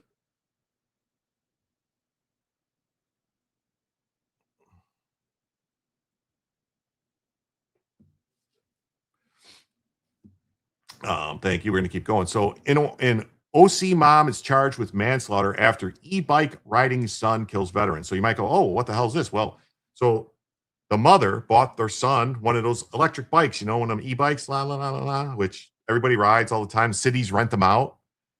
And the kid ran into somebody and he died. And they're charging the mother with manslaughter, which sounds insane to me. I don't know. I mean, it just sounds insane. It really does. Like, how can you, like, I could see being civilly responsible because you gave your kid this bike and it was a crime. But to say, like, you could say, like, civilly, like they could sue for money because this happened, you're responsible. But to charge with a crime for an e-bike accident, which, so that means that if you're a kid and you rent an e-bike from the city of New York or these other places who rent them out, and someone gets killed, is the city going to be charged and sued? Yeah, this is a stretch. She didn't give him a weapon. That's what I'm saying.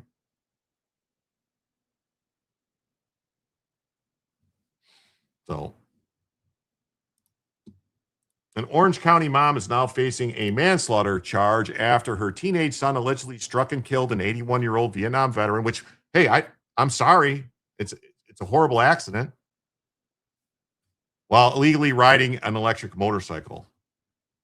Was it an accident though, Jim? I heard there's more details to show it was an aggravated attack. Well, everything I saw said it was an accident. But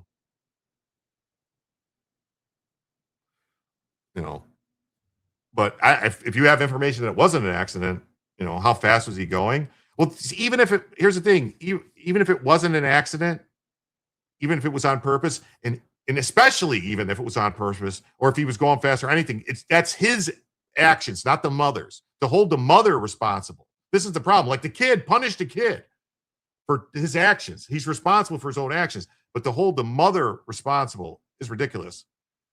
I guess they have to charge something since the illegals get let out the back door. So that's the thing. Like, you shouldn't be charging them.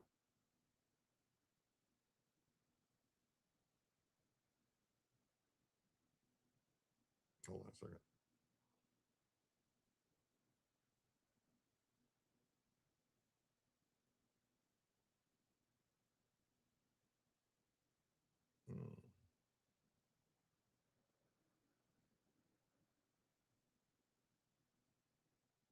Hold on.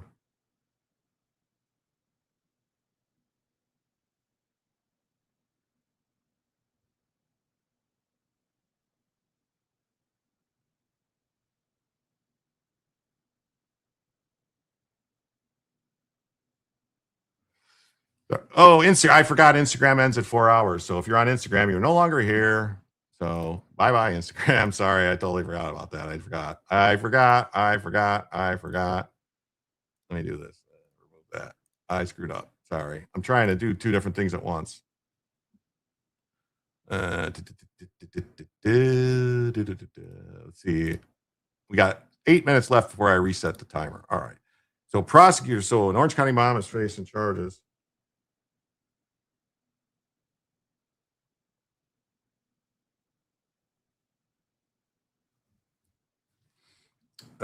Prosecutors upgraded the case from multiple misdemeanor charges and 2 felony charges against 50-year-old Tommy Joe Meyer of Aliso Viejo following the death of Ed Ashram. A substitute teacher was critically injured in a crash last month. Ashman, a retired U.S. Marine Corps captain who flew combat missions in Vietnam, was hit April 16th while walking home from El Toro High School, where he worked. Yeah, but remember, the Crumleys got charged for basically saying, well, that's what I'm saying. That's what started it. That's my point, Steve. The Crumleys started that case. Something's going to have to happen. The Supreme Court is going to have to step in and say, you are upending, hundreds of years of jurisprudence, the common law, that you don't hold somebody else responsible for the criminal acts of someone else. Like, there would have to be no other intervening fact.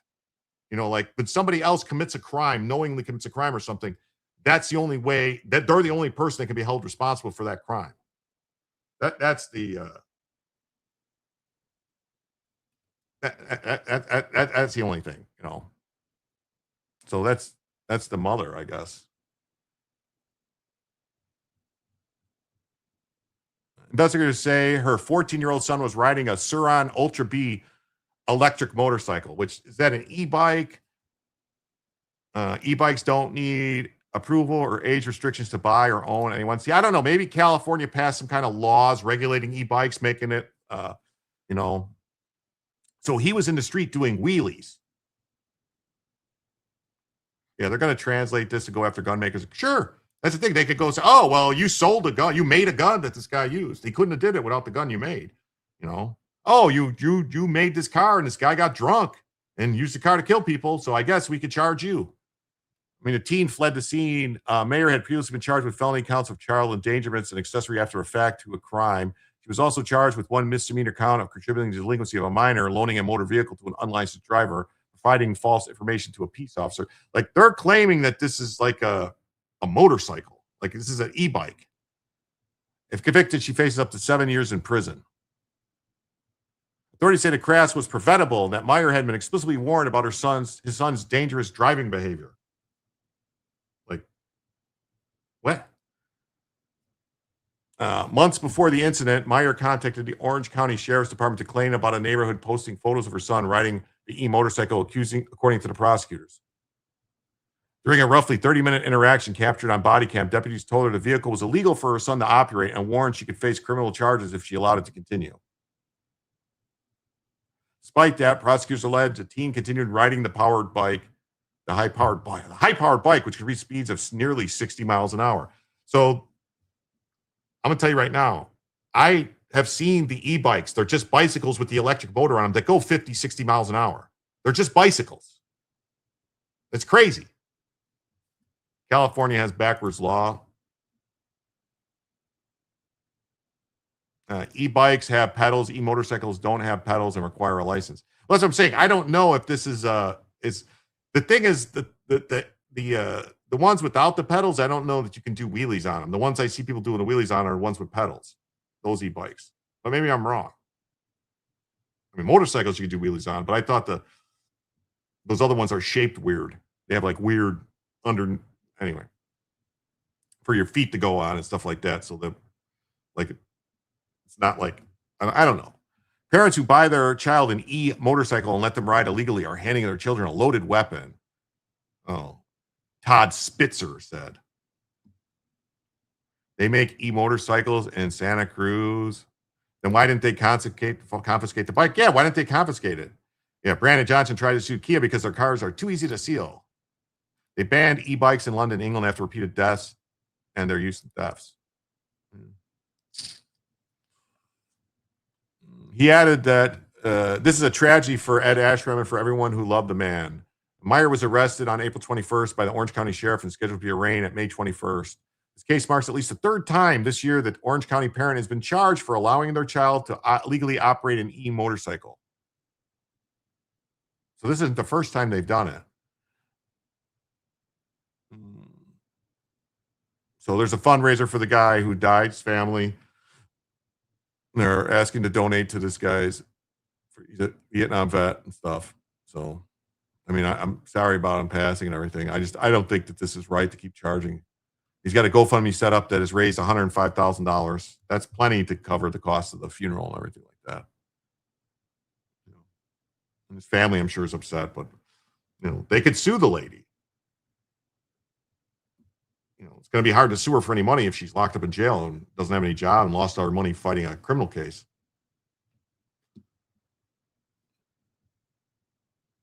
Anyone who can buy an e-motorcycle on Amazon, expect them to be sued for it soon. Always go for the pocketbooks. Who would you charge? Yeah, the kid should be, if the kid was driving recklessly and caused the accident, the kid should be charged. If the kid was doing wheelies and ran into him while doing wheelies, the kid should be charged with a crime. And the kid could be charged with involuntary manslaughter or something like that. If it was like a legit accident where if you were just, so if you're just driving, here's the thing, if you're driving completely safe and normal and some guy walks out in front of your car and you hit him and he dies, did you commit a crime? I mean, yeah, you didn't stop in order to avoid hitting him, but sometimes people just step in front of your car and you don't have time to stop. Google it. It looks like a dirt bike.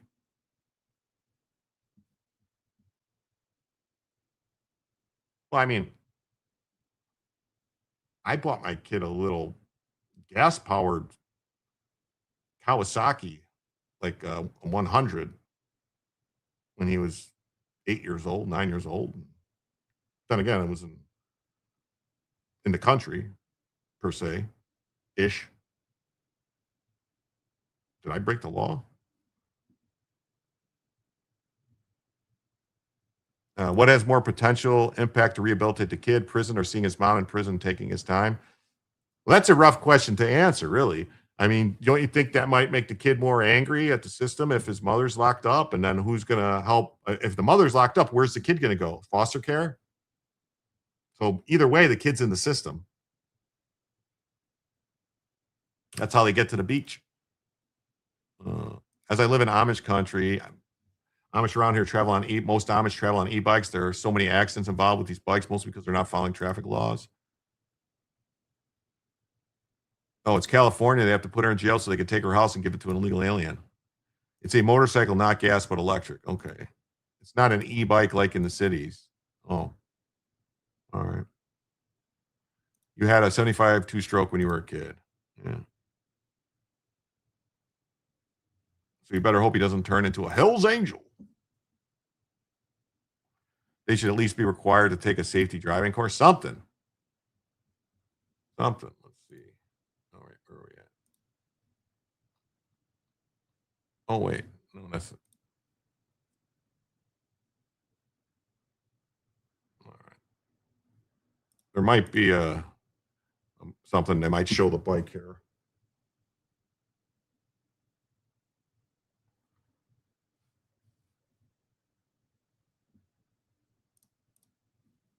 Has died 2 weeks after he was allegedly hit by a teen on an e-motorcycle. Now the teen's mother is facing manslaughter charges. Hold on. A beloved Vietnam War veteran and teacher has died 2 weeks after he was allegedly hit by a teen on an e-motorcycle. Now the teen's mother is facing manslaughter charges. CBS LA's Nicole Comstock with the charges and the heartbreak from friends of the victim. After a 2-week-long fight for his life, treasured Vietnam veteran and Orange County teacher Ed Ashman has died. This after prosecutors say a 14-year-old boy illegally riding a powerful e-motorcycle hit Ashman while he was walking home from school and left him in the street. I feel pretty bad. Was 81, and I didn't want to see him go out like that. His longtime friends and neighbors say after serving our country with honor as a fighter pilot, then dedicating his golden years to mentoring the next generation at El Toro High School, it's a shame that a young teen's actions allegedly led to his death. The Vietnam War, he went through that, and then this happened. The boy's mom, Tammy Jo Maher, has now been charged with involuntary manslaughter. The new felony complaint alleges she was also an accessory after the fact, harboring and concealing her son so he could avoid arrest and punishment. Okay, well, that's a crime. If she did that, then charge her with aiding and abetting, charge her with concealing a crime, damage, whatever, destruction of evidence, all that stuff. If she did all that stuff, charge her with that. It's the involuntary manslaughter thing where I think it's not, like, I don't know. I don't think that's right. I mean, maybe I'm wrong, but I don't think that's right. Let me do this. I totally forgot that I have to start another goal here for a fourth hour. 10 super chats of $10 or higher for 1 hour. And we're going to do this.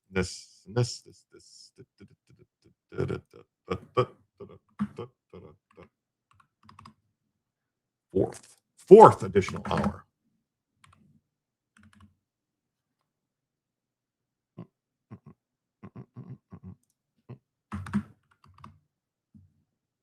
All right, we got another goal, another hour. We're $100 away from adding a fourth additional hour. You agree, not the involuntary? That's what I'm saying. That's what I'm saying. I mean, I think that's a little stretchy there.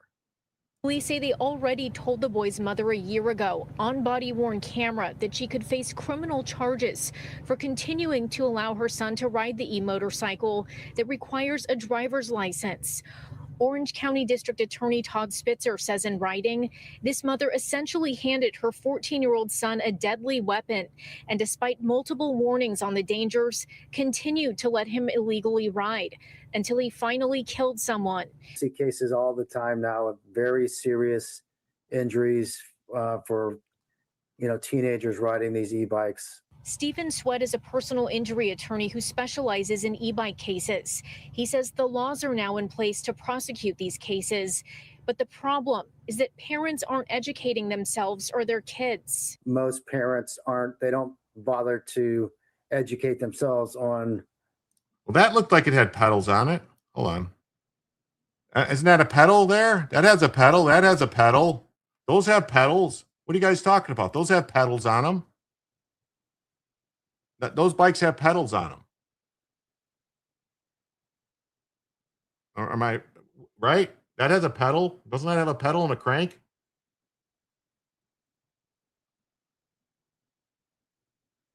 That's not his bike? Oh, okay.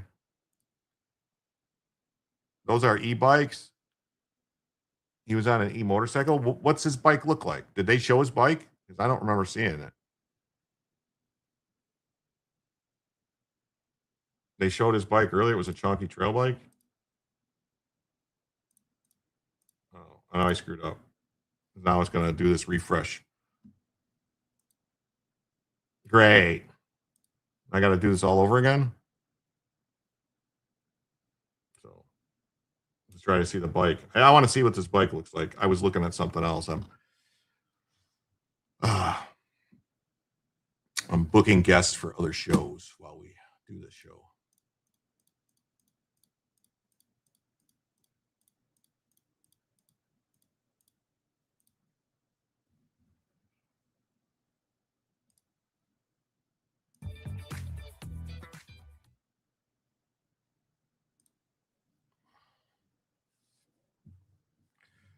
Seriously? This is what it's going to do to me? All right, I guess they're not going to let me watch it again.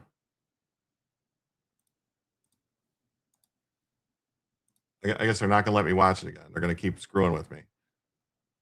So, oh well. I guess I'll just have to take your guys' word for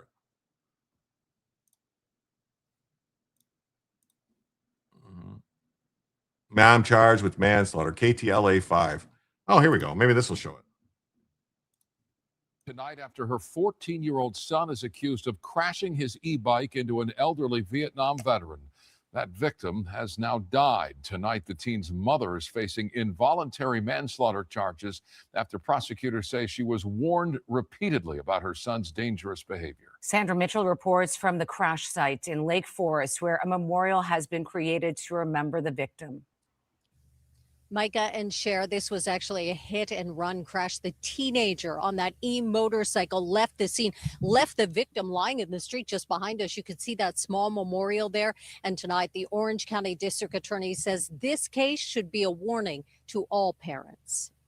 He was a very kind, loving person. He always told me stories of his war stories because he's a veteran. He was very humble, very kind. 2 weeks after a teenager on an e-motorcycle slammed into him, 81-year-old Ed Ashman has died of his injuries. And tonight, the teen's mother is facing felony charges, including involuntary manslaughter.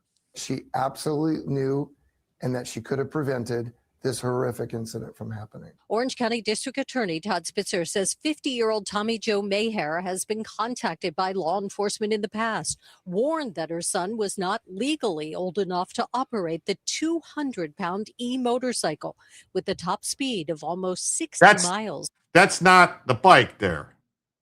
That's not the bike. That's just stock footage from look at the top. That's stock footage from a different company.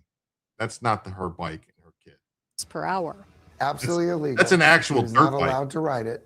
And she was warned that in the event he continued to ride it, she could be charged with child endangerment. Witnesses say the 14-year-old was doing wheelies outside El Toro High School on April 16th when he collided with Ashman, a substitute teacher and Vietnam veteran. The teenager fled the scene. Tonight, the community is mourning and has already donated more than $100,000 to Ashman's family.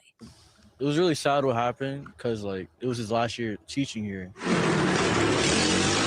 The tragedy is the latest incident involving teens on e-bikes and motorcycles endangering others. This is a pandemic. This is incredibly serious. Tonight, the Orange County District Attorney vowing he will aggressively go after parents.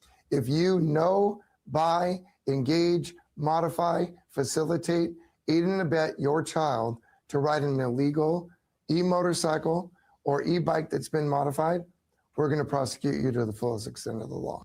If convicted of the most serious charges, Mayher could face more than 7 years in prison. Her 14-year-old son also facing separate charges. In Lake Forest tonight, I'm Sandra Mitchell, KTLA 5 News. All right. Yeah, there's different models of the Suron Ultra B. They have a street legal model. Here it is right here. Here's the company, Amp Suron Ultra B. All right. You could buy them on Amazon and eBay and stuff like that. So this is the bike. I mean, that looks kind of like a motorcycle more than a bike to me.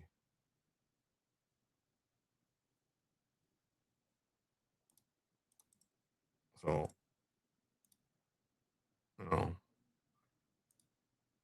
you can see there's different tires. This one has like street tires, and then they have ones that have knobby tires for dirt roads and stuff.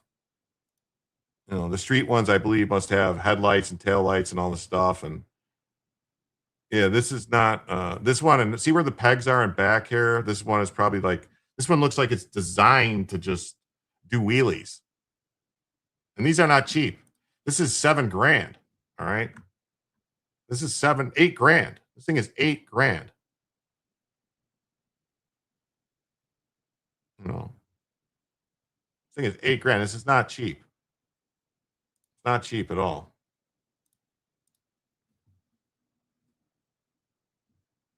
That's a street bike, no e-bike.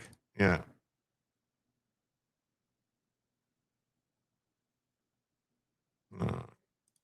Yet back when it was just assumed that as a parent of a minor child, you were responsible for their action unless you could show why you shouldn't be.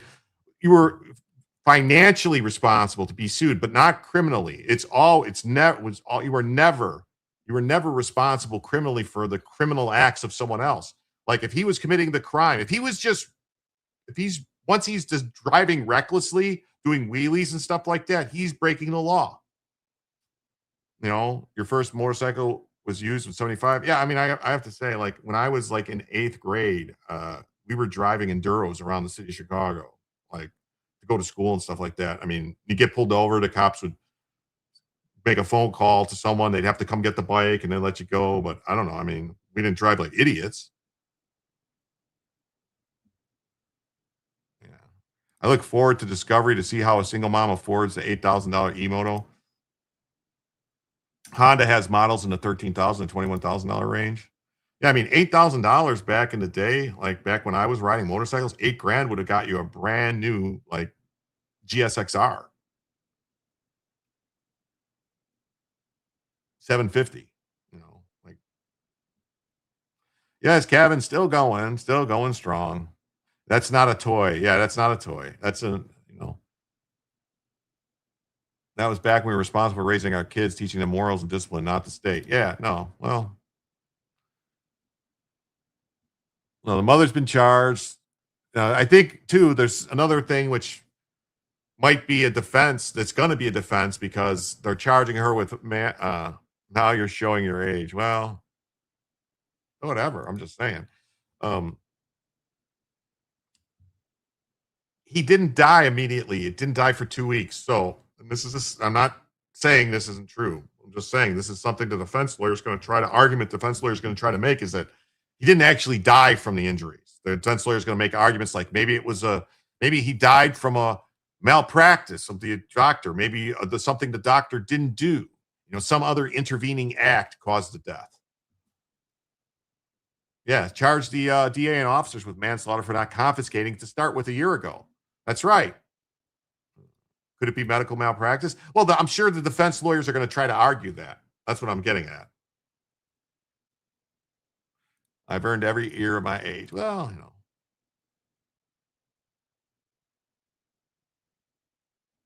We didn't drive like idiots and that.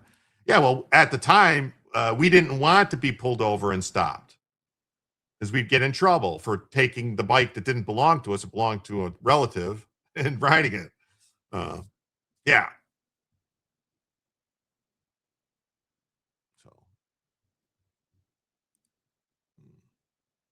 all right. And then this story, which I thought was really funny. 2 weeks is a long time away from the incident. Well, that's what I'm saying. It seems like 2 weeks is a long, unless he was on life support for 2 weeks and then they just pulled him off. Yeah, it looks like they didn't issue any tickets either. Why not? He was in the 80s. He wasn't leaving the hospital. I mean, that's what I'm saying. Like, I mean, they could make the argument that he was going to die anyway, but I don't, obviously the accident happened and he had his, he probably got knocked over. He probably got ran into, knocked over, hit his head, But the thing is, like, 2 weeks is a long time to,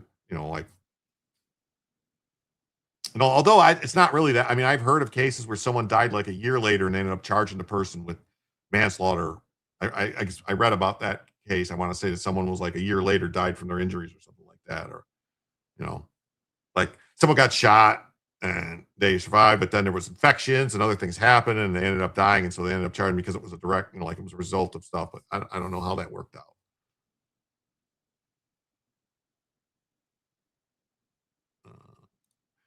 The law says you get your victim as you found him. His age is still the kid's fault. You should bounce this off Bronca for his opinion. Well, I sent this story to Bronca and to Rob and to a bunch of other people. I don't want to be name dropping stuff. That's ignorant. But anyway, I sent the story to a bunch of people. I send the stories out to a bunch of people in the law tube scene, and they do what they want with them.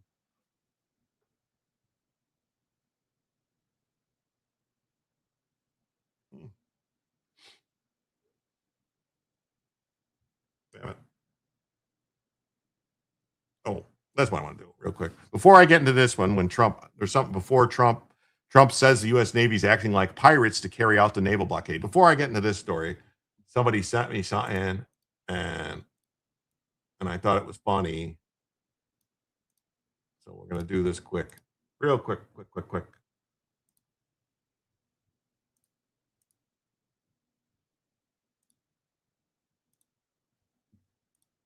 So chaos erupts as more than a dozen dwarfs raid the Scientology headquarters. The church called for arrests for the perpetrators for hate crimes. You have a Razor, Chopper 3 pocket bike, a mini Harley hanging in the garage, all bought for grandson starting at 4 years old. Yeah, I mean, that's the thing. Like, I guess if you're going to have a kid with a bike, you got to properly supervise him. But the thing, it's the manslaughter charge that bothers me. It's the manslaughter charge that bothers me. That's all.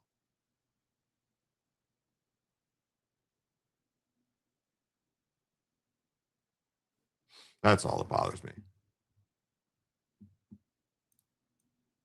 Why do they all look like?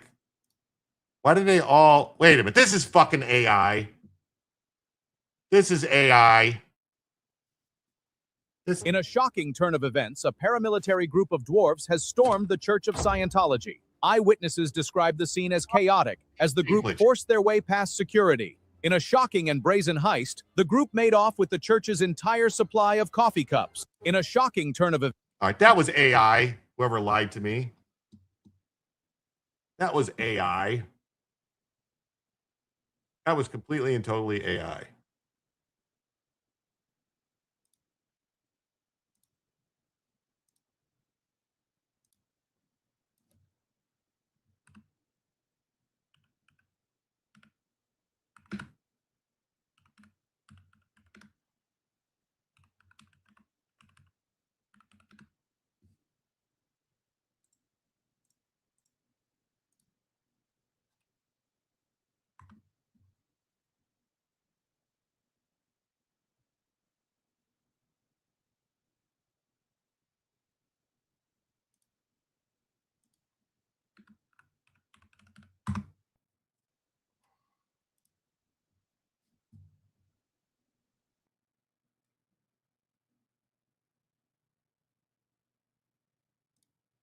Okay, well, I guess this has been going on because it's a viral trend. It's saying this is a viral trend. Saying this is a viral trend of stuff happening.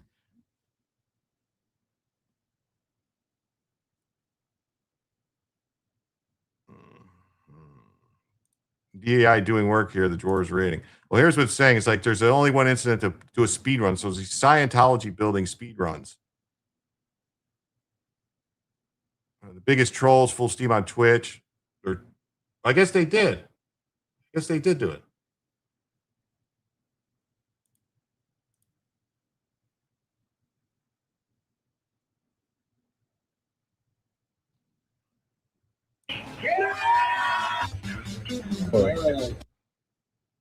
I guess they did. They did. A bunch of dwarves did storm in there, I guess.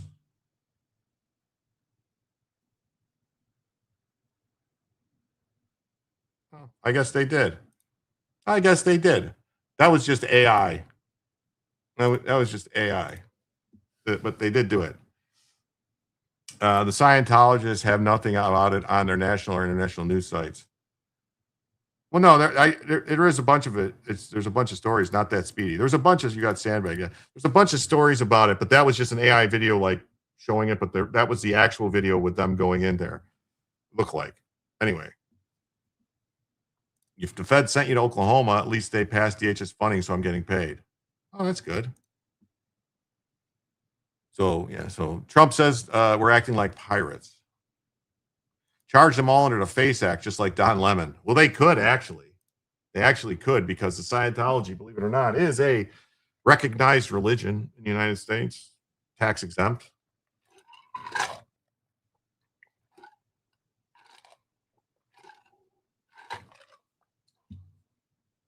Believe it or not, I'm walking on air. I never thought I could feel so free. Riding away on a ring and a prayer. Who could it be? Believe it or not, it's just me.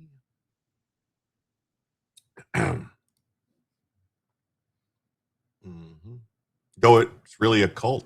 Trump should bring back Mothers of Mark. Piracy is an American tradition. Yes.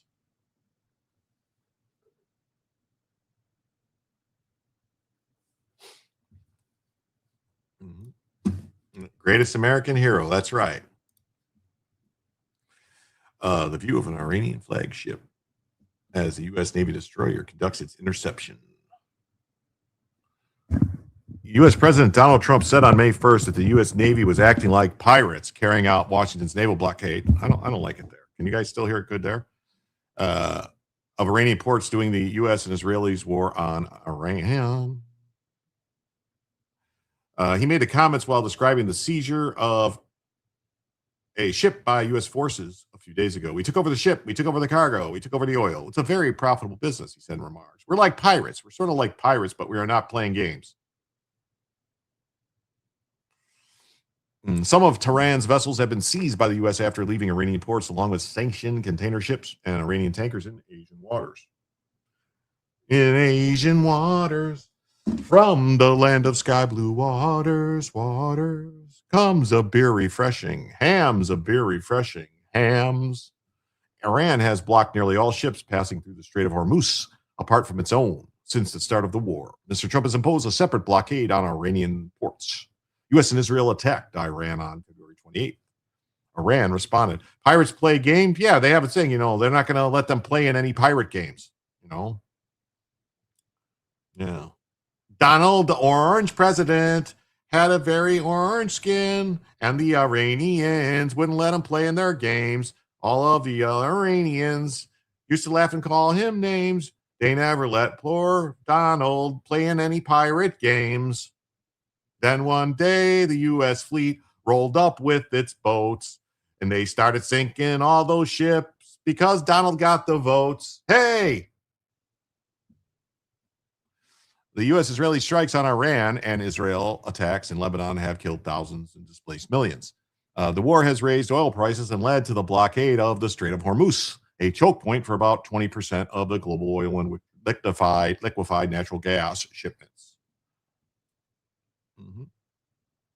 AC Ducey was prevented by pirates. Yeah, they had all types of games. They had a bunch of dice games that they used to play, you know.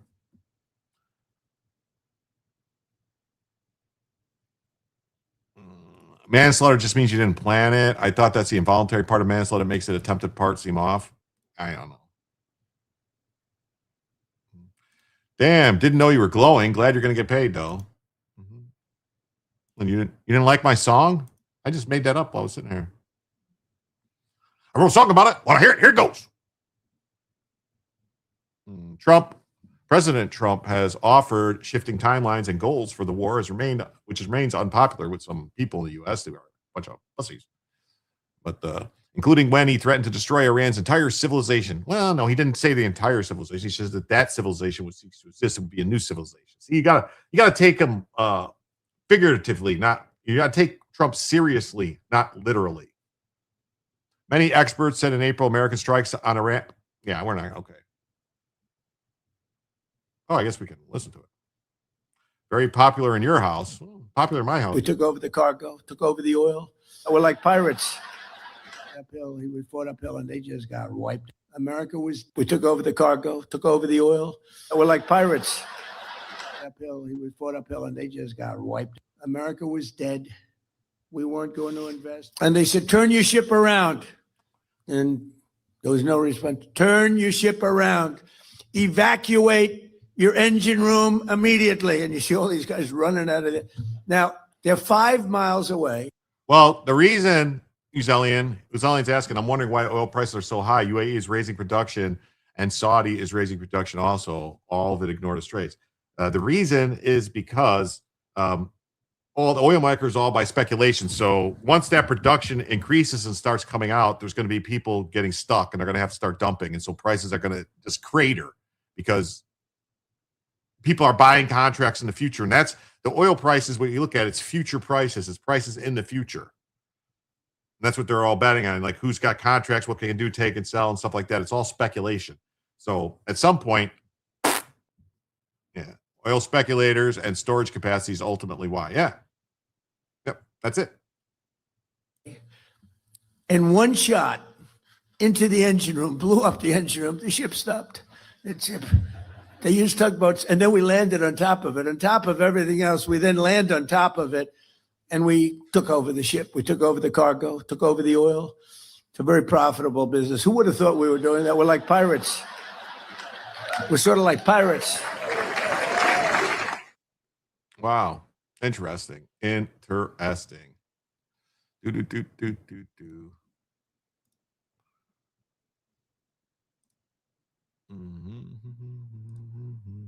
So yeah, Trump says U.S. Navy acting like pirates to carry out the naval blockade. So I don't know. How do I feel about that? I mean, I know that makes people cringe and people say like, oh my God. Do you think oil should be regulated to a point where the speculators can only control prices to a certain percentage?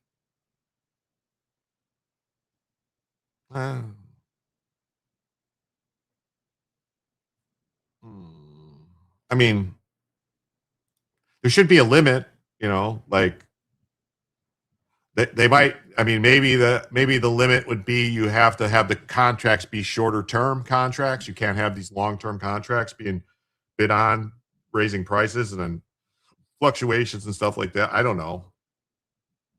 I don't think we should have like price controls, but there should be something maybe to keep this from happening, because that's all it is speculation, and then it drives everybody else and it causes all these things. So Duckfat says Brent crude is controlled by the Brits who are manipulating the speculation prices. Yes. Yeah. So why wouldn't you drop prices right now, knowing they're going to produce as much as in UAE to offset Iran's? Well, because some of these speculators have political aims, what they're doing. It's the letter of marque doctrine, zero legal issue. Oh yeah, well, letters of marque would be great if we actually did them. Did they do it? I know they talked about it, but did they do it?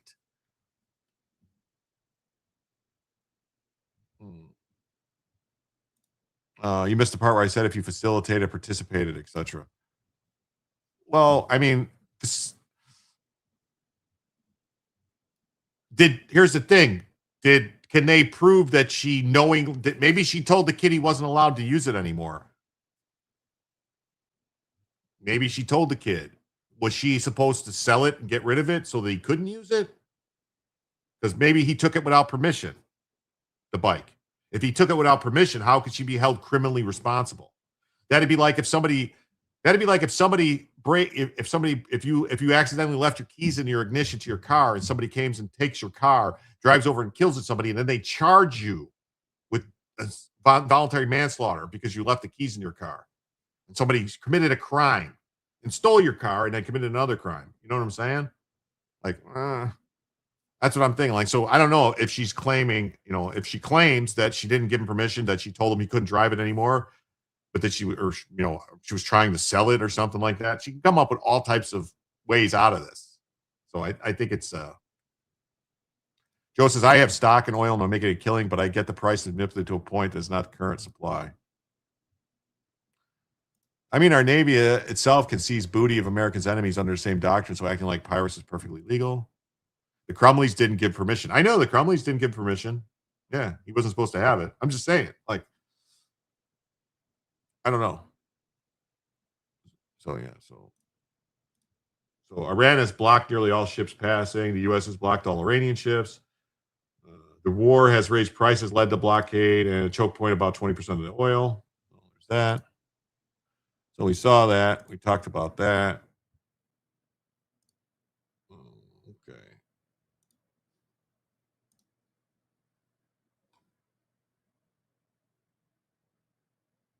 Okay. Next story. Yeah, the UAE left OPEC, and I don't think Saudi is far behind. I think if the oil prices get too high, then we'll install a windfall tax, probably. I think what's going to happen is there's going to be a new oil coalition that's going to involve the U.S., Venezuela, Saudi Arabia, the UAE, Kuwait, maybe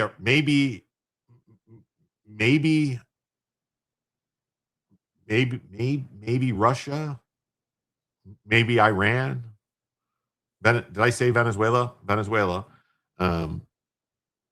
Maybe Iraq, and that's going to be it. Or they'll just cut out, like Iran and Iraq.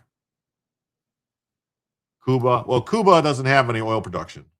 Cuba will be able to buy oil, but they don't have any oil production. Cuba. Supposedly, Cuba is looking promising, I've heard. So, in a completely meaningless story that I just found funny that I wanted to bring up, distractions are real. Yes, they are. Oscars tighten AI rules. Canada, are they pumping oil? Well, maybe Canada would be involved. Maybe. But if Canada doesn't want to be involved, then they don't have to be involved.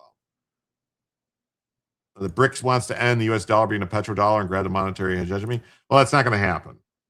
That's not going to happen. Cuba's in full blackouts, been so for days. Well, I heard that on May, yesterday was May Day. I heard there was electricity in some areas for them to have their celebrations. So, yes, in a Oscars tighten AI rules emphasizing human authorship. So, yeah, so if there's any AI involved in authorship and any of the writing or in anything, they are not going to be eligible for Oscars. The new rules announced Friday for next year's 99th Academy Awards. Not that anybody gives a shit about this. It's just saying.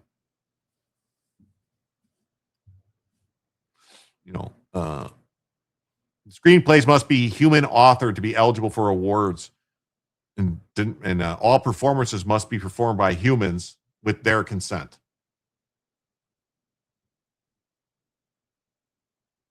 The thing that bothers you about the Crumleys is the gangbanger parents not getting charged. I agree. They got some oil from Mexico for May Day, like Jim said, performative all around. Canada is being converted into a resource satellite for China. Some sort of iron curtain is inevitable. Maybe.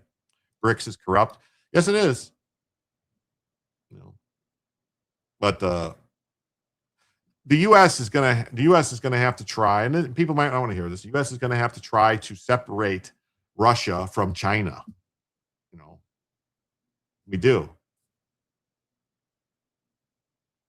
That's the smart move. That's the play for the future.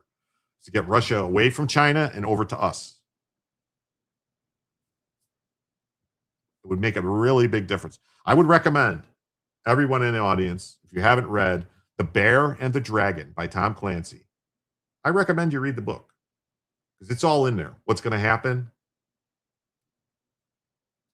He's like Tom Clancy, he's the one who wrote a book about planes flying into buildings way before 9/11. He's covered all the stuff with Iran, the stuff that happened in Venezuela and Colombia, the drug stuff. He's covered all the stuff. It's like Trump's whole administration is just reading Tom Clancy books and going, yep, this is what we're doing. It's the same. Clancy goes into details. Yes, he does. Start buying tons of Russian oil and fill our reserves on the cheap. That's right.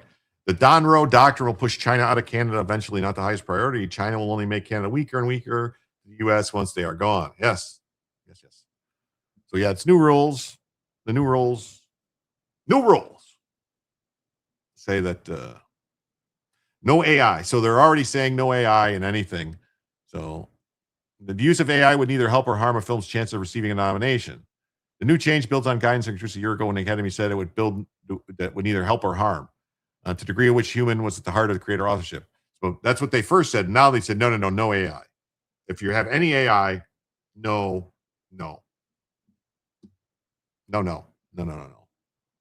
So take it together, the updated language suggests an effort to more clearly define the boundaries of authorship at the moment when tools such as a voice cloning, digital doubles, and AI-assisted writings are becoming more common.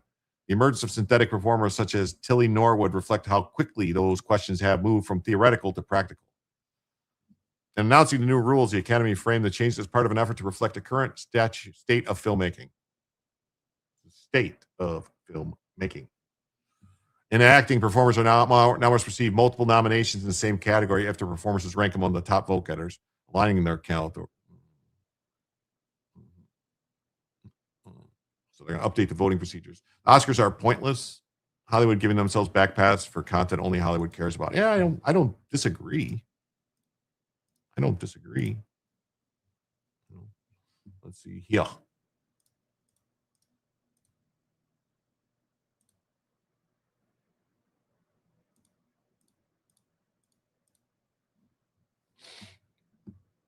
Okie dokie smoky. And then we got this news here. The fat slob known as JB Prickster is pausing all public duties after a health procedure, according to the Chicago Sun-Times. We wish him well.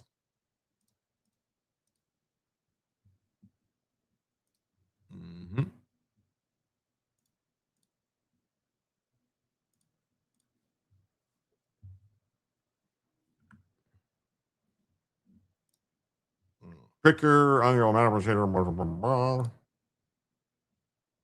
recovering from a medical procedure he had. Okay. What? Recovering from a medical procedure. Illinois Governor JB Pritzker recovering from a medical procedure he had today. Now, the governor's office described it as a routine outpatient urology procedure. Next week, Pritzker will continue working, but he's put a pause on public events. What kind of urology procedure would cause you to miss a week of work? It's very interesting. Did he have kidney stones? Did he have to have a stent put in? Did he have a stricture? Gastric bypass. His body rejected the Ozempic. I made this up. Okay. Are they confirming he has a dick? Maybe it took him lap band surgery. Something. But I mean, that's what I'm saying. Like prostate cancer could be. You know, I mean, I think he's too old to be worried about having like a, what's it called? Holy crap! What is going on with my brain? Never forget that Pritzker fled to his family's ranch in Florida while keeping his state closed during COVID. Gallstones could be vasectomy. That's what I was thinking of. Maybe he was having a vasectomy. But he's kind of too old for that. I couldn't think of the name of it. I don't know what's happening. Maybe he transitioned to a woman to appropriately reflect his bitch-made nature. That's possible. That is always possible. It is always possible, my friends. It's always possible. Wow, we got 150 people here. Urologist is not gallstones. Jab side effects. Well, yeah, urologist would be kidney stones, right? Kidney stones, or like if you ever had kidney stones, you're subject to later in life having what's known as a stricture, where you would have like your bladder's not emptying all the way, so you have to get a stent, a thing put in. They have to go in, open it up, put a thing in, which that could take like a week. You'd have this in, so maybe that's why, because he's got a bag where he's peeing into a bag for a week because until it gets healed. I don't know. Just saying. So an outpatient urology procedure. Next week, the governor will fulfill his duties in public events. The governor will he's in pause public events. The governor is grateful to well-wisher. Pritzker is still able to fulfill his duties as governor, but Lieutenant Governor Juliana Stratton will remain in Illinois as he recovers.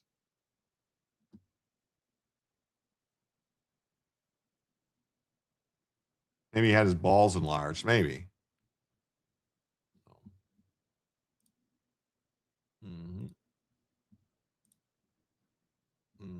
Hold on a second.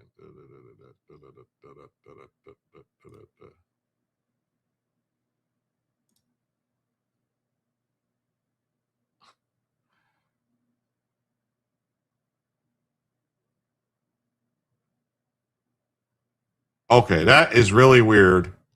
That is extremely weird, and I'm starting to get freaked out now. Because hold on. We were just talking about Tom Clancy, and I just got an email right now. I just got an email right now. And from the Hunt for Tom Clancy Substack sent me an email trying to get me to look at some weird stuff that, like, what is going on? What is going on?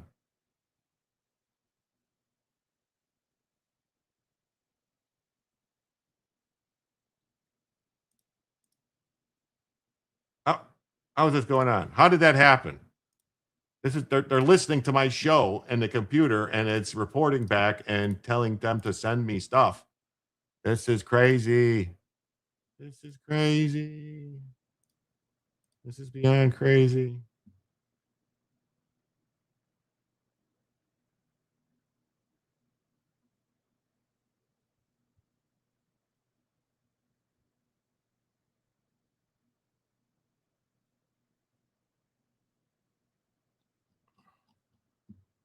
This is crazy.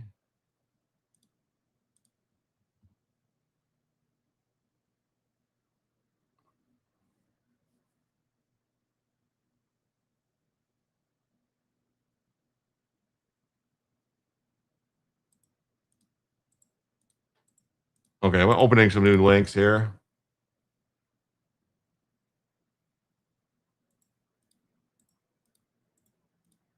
I'm all out of links. It'll take a minute.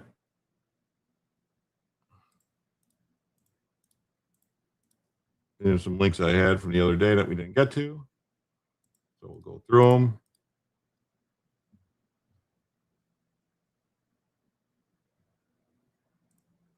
I don't think, I don't know. I can't remember if we got these or not. All right. Mm-hmm.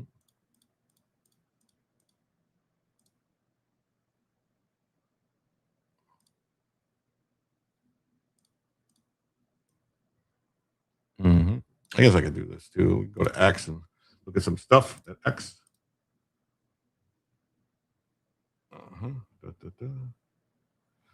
Here we go. Let's do this. We'll do some little X tricking.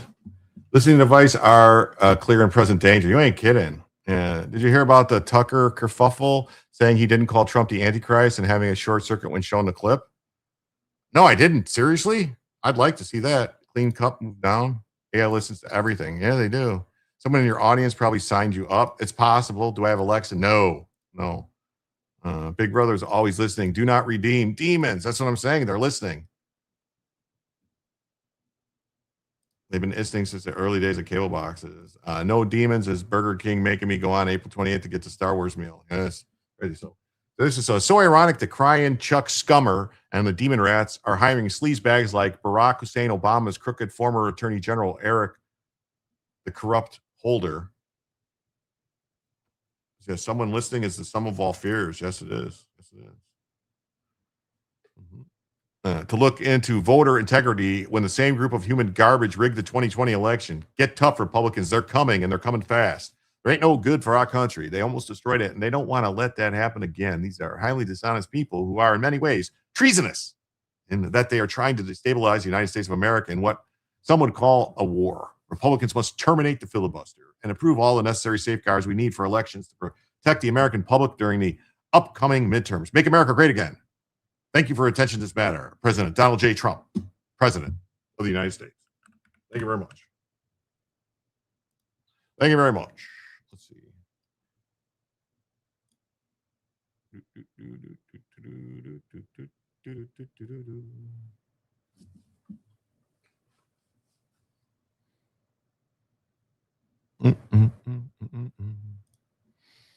Well, I'm done with the Tom Clancy puns. Well,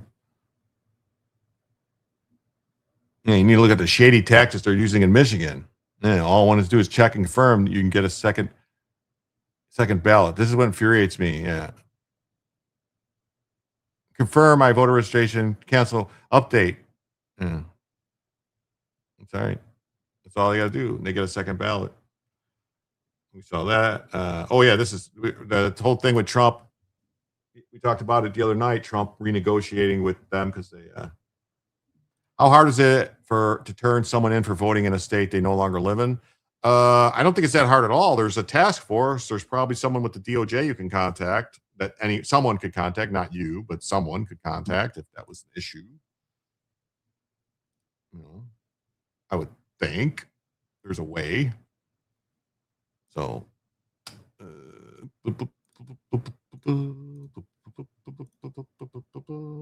could they get arrested? Yes, they should get arrested. Jim, I DM you the Antichrist thing with Tucker. Okay, I can pull it up in a second. So the EU negotiated a fair deal. Trump negotiated a fair deal with the EU last year, cutting tariffs to 15% in August. 8 months later, and the EU has done nothing but Trump-proof the deal. They haven't honored a single commitment. Trump was right to restore the tariffs. We talked about this, remember? 9 months, zero EU compliance. Trump was right to restore the auto tariffs on the Europeans. Well, imagine signing a contract to sell your house. I care far more about 14th birthright and redistricting decision with those in place. Removing the filibuster is far less important. You ain't kidding. Then 6 months later, you discover the buyer never actually transferred the money. Worse, the buyer's lawyers have quietly rewritten the purchase agreement to add an expiration date so that if you complain, the whole contract simply dissolves and the buyer keeps the keys for free. You would not call this a misunderstanding. You would call this a swindle, and you would expect the law to give you your house back. That, in essence, is what Brussels has attempted to do with the United States.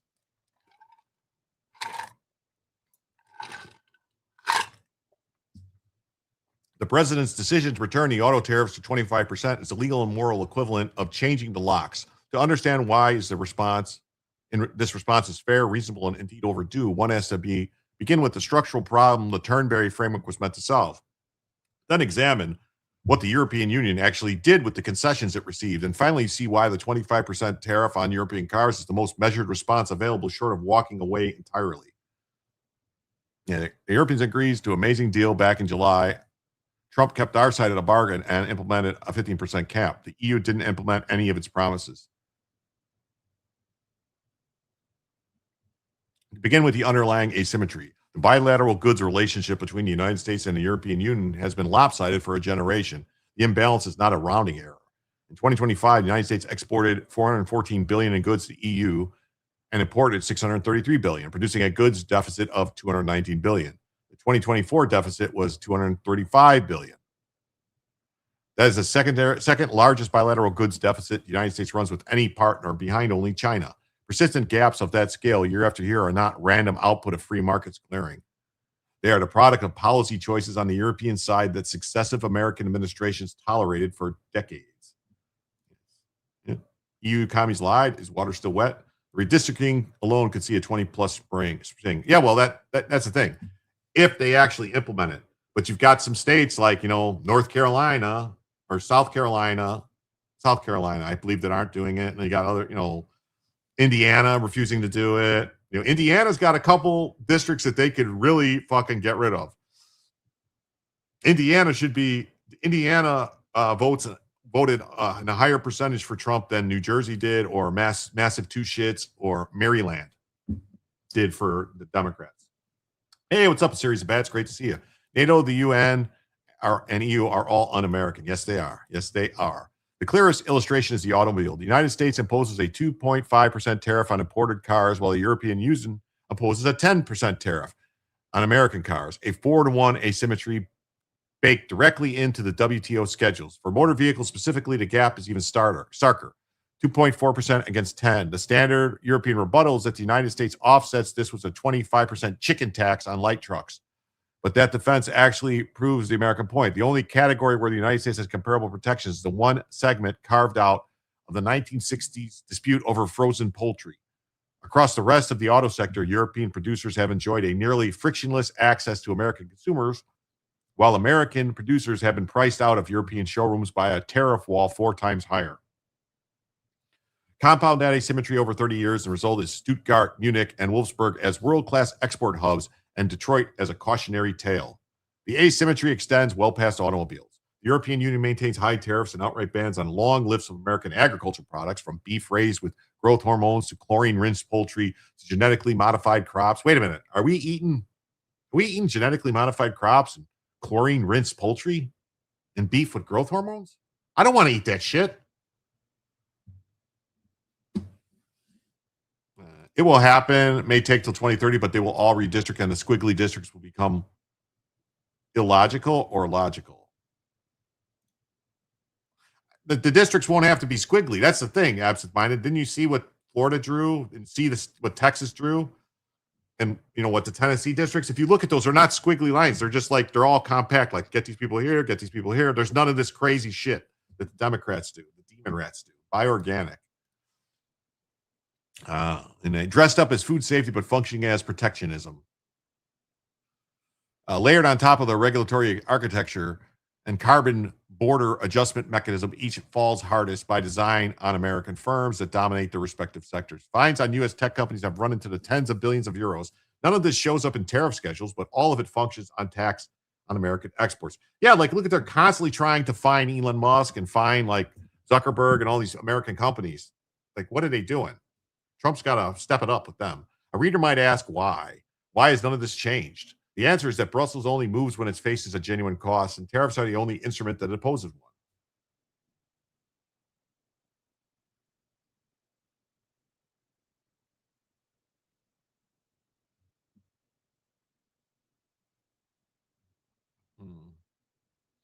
There's a Star Wars meal. Is that what we're talking about at Burger King? A Star Wars meal for May 4th?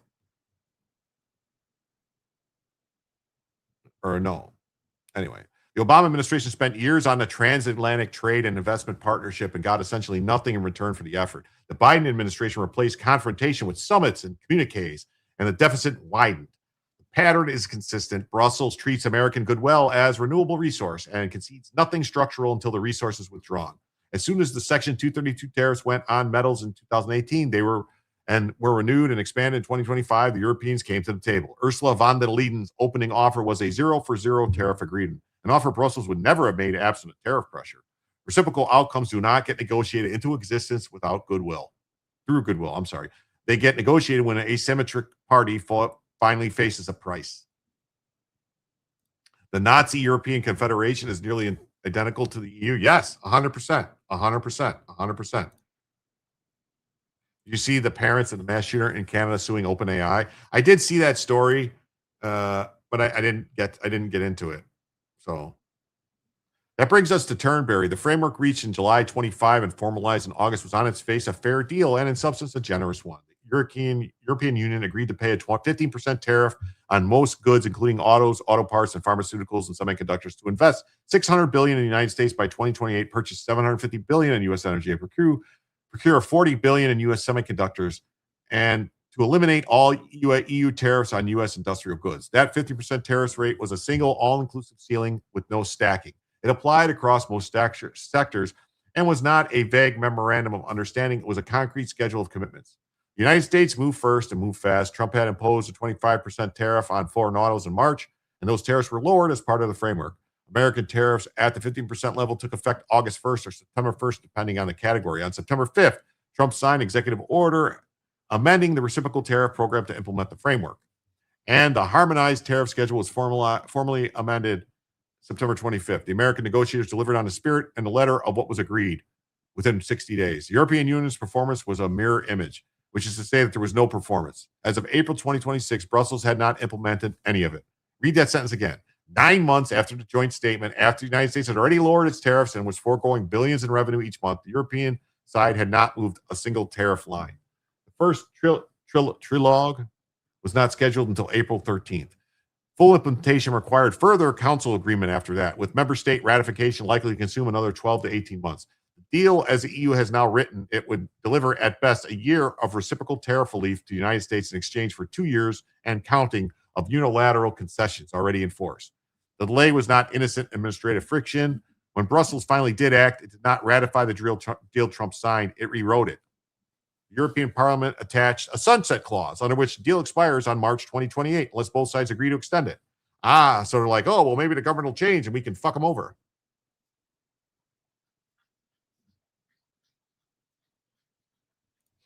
Also, yes, there is, but not May 4th. It's like April 28th for the new Star Wars Mandalorian Grogu movie. Oh, Bella moved. Bella moved. Bella moved. She's drinking some water. Bella moved.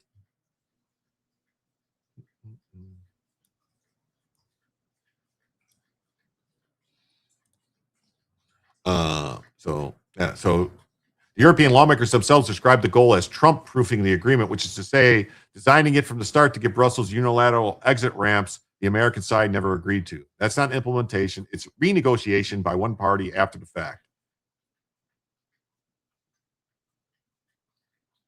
The EU did not encounter unforeseen difficulties. It executed a strategy, taking the lower U.S. tariffs today, slow-walking the ratification, inserting a sunset and sunrise clause that did not exist in the original agreement. The bureaucratic rope-a-dope was not a bug in the European negotiating posture. It is the posture. It's what Brussels did to Obama on TTIP, what Brussels did to Biden on the Trade and Technology Council, what Brussels has now tried to do to Trump. German politicians who have never signed the front of a payroll will never outsmart Trump and his team. I hope. I mean, maybe they think that the U.S. courts will prevent them from doing anything about it. I don't know. Given that pattern, the question is not whether the United States was justified. It's why the response took as long as it did.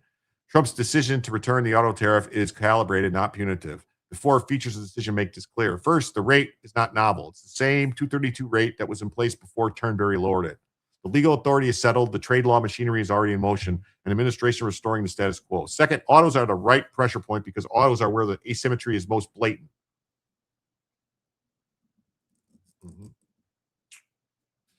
The EU auto industry supports 13.8 million jobs and accounts for a significant portion of the bloc's GDP. When a 25% tariff lands, it lands hard on Wolfsburg and barely registers in Detroit. That is leverage being applied where leverage works. Third, the off-ramp is built directly to the announcement. Trump explicitly states the European producers who build cars and trucks in American plants will pay no tariff at all, and noted that more than $100 billion in new automotive plant construction is already underway. That's not punishment. That's price of non-compliance, with a clearly marked exit for any firm willing to invest in American workers. Fourth, the response is proportional to the breach. The European Union took the benefit of bargaining a lower U.S. tariff from August onward without delivering its half. 0 tariffs on U.S. industrial goods, the investment commitments, the energy purchases. When one side performs and the other does not, the performing side is entitled to claw back its consideration. Commercial lawyers call this restitution. Trade negotiators call it credibility. A United States that lets Brussels run out the clock on the deal is a United States that will never extract a real concession from European Union again, because every future European negotiator will have learned that the American side cannot be played. The complaints now emanating from European capitals about Trump's betrayal should be read in that light. The party that took the keys, moved into the House, and rewrote the contract on its own typewriter is in no position to lecture anyone on good faith. Brussels accepted the form of the Turnberry Agreement and rejected its substance. It pocketed American concessions and quietly inserted unilateral exit clauses. Before the pattern hardens into precedent, the United States will not subsidize European protectionism while waiting 18 months for a deal Brussels has already gutted. It's a minimal response consistent with American credibility. That's right. Check this guy out, Alexander Muse. He's great. He does great work. He does great work. And here's the Burger King thing. Burger King launches Out of This Galaxy limited time menu inspired by a highly anticipated upcoming movie. What is the burger? So it's a burger, chicken fries, chicken nuggets, barbecue bounty whopper, a flame grilled quarter-pound beef served on a helmet-shaped carton. Oh, inspired by the bounty hunter. Melty Swiss, crispy pickle chips, bacon, lettuce, tomato. I'm going to try that. Grogu's blue cookie shake, blue sugar cookie, garlic chicken fries, imperial cheddar ranch tots. Oh, I'm going to try those.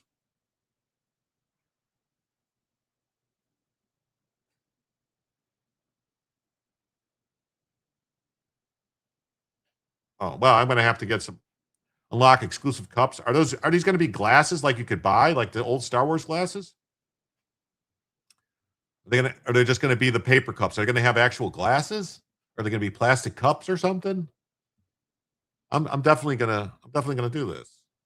I'm definitely starting May 4th. I'm definitely gonna get this. I'm definitely gonna get this. Me, yes, I'm definitely gonna get this. Certainly would never buy an EU car.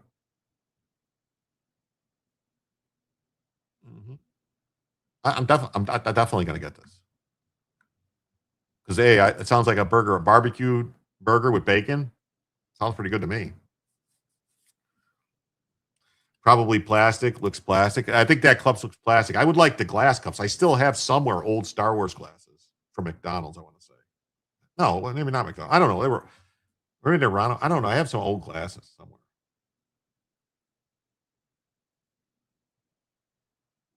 May the 4th be with you.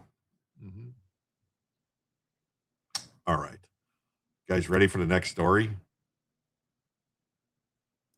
You guys ready for the next story? Tupac's stepbrother files a bombshell lawsuit suggesting a huge conspiracy around the rapper's death. You have the old glasses from Burger King. Were they from Burger King, the old Star Wars glasses?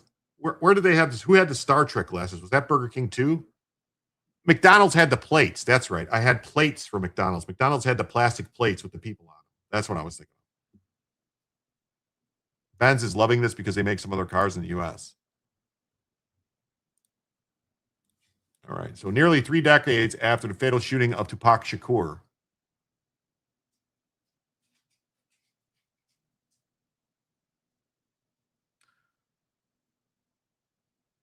the alleged iconic rapper's killing was part of a far-reaching conspiracy involving multiple unidentified players, not just a man currently facing charges.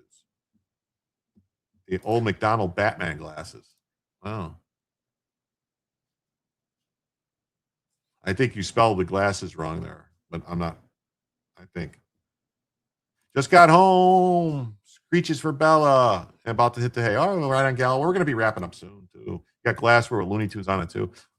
We're like 100 away from a 4th hour. I don't think we're hitting it. And I think we're right about at the point. Tupac's stepbrother seeks damages for wrongful death against Dwayne Keith Davis and up to 100 unnamed defendants. Yes. In a suit reviewed by the California Post, argues that recent evidence, including a grand jury testimony and a Netflix documentary, points to a coordinated plot behind the 1996 drive-by shooting in Las Vegas. You are appreciated. For the first time in nearly 30 years, threads are starting to come together. He wrote a book. This will go nowhere. He wrote a book. And these people have not been held accountable for their crimes. Davis, a former gang figure long linked to the case, was arrested in 2023 and remains the only person criminally charged in connection with the killing. Prosecutors allege he orchestrated the attack, though he has pleaded not guilty and expected to stand trial later this summer in Las Vegas. It's Las Vegas, baby.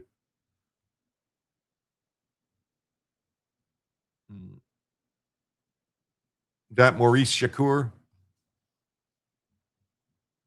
Tupac was shot on September 7, 1996, while riding in a BMW on the Las Vegas Strip after attending a boxing match. A white Cadillac pulled up alongside. Gunfire erupted, striking the rapper 4 times. He died 6 days later at the age of 25.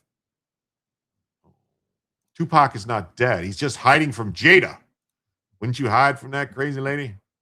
Despite decades of investigation, the case went unsolved for years, fueling speculation about gang retaliation and rivals within the music industry.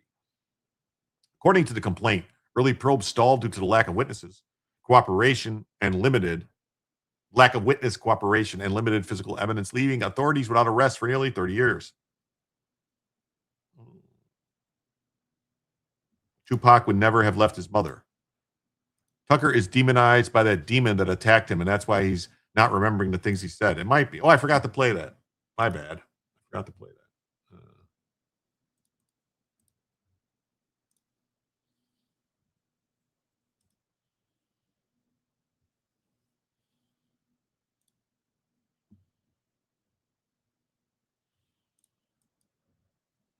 I forgot to play it. We'll get to that in a second.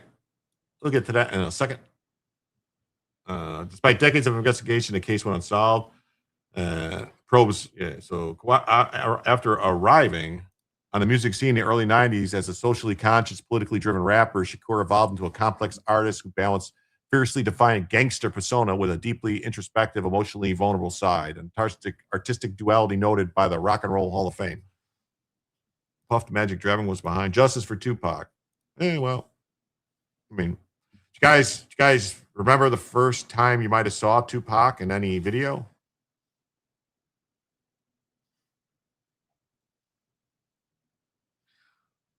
He was part of the Digital Underground. You've seen him in the Humpty Dance video, dancing in the background. He was one of the backup dancers. When you hear that song, the Humpty Dance, here's your chance to do the hump. Yeah. Also, that interview claims a spell surrounds Tucker. Okay. You were never into rap. Just saying. Puff Daddy. Puff the Magic Dragon was behind Puff Daddy? Probably. He achieved major commercial success with chart-topping stuff. Maurice Shakur claims the most recent developments, particularly grand jury transcripts released after Davis's arrest, and Sean Puffy Combs' reckoning have shed new light on the killing.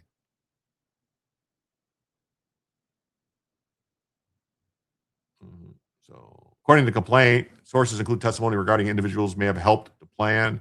Pseudo as allegations raised in a documentary by former insiders connected to Combs' record labels. Suit also cites allegations raised. Yes. The complaint emphasizes many potential participants remained unidentified, referring to them as John Does 1 through 100.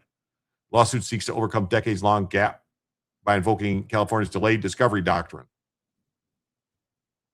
According to the filing, witnesses were reluctant to cooperate, and some suspects or potential informants died before they could be questioned. Well, I mean, Tupac's siblings, Sika Wajia and Maurice, attend the ceremony honoring a rapper's posthumous star on the Hollywood Walk of Fame in 2123. Okay.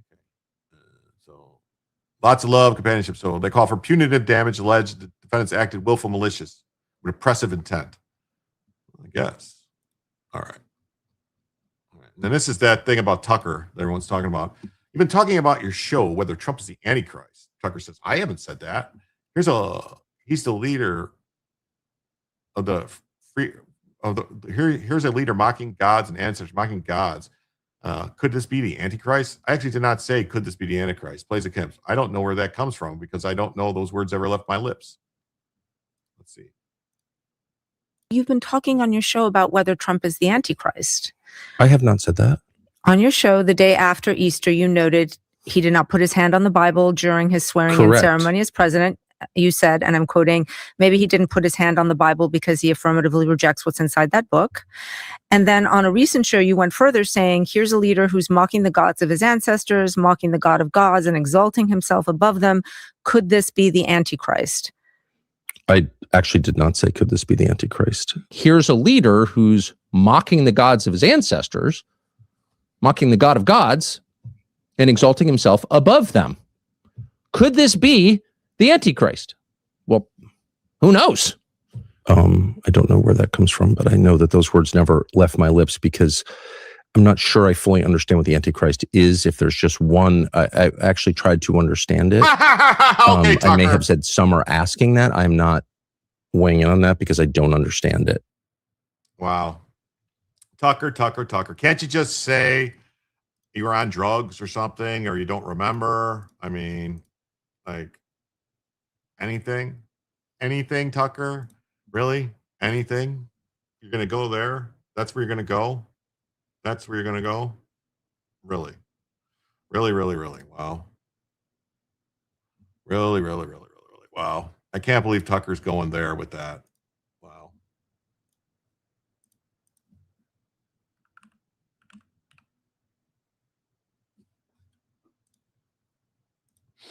I can't believe that's where you're going to go with that. Wow. I can't believe it. I can't believe that's where you're going with that.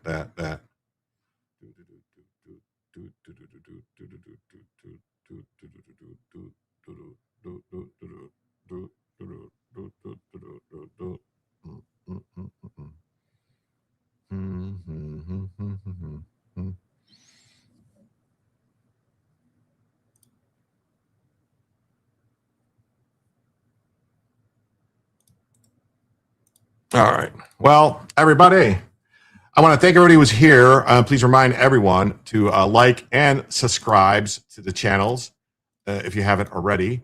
There should be a show tomorrow. I'm pretty sure. I'm pretty sure.